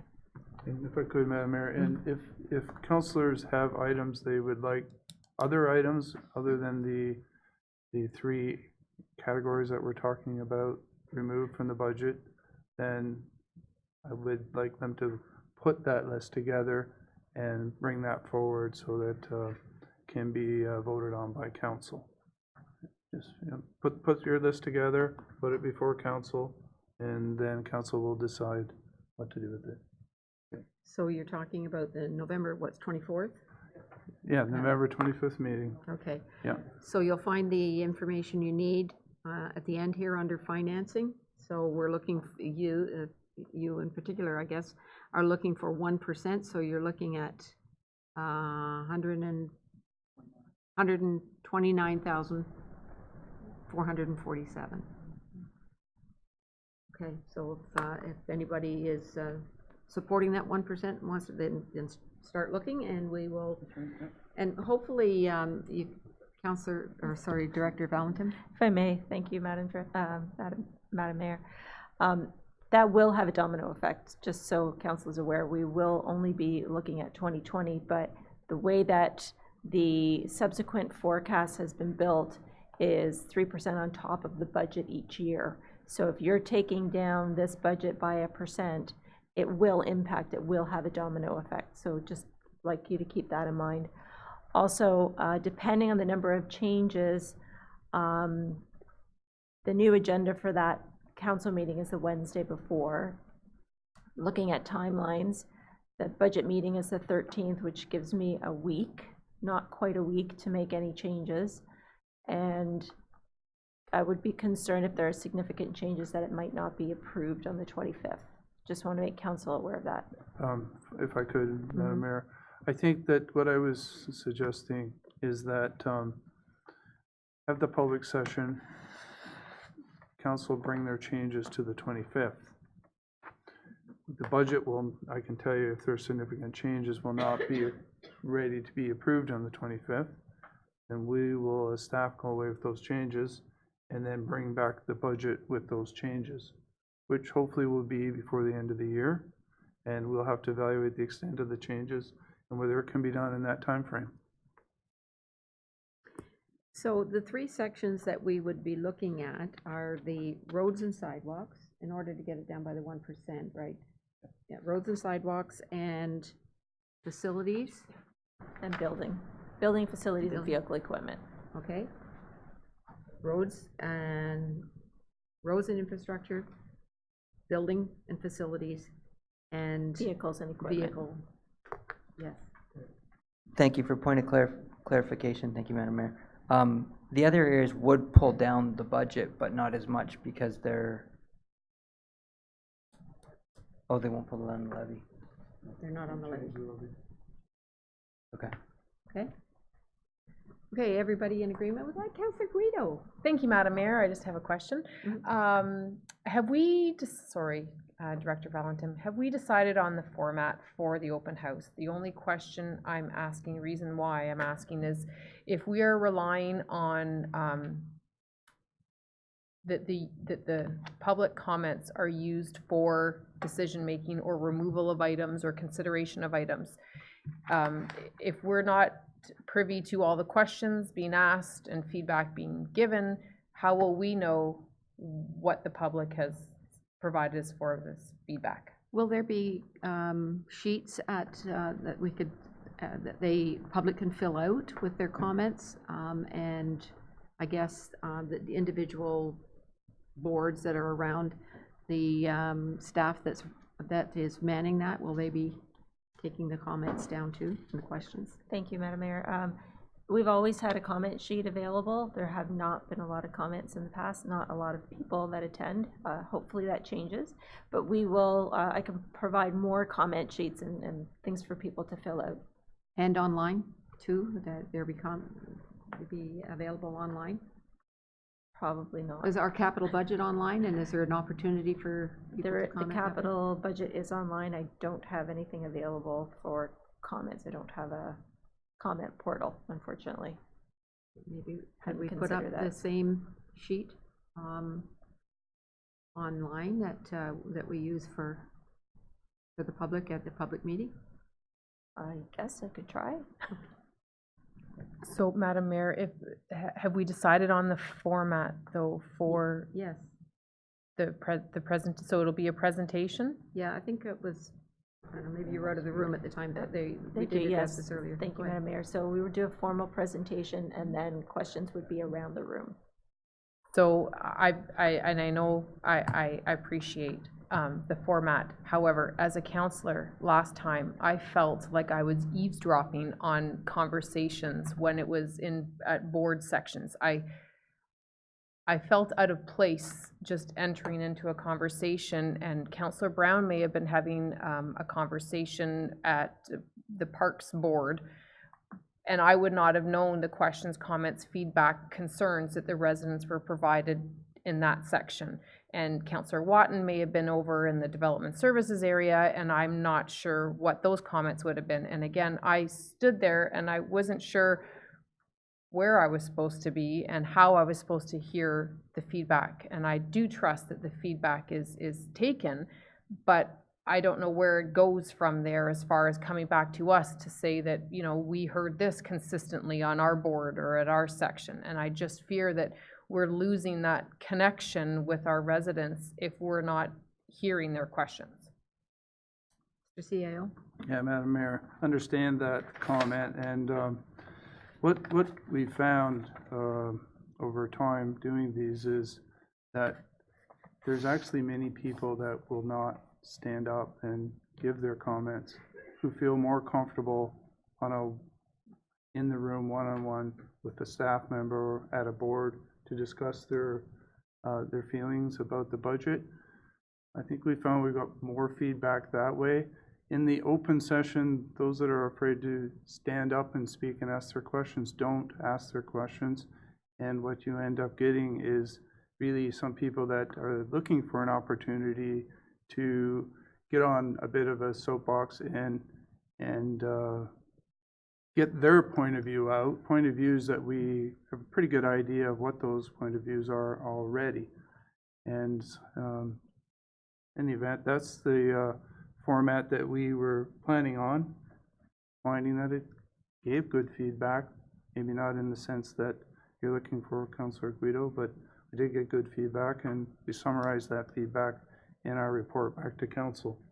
But if council again wants to give different direction, we'll take that. Okay, Councillor Kieserbrink, Councillor Ross. Could we perhaps, through you, Madam Mayor, could we perhaps have a summary of all of the feedback from the various locations, the various sheets and discussions sent to us before the next November 24th meeting, rather than getting it all at that time, because then you're forced to digest everything and bring your list at the same time, and it's kind of counterintuitive. But if we could get it ahead of time, that would then inform us more. Could we make that possible? Through you, Madam Mayor, we can try to do that. Have the project managers that are around the room identify questions and possible responses, and we could formulate that and send that out to council. Yes. Okay, yeah, I think we can do that. Okay. Councillor Ross? Thank you, Madam Mayor. Just to some points that the CAO made that I agree with, that there is often we have people that show up and they hijack the conversation. And I think it's important that we have these conversations out loud so that we can acknowledge the things that they have to say, whether right or wrong, but that we hear them and that other people hear them, and then we have a chance to rebuttal against that or affirm what they're saying is correct. I think that to Councillor Guido's point of view, I find it extremely helpful to hear what people have to say, and that's who we're representing. And although you will collect the information for decision purpose side of things, it's invaluable to have those conversations with people. And at the last one, you do look around the room and say, oh, I'd like to be part of that conversation. I'm part of this conversation. I'd like to hear what that person's saying or what's happening over there. And you miss out, and you don't get the full encompassing of the conversation that's happening. So if we could find a way where maybe it's a hybrid of those people who don't want to stand up and have a chat in public, as it was mentioned, they have an opportunity afterwards. But for those who are willing to stand up and ask the question or have their say, that we can have that as well. And so that it's a safe environment for who's ever presenting it. I think I said this to you before, is that if we have a moderator and the rules are set, I give people the benefit of the doubt that they're respectful, and if they're not, they can be put in their place. But I don't think we can allow people to hijack the process when it's so valuable. It's important to hear from those people and have those conversations as opposed to pushing them aside, but it's also important to keep people on track. So if we could do a hybrid of actually having a presentation or have a Q&A session, and then perhaps for those people, to the CAO's point, that aren't willing to stand up and have a chat. I don't know if we could fit that in with what Councillor Kiesebrink said also. I hear what you're saying. I think that when you use the word hijack, the CAO used the word, what was it you said? Soapbox. That's what intimidates people from asking questions. And I've heard that back from people. I didn't want to, so I don't know if you're going to get more questions by allowing a public question and answer period, or whether you're going to get less questions. But I know that people have said to me, I didn't like the atmosphere. I didn't feel comfortable asking my question. I thought it was trivial and nobody, would be interested. So. It'd be nice if we could set the tone that it was a safe environment for not only staff answering the question, but for those who want to ask the question, and to eliminate that. Because I think if it happens too much in society is that we push, something hijacks or soapbox. If we don't allow them to have that point, we don't allow the opportunity to rebuke, what they've said and get it out there, and then those conversations happen behind the scenes. So it's important for them to be able to air that and to have the conversation in front of people, and to establish that. Well, if we do that, if we do take that take, I think we would have to have a moderator and it's strictly a question. There's no comment beforehand. I mean, that's what it is at most meetings. You ask your question. You don't spend an hour and a half giving background. So if that is the format that you want, then I would suggest somebody make a motion to that effect. Question? We could get Jonathan Bilson to do it. He would be very, very happy moderator, and it could be a more entertaining process. Sorry, did you have something, Councillor McDougall? I think Chief would be an excellent moderator if he would consider it.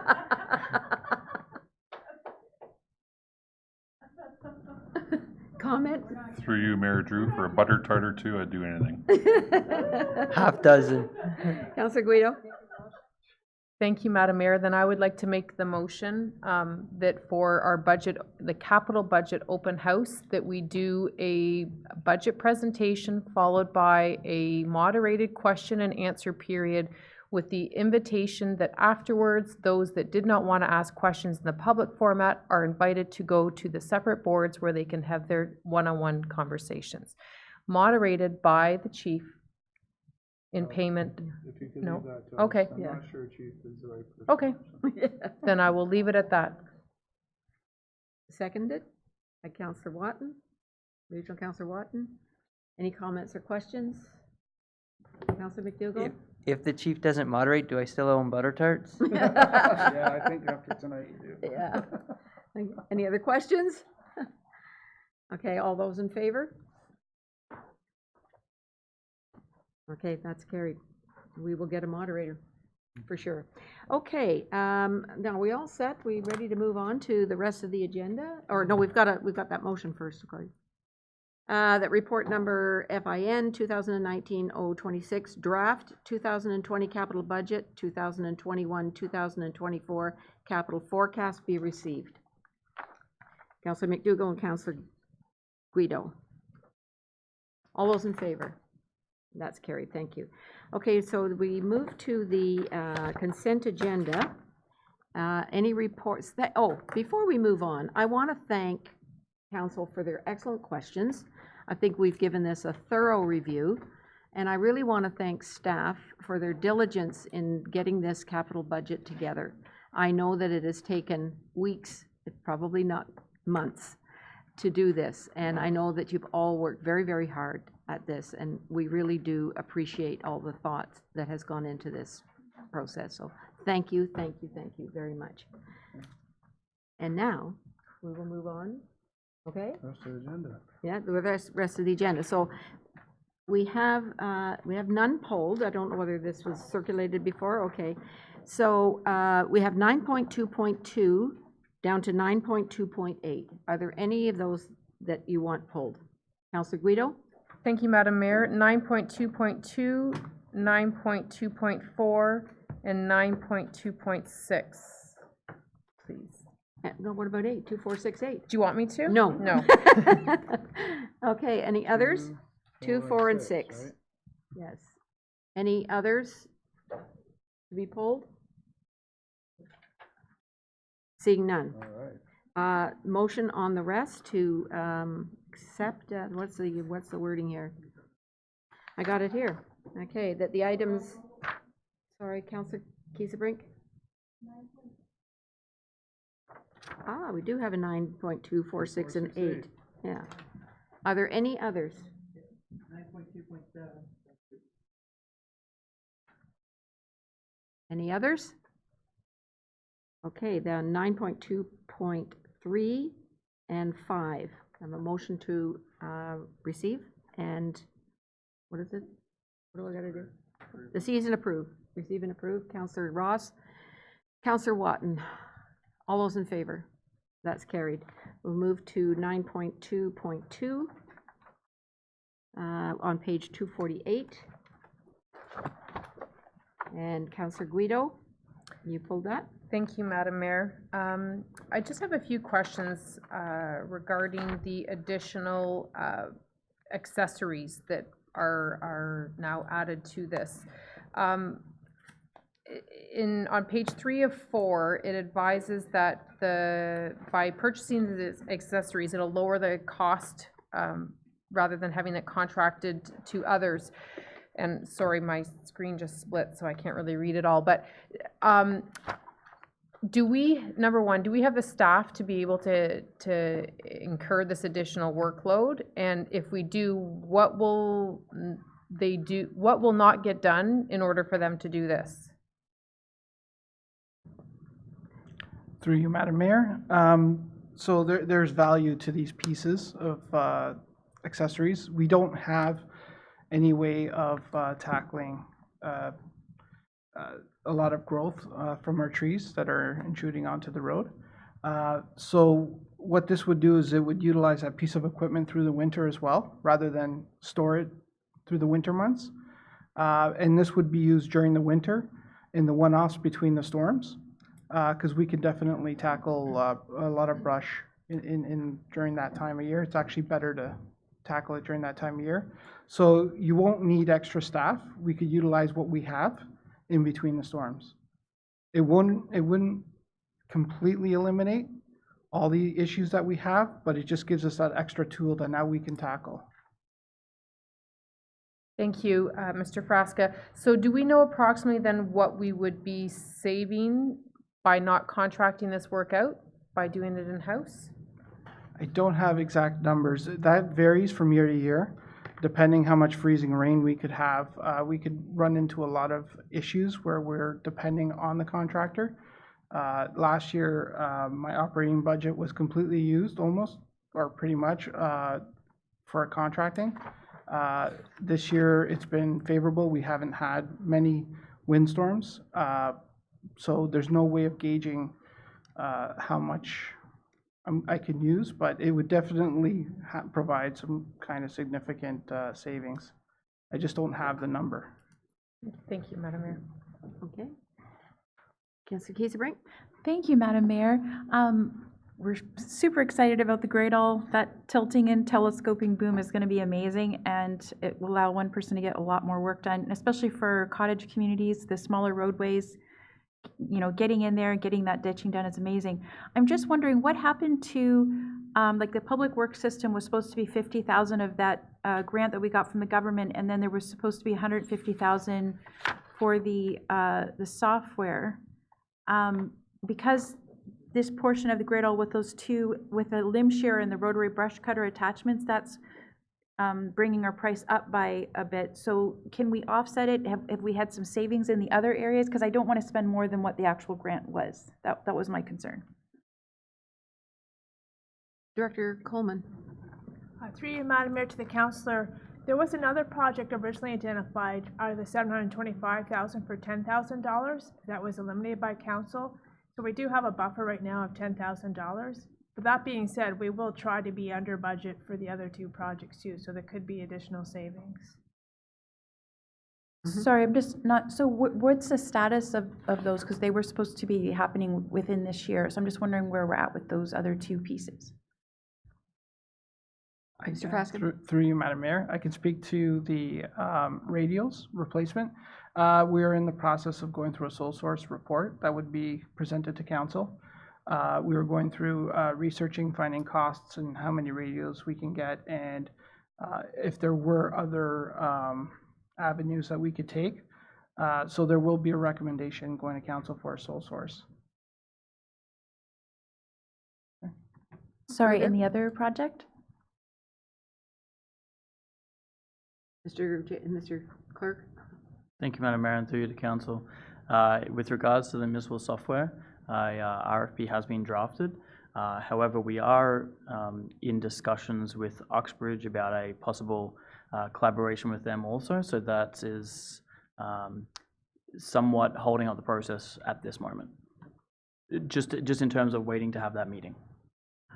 Because the municipal reporting software is going to make such a huge difference. I'm in support of getting the extra attachments as long as we're still within the context of the grant that this was all done under. Through you, Madam Mayor, we are. Yeah, as it stands right now, I think Director Coleman just mentioned it, that there was a $10,000 that was left over within that grant, and the $5,453.60 is coming out of that $10,000. So we're still under what was granted. Councillor Brown? Through you, Madam Mayor, I'm not sure why there was only one proposal for the contract at the end of it all, for the Great All. Is that a normal procedure? Through you, Madam Mayor. So there isn't the tender was for a multi-purpose excavator. Realistically, there isn't very many of them out there, and Great All, which is actually a company, not the type of the equipment, is really the only manufacturer of these specific needs. So telescopic boom, operating at, or not operating, but driving at highway speeds, and a truck chassis with a mounted excavator. So that's why they're the only company. Further?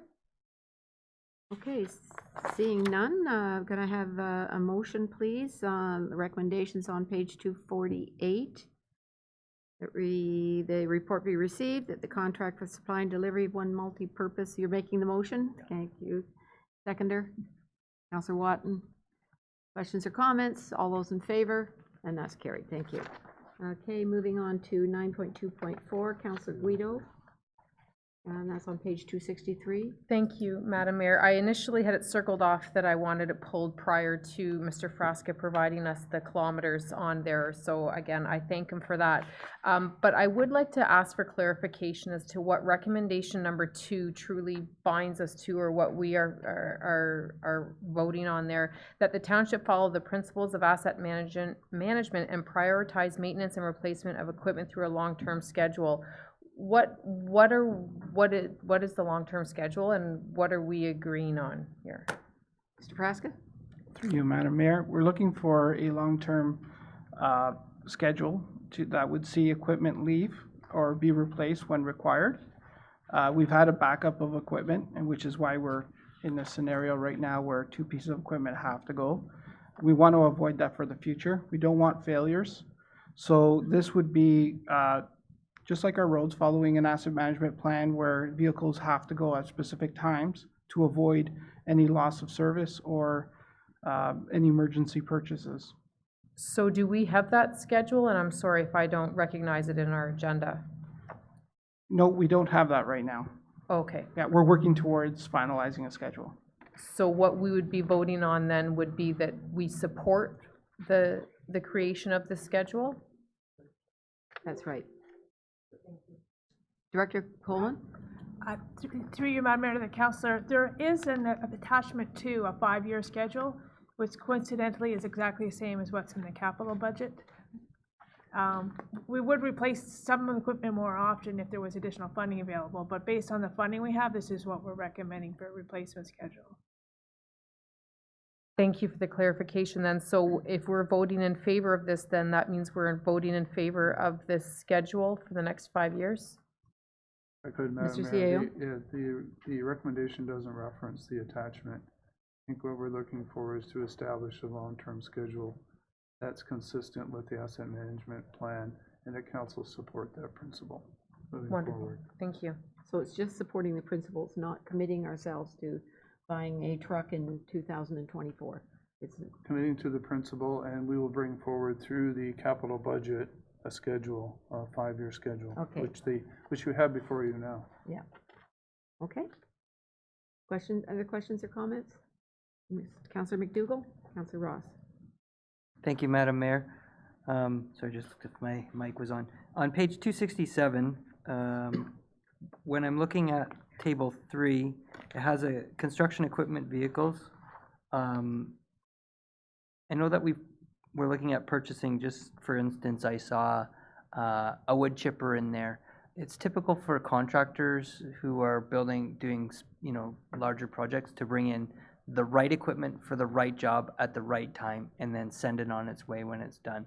Is this something we've looked at rather than purchasing all of our equipment, have it sit in the yard for an extended period of time, come out to be used, and then go back into the yard? Mr. Praska? Through you, Madam Mayor. All of our equipment basically isn't being run 100% of the time. So there are times, for example, a wood chipper, where it wouldn't be utilized every day of the week, every week of the year. There will be times where it won't be used, but there are times where we will use it during a storm event, and we would require the use of that. So we do take into account that when we do purchase equipment, that we are it does have an intended use, and we are getting value out of the equipment. If the equipment doesn't move, we'd be evaluating removing the equipment. But for now, I haven't seen any need or any equipment that doesn't get any use. Does that answer your question? I think so. Just so for reference, do we have a policy at all where we will rent specific equipment should we need it, operate it, and then send it back? Yes. Well, we don't have a policy, but we do have a practice where we have practice, rented equipment and brought it back because there's not enough use to maintain it all year round. Okay, thank you. Okay. Councillor Ross? No, thank you. The question was asked and answered. Okay, thank you. No further questions. Councillor Guido, would you like to make the motion? You pulled it? Okay. That they received and that follow the principles of asset management and prioritize maintenance and replacement of equipment through a long-term schedule. All those in favor? I'm sorry, seconder? Councillor Brown, all those in favor? Thank you. And that's carried. Okay, 9.2.6, and that's on page 288. And that was pulled by Councillor Guido. Thank you, Madam Mayor. I have several questions on this. Fees and charges, yeah. On page 290 will be my first question. On section 2.2, the Finance Department is proposing one new fee for 2020 related to refunds and corrections for incorrect manual and electronic payments. So that you incorrectly refund someone, or what is that? Through you, Madam Mayor. So sometimes people will provide tax check to the wrong role, or the bank will submit payment to us against the wrong roll number. So then we have to refund it. So this is an administration fee that most of the other municipalities are already charging. So why would we want to go higher than the average of the 5 municipalities? I was just looking at some of the neighboring, and they were higher than the 35. They were $40. So it says the new $35 fee is slightly above the average. So that, to me, I'm reading it that we're charging more than what our neighboring municipalities would charge. I'm just trying to find. No, sorry. Through you, Madam Mayor, I don't have the sheet in front of me which showed our comparators, but I believe Uxbridge or Brock were at $40 each. But some of the other municipalities were $30, so the average was just under 35, so we decided to go with just around 35. Thank you. And through you, Madam Mayor, on page 291, in regards to this fee for installation of signage within the HCD without a permit, there's currently no penalty, and what we are proposing is that we charge them double, which seems like a lot. But may I have a description of what the definition of installation means? Does that mean that it's actually affixed to a building, or does it mean it can be loosely hung? Do we have a definition of what that means? Thank you, Madam Mayor, to the councillor. Yes, it would be affixed to the building. So it's a sign where they haven't received a permit, and they put it up, and they would be charged the same amount as a landowner that's not within the HCD that has done the same thing. Doesn't it say that it's double the applicable fees? The double the fee applies to, similarly to landowners outside the HCD as well. So it's double the fee in both situations. In the HCD, if they do get a permit, there's no fee. Okay, sorry, I read it that it was double for just there. Okay, my apologies. Thank you for that clarification. Further to, on page 292, regarding the new fee for special event late submissions, do we receive a lot of these late submissions? And what would the cost be? Through you, Madam Mayor, to the councillor, yes. A lot of the regular events plan their event, post it on social media, and they haven't submitted any permits to us at all. So we're trying, this is to encourage them to get the information in so we can coordinate the work. Thank you. So it's for proactive behavior rather than reactive. On the same page, this one I think I'm going to need a little bit more clarification on in regard to the barbecue permits for gatherings of less than 25 people. So if I decide on a Saturday afternoon that I want to gather 10 of my friends and come down to the park and do a barbecue permit, or do a barbecue, I need a permit for that, is what we're suggesting? Through you, Madam Mayor, to the councillor, yes, that's what we're saying. We did have a number of people this year that wanted to do barbecue that had people, groups of less than 25. And the only option we had from the fees and charges was to charge them a $90 fee for the one for larger groups.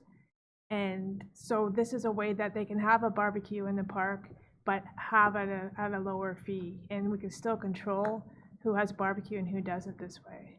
So if it's Saturday and it's finally a sunny day and we've had many weeks of cloudy weather and there's no one here to issue me a permit, what do I do then? Well, if you go to the park and have a barbecue, bylaw can fine you the same amount as the permit is. So it's the same cost. All jokes aside, I really think that this is, no, I'm not gonna bring that up. At one point, we actually wanted to permit people to go to the baseball diamonds to play baseball. This seems a very similar pattern that doesn't seem very welcoming to people to use our parks. If I am out of town and I'm not aware that there is a permit required for my gathering of 10 people, and then bylaw comes and fines me for that, I just don't think, how would the average person know that they need a permit to go and barbecue something in the park? Through you, Madam Mayor, to the councillor, it's something that we can promote on our website to make people more aware of this. Right now, our parks bylaw says that you're not allowed to have a barbecue within the park unless you have permission from the director. So people shouldn't be going there without having some kind of permit anyways. Barbecues, we don't want to have like 100 barbecues in the park at once. Thank you. Isn't the purpose of this to provide a more reasonable fee rather than the $90? Yes, yes. And the fee, I can't recall the fee that was It's, I believe it's $25. where they're coming now and asking for a permit and being charged 90. Correct.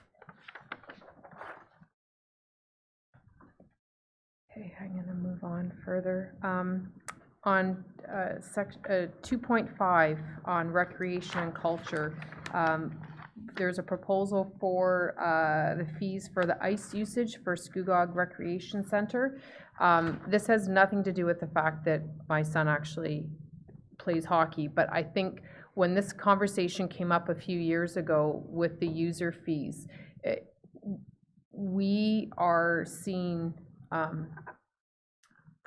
hockey's seen a decline, and we don't know if the reason is because it's just naturally a decline, or is it because we are raising our costs so that some families can't afford to play hockey. My question is, are we going to be continuously adding an increase of the fee year after year, or is there a point where we can just let it sit for a few years? Given that in our presentation a while ago, we said we're not in the business to make money, why are we wanting to, for I think this is the third or fourth year in a row where we're increasing the fees? Director? Through you, Madam Mayor, to the councillor, while we're not in the business to make money, the costs for providing these services do go up each year.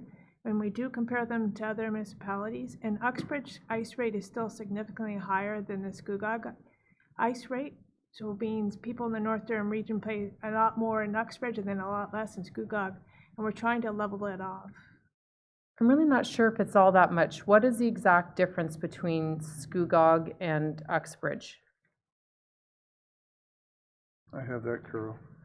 If I could, Madam Yes. Mayor. The existing 2019 fee is $1.90 an hour for youth in Scugog. $1.90, I'll Pardon take me. that. 195 is, I guess it's getting late. Thanks. And Uxbridge is $2.29. The 3% increase actually brings it to $195. I'm sorry. The 2019 rate is $190, an increase of $5 an hour. Still $35 an hour less than Uxbridge. And if I could just add, well, I've got the mic, that I would this year, we are looking at a 1% levy, trying to find 1% levy decrease from the CPI, and we really need to we've taken a close look at being reasonable, but trying to increase our fees and charges. Fees and charges, again, I've said this in the past, are non-tax revenue that offsets tax levy increases. Further questions? Thank you, Madam Mayor, and while I 100% appreciate that, when we had the conversation about Blackstock several hours ago now, the statement is that we're not in the business to make money, and we want to make it a great place to live, work, and play, and we have to ensure that that play part is still there, that our residents can still do things in this community. And I'm trying to scroll through to the spreadsheet and I can't find it, but when, Mr. CA, when you were providing the totals, did that include the surcharge? Does Uxbridge have a surcharge? Through you, Mayor. I don't believe Uxbridge has a surcharge, and our surcharge is $13.37 and is not proposed to increase. But when we add the surcharge to the ice hour, You're at we're very, very close to what Uxbridge. 208. If you add our 3% increase and the surcharge, 208 compared to 229. Right, so it's not a significant You're getting very difference. close now. 21. Yeah, $21.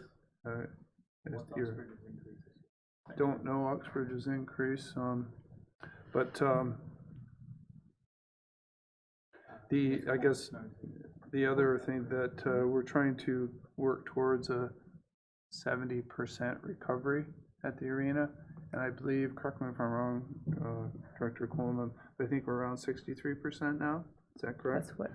And also close the gap with Uxbridge, since, as you know, the hockey leagues are combined. So you've got Scugog residents, paying a higher rate in Uxbridge, and Uxbridge residents paying a lower rate in Scugog.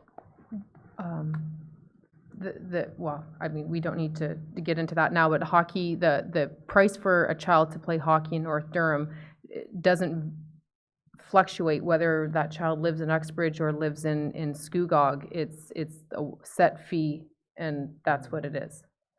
I know we're running near time, but I will not support that.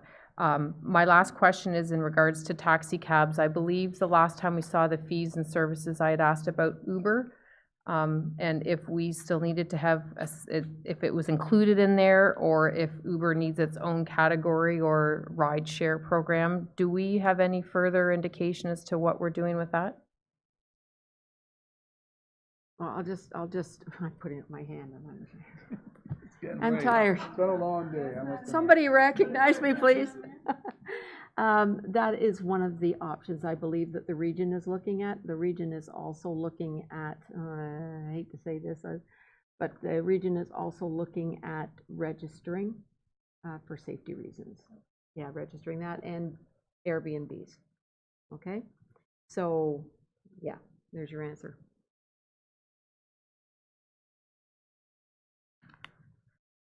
Any further? No? Okay.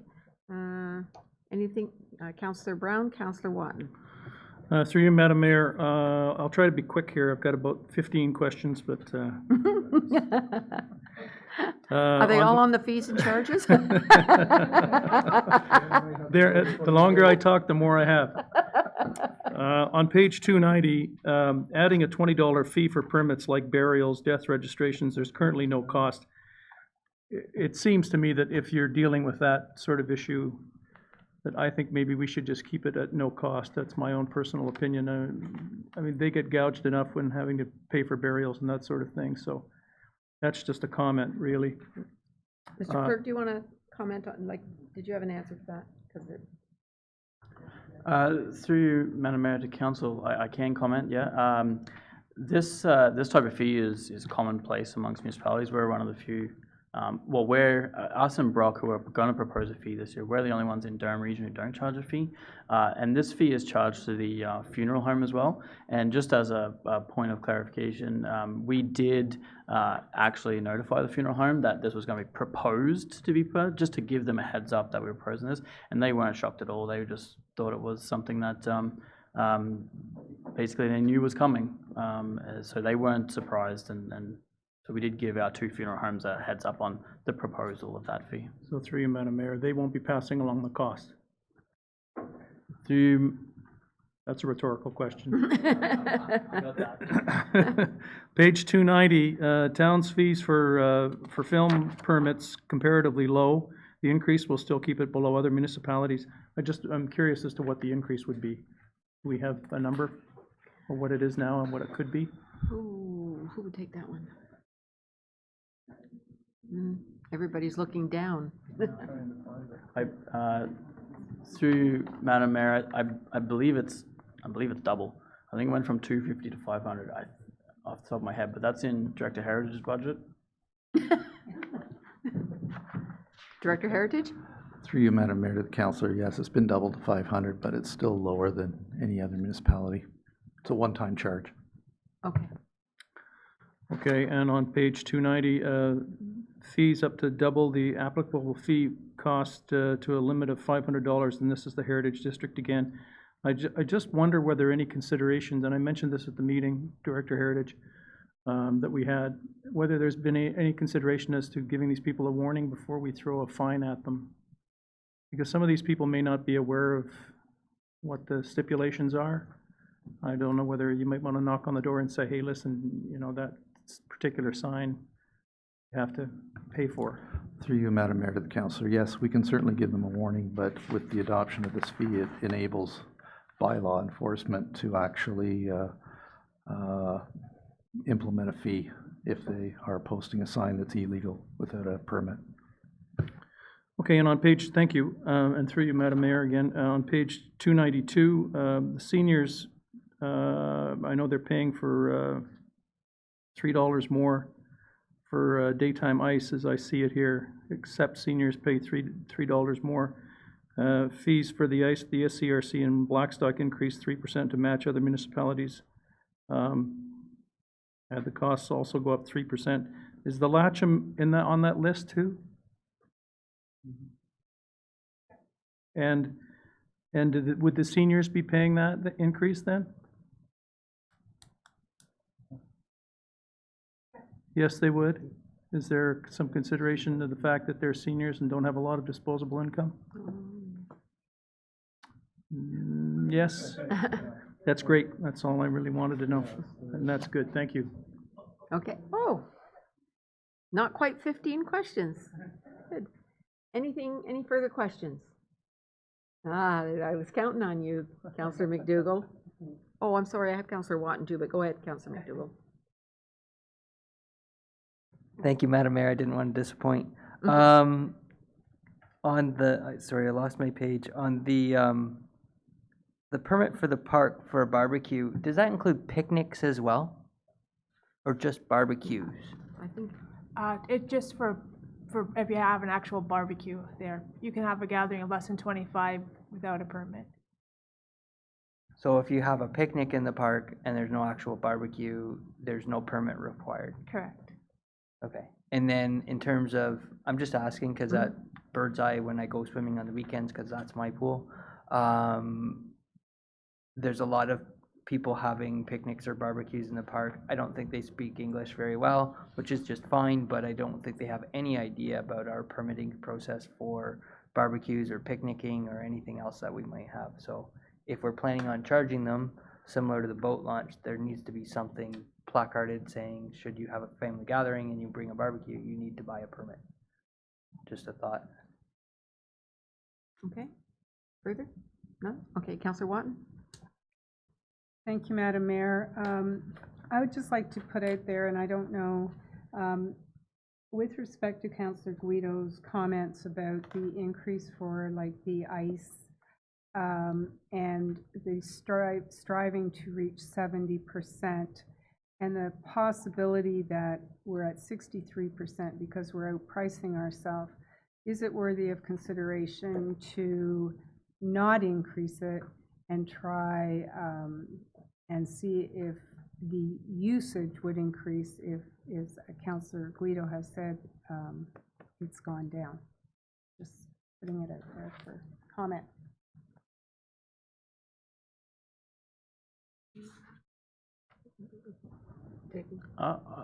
Through you, Madam Mayor to Council, I'll make a comment on that. I don't think Councillor Guido said the usage went down. I think she said the membership of the North Durham Hockey went down. Or could go down. Councillor Guido? Thank you, Madam Mayor. So the usage for North Durham Minor Hockey's ice time for Scugog alone, or Port Perry, has been reduced from last year by 6 hours a week. In addition, there's often times where the ice just is empty. Either they try to sell it back or return it back to the township or not. My point that I was trying to make is, we don't know if the 10% decline in hockey is attributed to, by any chance, that the fees are getting too high in general for parents to pay. And while Councillor Brown said that our seniors have a lot of disposable income, or don't have a lot of disposable income, I would argue that people trying to raise children are in the same position where there's not an abundance of disposable income. So anything that we can do to encourage children, adults, seniors to still be active, I think we should really consider. Mr. Clerk? Thank you, Madam Mayor, through to Council. It is my understanding that the North Durham rate for ice time is set based on the Uxbridge rate and the Port Perry rate. So they wouldn't go below the Uxbridge rate being the higher rate. I believe that's my understanding of those rates.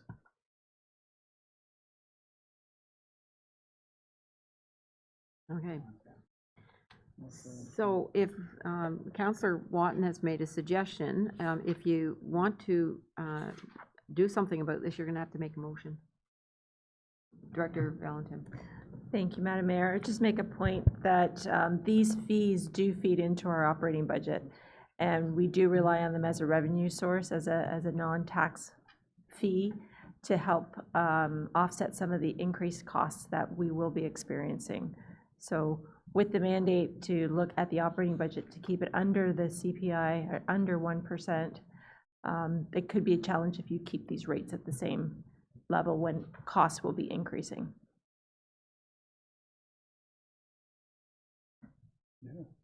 Councillor Kiesebrink.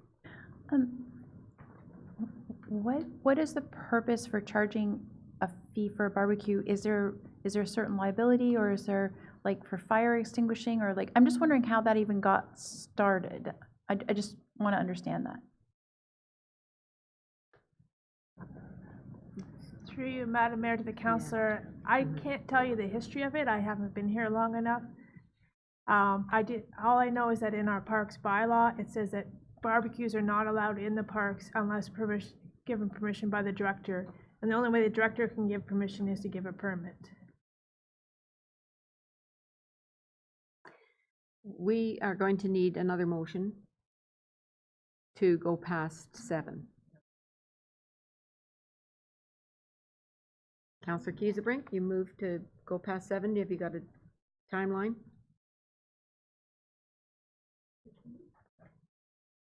I don't think that'll do it.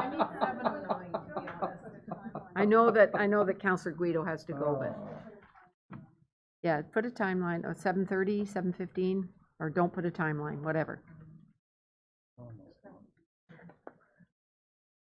Yeah, I'm waiting for the timeline. You're not setting a timeline? A motion to go past 7 until, or you're not going to set a timeline? Finish it. Councillor Brown, you seconding that? Okay. All those in favor? In favor of going till we finish the agenda? All those in favor? All those in favor? 1, 2, 3, 4. 7:09. Okay, that motion is passed. Councillor Guido. Thank you, Madam Mayor. and I totally lost my train of thought, and I'm sure it was gonna be fabulous, Was but. it barbecues or? No, or no, ice time? back to ice time. It was definitely back to ice time, and while I appreciate that we have to worry about operating costs, again, I refer back to our conversation about Blackstock a few hours ago, where I was told that we would be able to find the money to operate that facility. I would think that we'd be able to find the money to operate the facility in Scugog as well, or pardon me, in Port Perry as well. I'm not saying that these fees should never increase, but I believe it's been 3 years in a row where we've seen an increase to these fees. I would like to make a motion that for the 2020 budget, that the fees do not increase for ice usage, ice time. I'm sorry, I don't have my agenda up anymore as to what it's. Okay. Seconder? Second up. Questions or comments?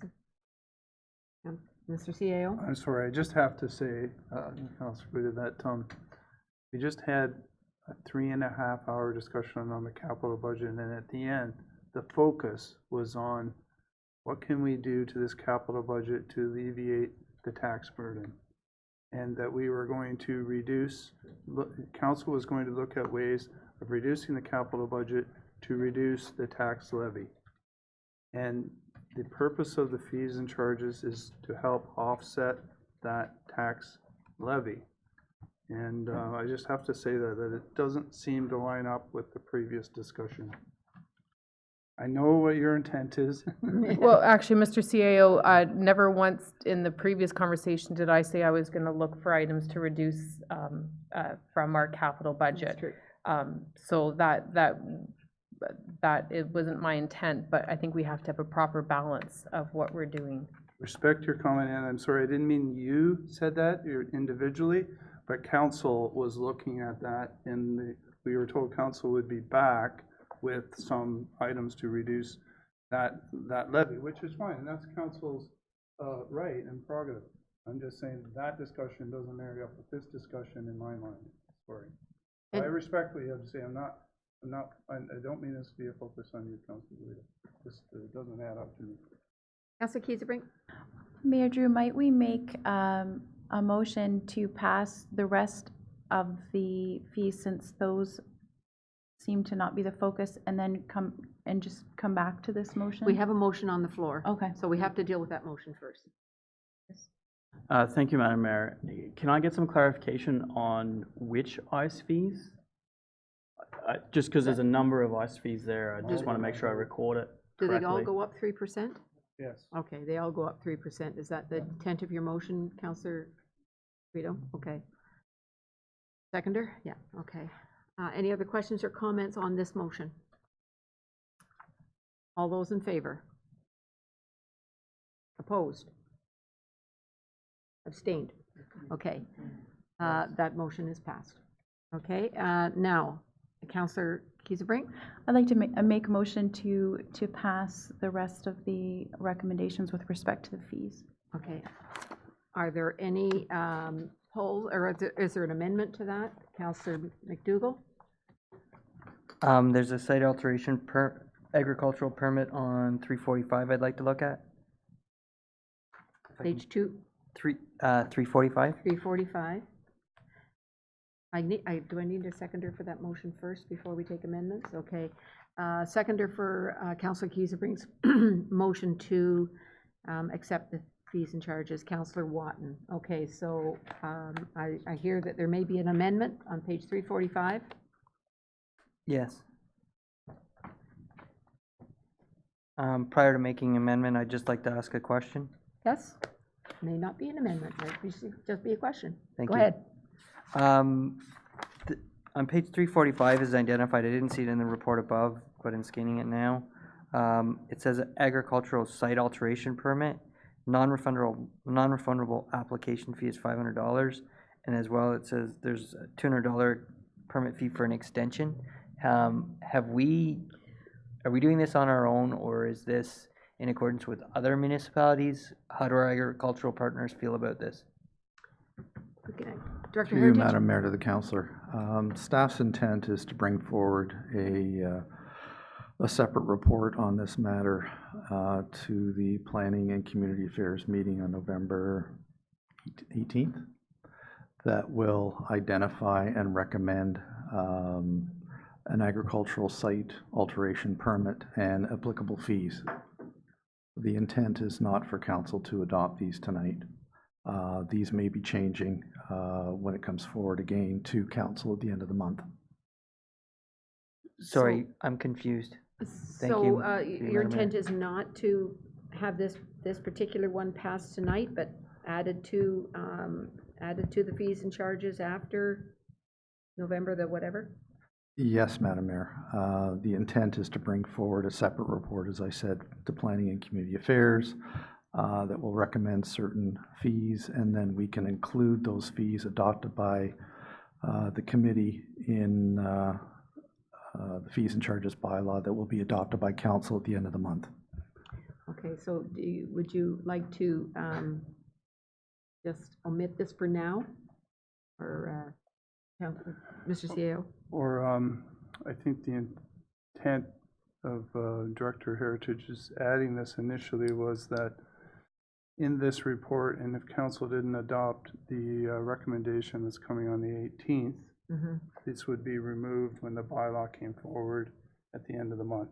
Okay, so we approve it for now, and then it could come out if it's not approved. Is If that council correct? doesn't approve the report, report? then we would take it out. Okay. Satisfied with that, Councillor McDougall? I would prefer to have it left out and then add it should we approve the report. Okay. Do you want to make that amendment? Sure, I'd make that amendment to have the agricultural site alteration permit fees removed at this time. Until the Until report the is report is received in received, yes. November? Okay. Seconder for that? Councillor Ross?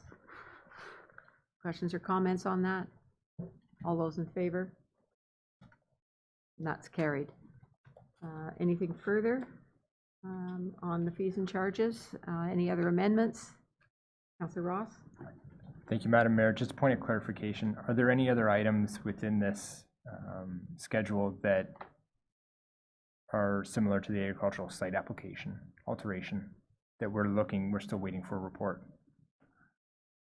No? Okay, thank Guess you. not. Okay, thank you. Councillor McDougall? I'd like to make a further amendment that the barbecue permit for people under 25, sorry, the barbecue permit for people, gatherings under 25 people be removed at this time. Okay, that, you understand that they will be charged $90 instead of the 25 or whatever it is?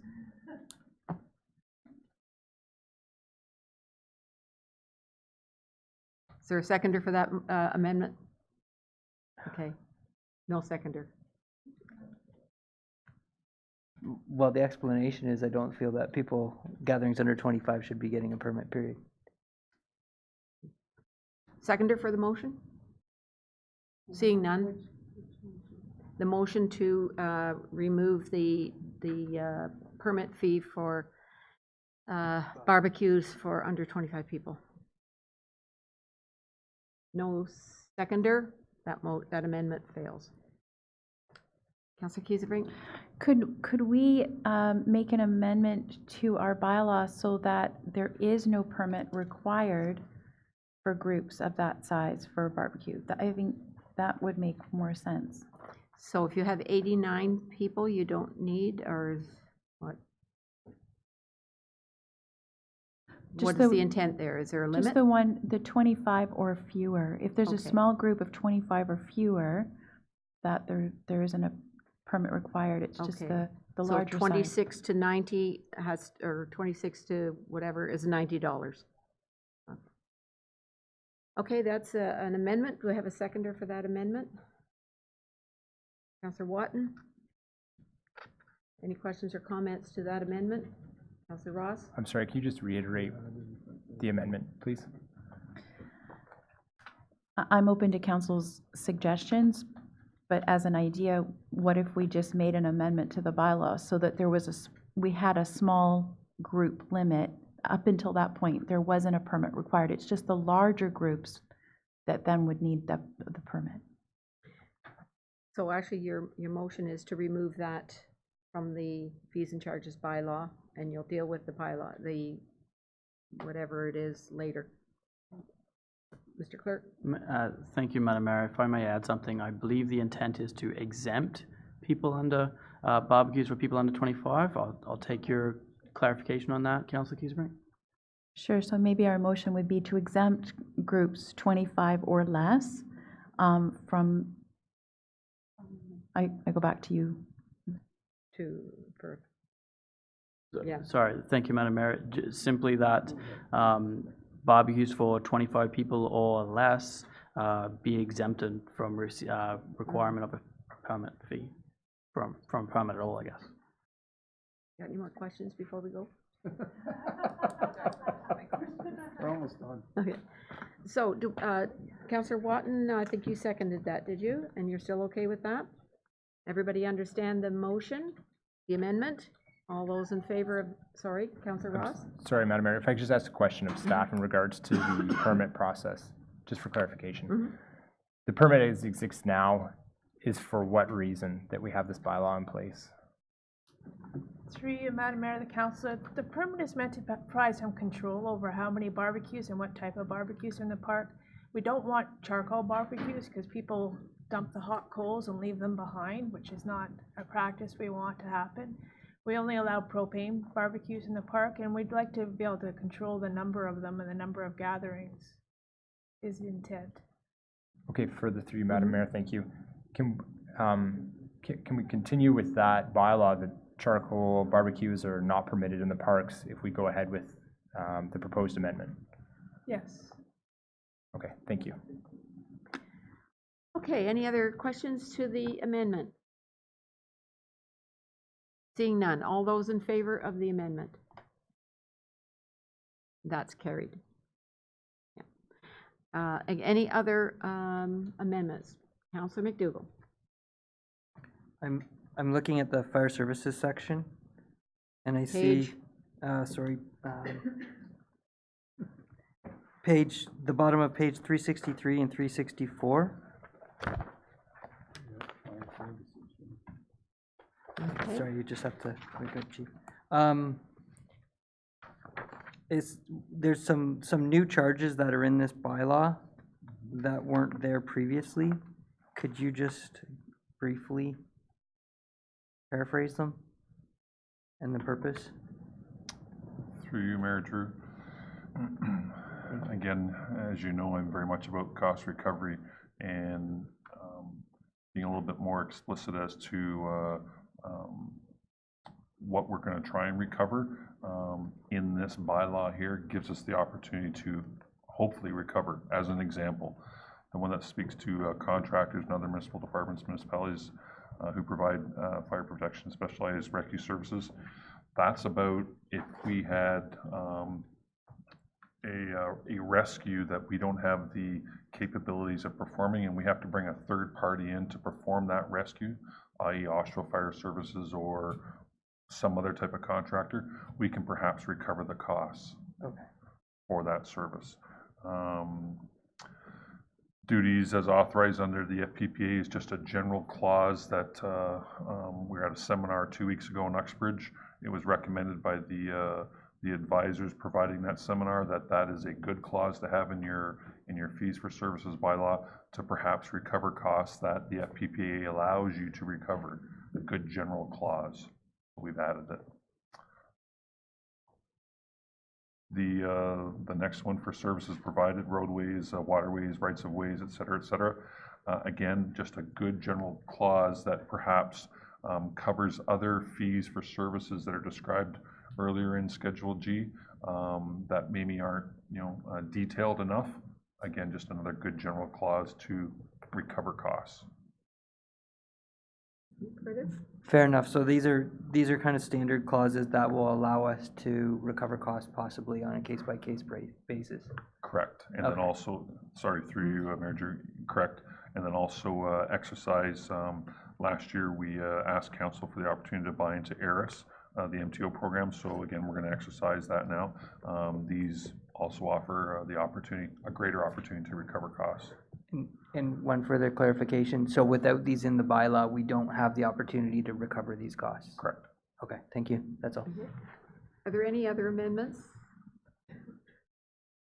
Okay, seeing none, Councillor Kiesebrink has made the motion on the fees and charges, seconded by Councillor Watton with, there's amendments. And so, that the report be received and fees and charges outlined in the bylaw appended as attachment 1 to report CORP 2019-023 be approved as amended and forwarded for adoption. Do you need me to read the amendments? Okay. No? Yes? No? Yes? I want to make sure I understand them. Okay. That all of the ICE fees remain the same as the 2019 rates. That the agricultural site alteration fees be removed until the report comes forward, and that barbecues for under 25 people be exempt from the requirement of a permit. Questions or comments? All those in favor? And that's carried. Thank you very much. That's a big tick. 9.2.7, page 367, that's you, Councillor McDougall. Page 367, the Senior Building Inspector Plans Examiner. Yes, do you want me to make a motion to, I beg your pardon? sorry, do I need a motion to get this on the floor? You can make the motion, that'd be Okay. great. I do. Seconder, Councillor Watton, question. Question, this report, one specific question mentions people by name, and to date, I don't think I've seen too many reports, actually, I don't think I've seen any reports come to council that mention people specifically by name. Is that something that's normal, or I might, I'm not sure who to address that to. The clerk, maybe? Mr. CAO, can you address that? I think that the person mentioned by name was the former building inspector. You see that here, and I think that was to put some context around the position, so people understood what the position was.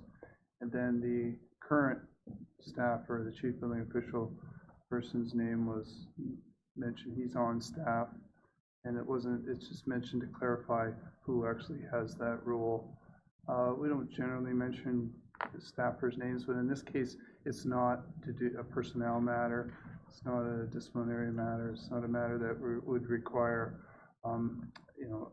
in-camera session to talk about these people. It's a public matter, and I think the author just wanted to make sure council was clear as to who the staff members were that were in these positions. Any further questions or comments on that, Councillor McDougall? My microphone was off. Thank you, through you, Madam Mayor. Did we know about this gap in annual benefits and salary prior to this inspector leaving? Through you, Madam Mayor, to the councillor. We weren't aware of this gap. That was the purpose of doing the survey of the other municipalities. The other municipalities that were surveyed were the same municipalities that were reviewed when we were comparing council members and non-union staff salaries as well. So we went through this survey after the current, or the previous building inspector left his position with the Township of Scugog. Anything further? I'm just disappointed, that's all. Thank you. Okay. Councillor Kiesebrink? Thank you, Madam Mayor. I think, I just want to make sure I understand the report. So basically, what we're recommending is that the previous position that was vacated was a building inspector position. What the report is recommending is that we move to a senior building inspector position, and that's the salary discussions that are being recommended is based on a senior, not the vacated position, but the senior position. Is that the salary anomaly that we're looking at? Through you, Madam Mayor, to the councillor, yes, that's what we're looking at. We're looking at eliminating the building inspector position and replacing that with the senior building inspector plans examiner position. Correct. So the discrepancy in salary is not a discrepancy of the predecessor. It's a discrepancy. It's a discussion around what our comfort level with bringing on a senior building inspector. Is that correct? Through you, Madam Mayor, to the councillor, yes, that's correct. It's not only looking at the discrepancy in the annual salaries and benefits between the building inspector and the senior building inspector, it's also looking at the salary discrepancies that are offered by other municipalities that are comparable to the Township of Scugog, and that our salaries are lower than what they're offering. So, in the report, there's a number of different numbers represented. There was a $75,721 average senior building inspector salary. Then there was a $75,935 average market salary. Could you advise us on what's the final number that staff are recommending we make available in order to find to fit this role? Through you, Madam Mayor, to the councillor, there is a specific salary rate for a senior building official in the QP agreement. The senior building official is in QP. So there's an entry level salary, and then after 6 months, there's a market salary that that position would move to. So the reason for transitioning from just refilling the role as it was to transitioning to a senior building inspector would be to help alleviate chief building inspectors' workload, given that the Ontario Building Code requires site inspections and plan reviews. I think I'm understanding that a senior building inspector has the capabilities, has the experience and training and capabilities to help alleviate the complex field inspections, fire, electrical, plumbing, mechanical, bylaw setbacks, reviewing plans, preparing reports. So basically to provide more, a proper shouldering of the workload. Is that what we're looking at? That's correct. Mm-hmm. Thank you for bringing that forward. Is there any other questions on this? We have a mover and a seconder. All those in favor? That's carried. Thank you very much. And Councillor Kiesebrink, you brought forward the Emergency Management Program 9.2.8, page 371. Thank you, Madam Mayor. Will you make the motion? I will make the motion. And a seconder, please. Councillor McDougall, please go ahead. I think the report is very detailed. I appreciate that we're looking at our emergency preparedness. Currently, the Community Emergency Management Program Committee is made up of municipal control group, but I do understand that in some other communities, the committee also includes other key stakeholders. For example, in Scugog, it might be First Nations, ward councillors, hospital, nursing home representatives. I'm wondering how I could see in Schedule C on page 420 that the coordinator, in this plan, the coordinator can invite members of the community who can provide expertise and advice to our fire chief. I'm just wondering how we can expand our program committee member base, because currently it doesn't encompass these other stakeholders. Myself as a ward councillor, I would really like to be participatory and have an opportunity to know how I can better support constituents and understand fully what our emergency plans are, especially given Quebec's horrendous windstorm situation and everything they're dealing with. I applaud you and your efforts to keep everything organized, and I'm just wondering how we can have more stakeholder participation. Thank you. Through you, Mayor Drew. Thank you for the question. So a little bit of background. Through our modernization of the fire service, we inherently selected, or I selected, one person within the group, Captain Sumer, actually to be my alternate. We've gone through a phase of getting him the training that he required, et cetera, and actually he's a very effective alternate now. So we've put a lot of our efforts into focusing on the emergency plan itself, as well as ensuring that we're compliant on an annual basis, and then getting Captain Sumer brought up to speed. the next phase of that is then to reach out to the community, as you're suggesting, and expanding our program committee to stakeholders that are going to give us some good feedback and information and support in our program. And that, could be a number of things. How do we reach out to our First Nation neighbors and et cetera, et cetera. With that, keeping our program committee very small and intimate, if I may, in Schedule C is important, because if, perhaps if you didn't show up, or the CAO or his alternate didn't show up, the clerk, then in fact the committee can't have its meeting. So we need all the key stakeholders there at the meeting. That's why again, Schedule C is very small and intimate. From there, yes, we can invite, who we feel is suitable and would help us in our program development and et cetera, et cetera. So it's doable. I can tell you in my past life, the nuclear generating station was a key stakeholder. Wilmot Creek was a key stakeholder. And I'm sure you can understand why.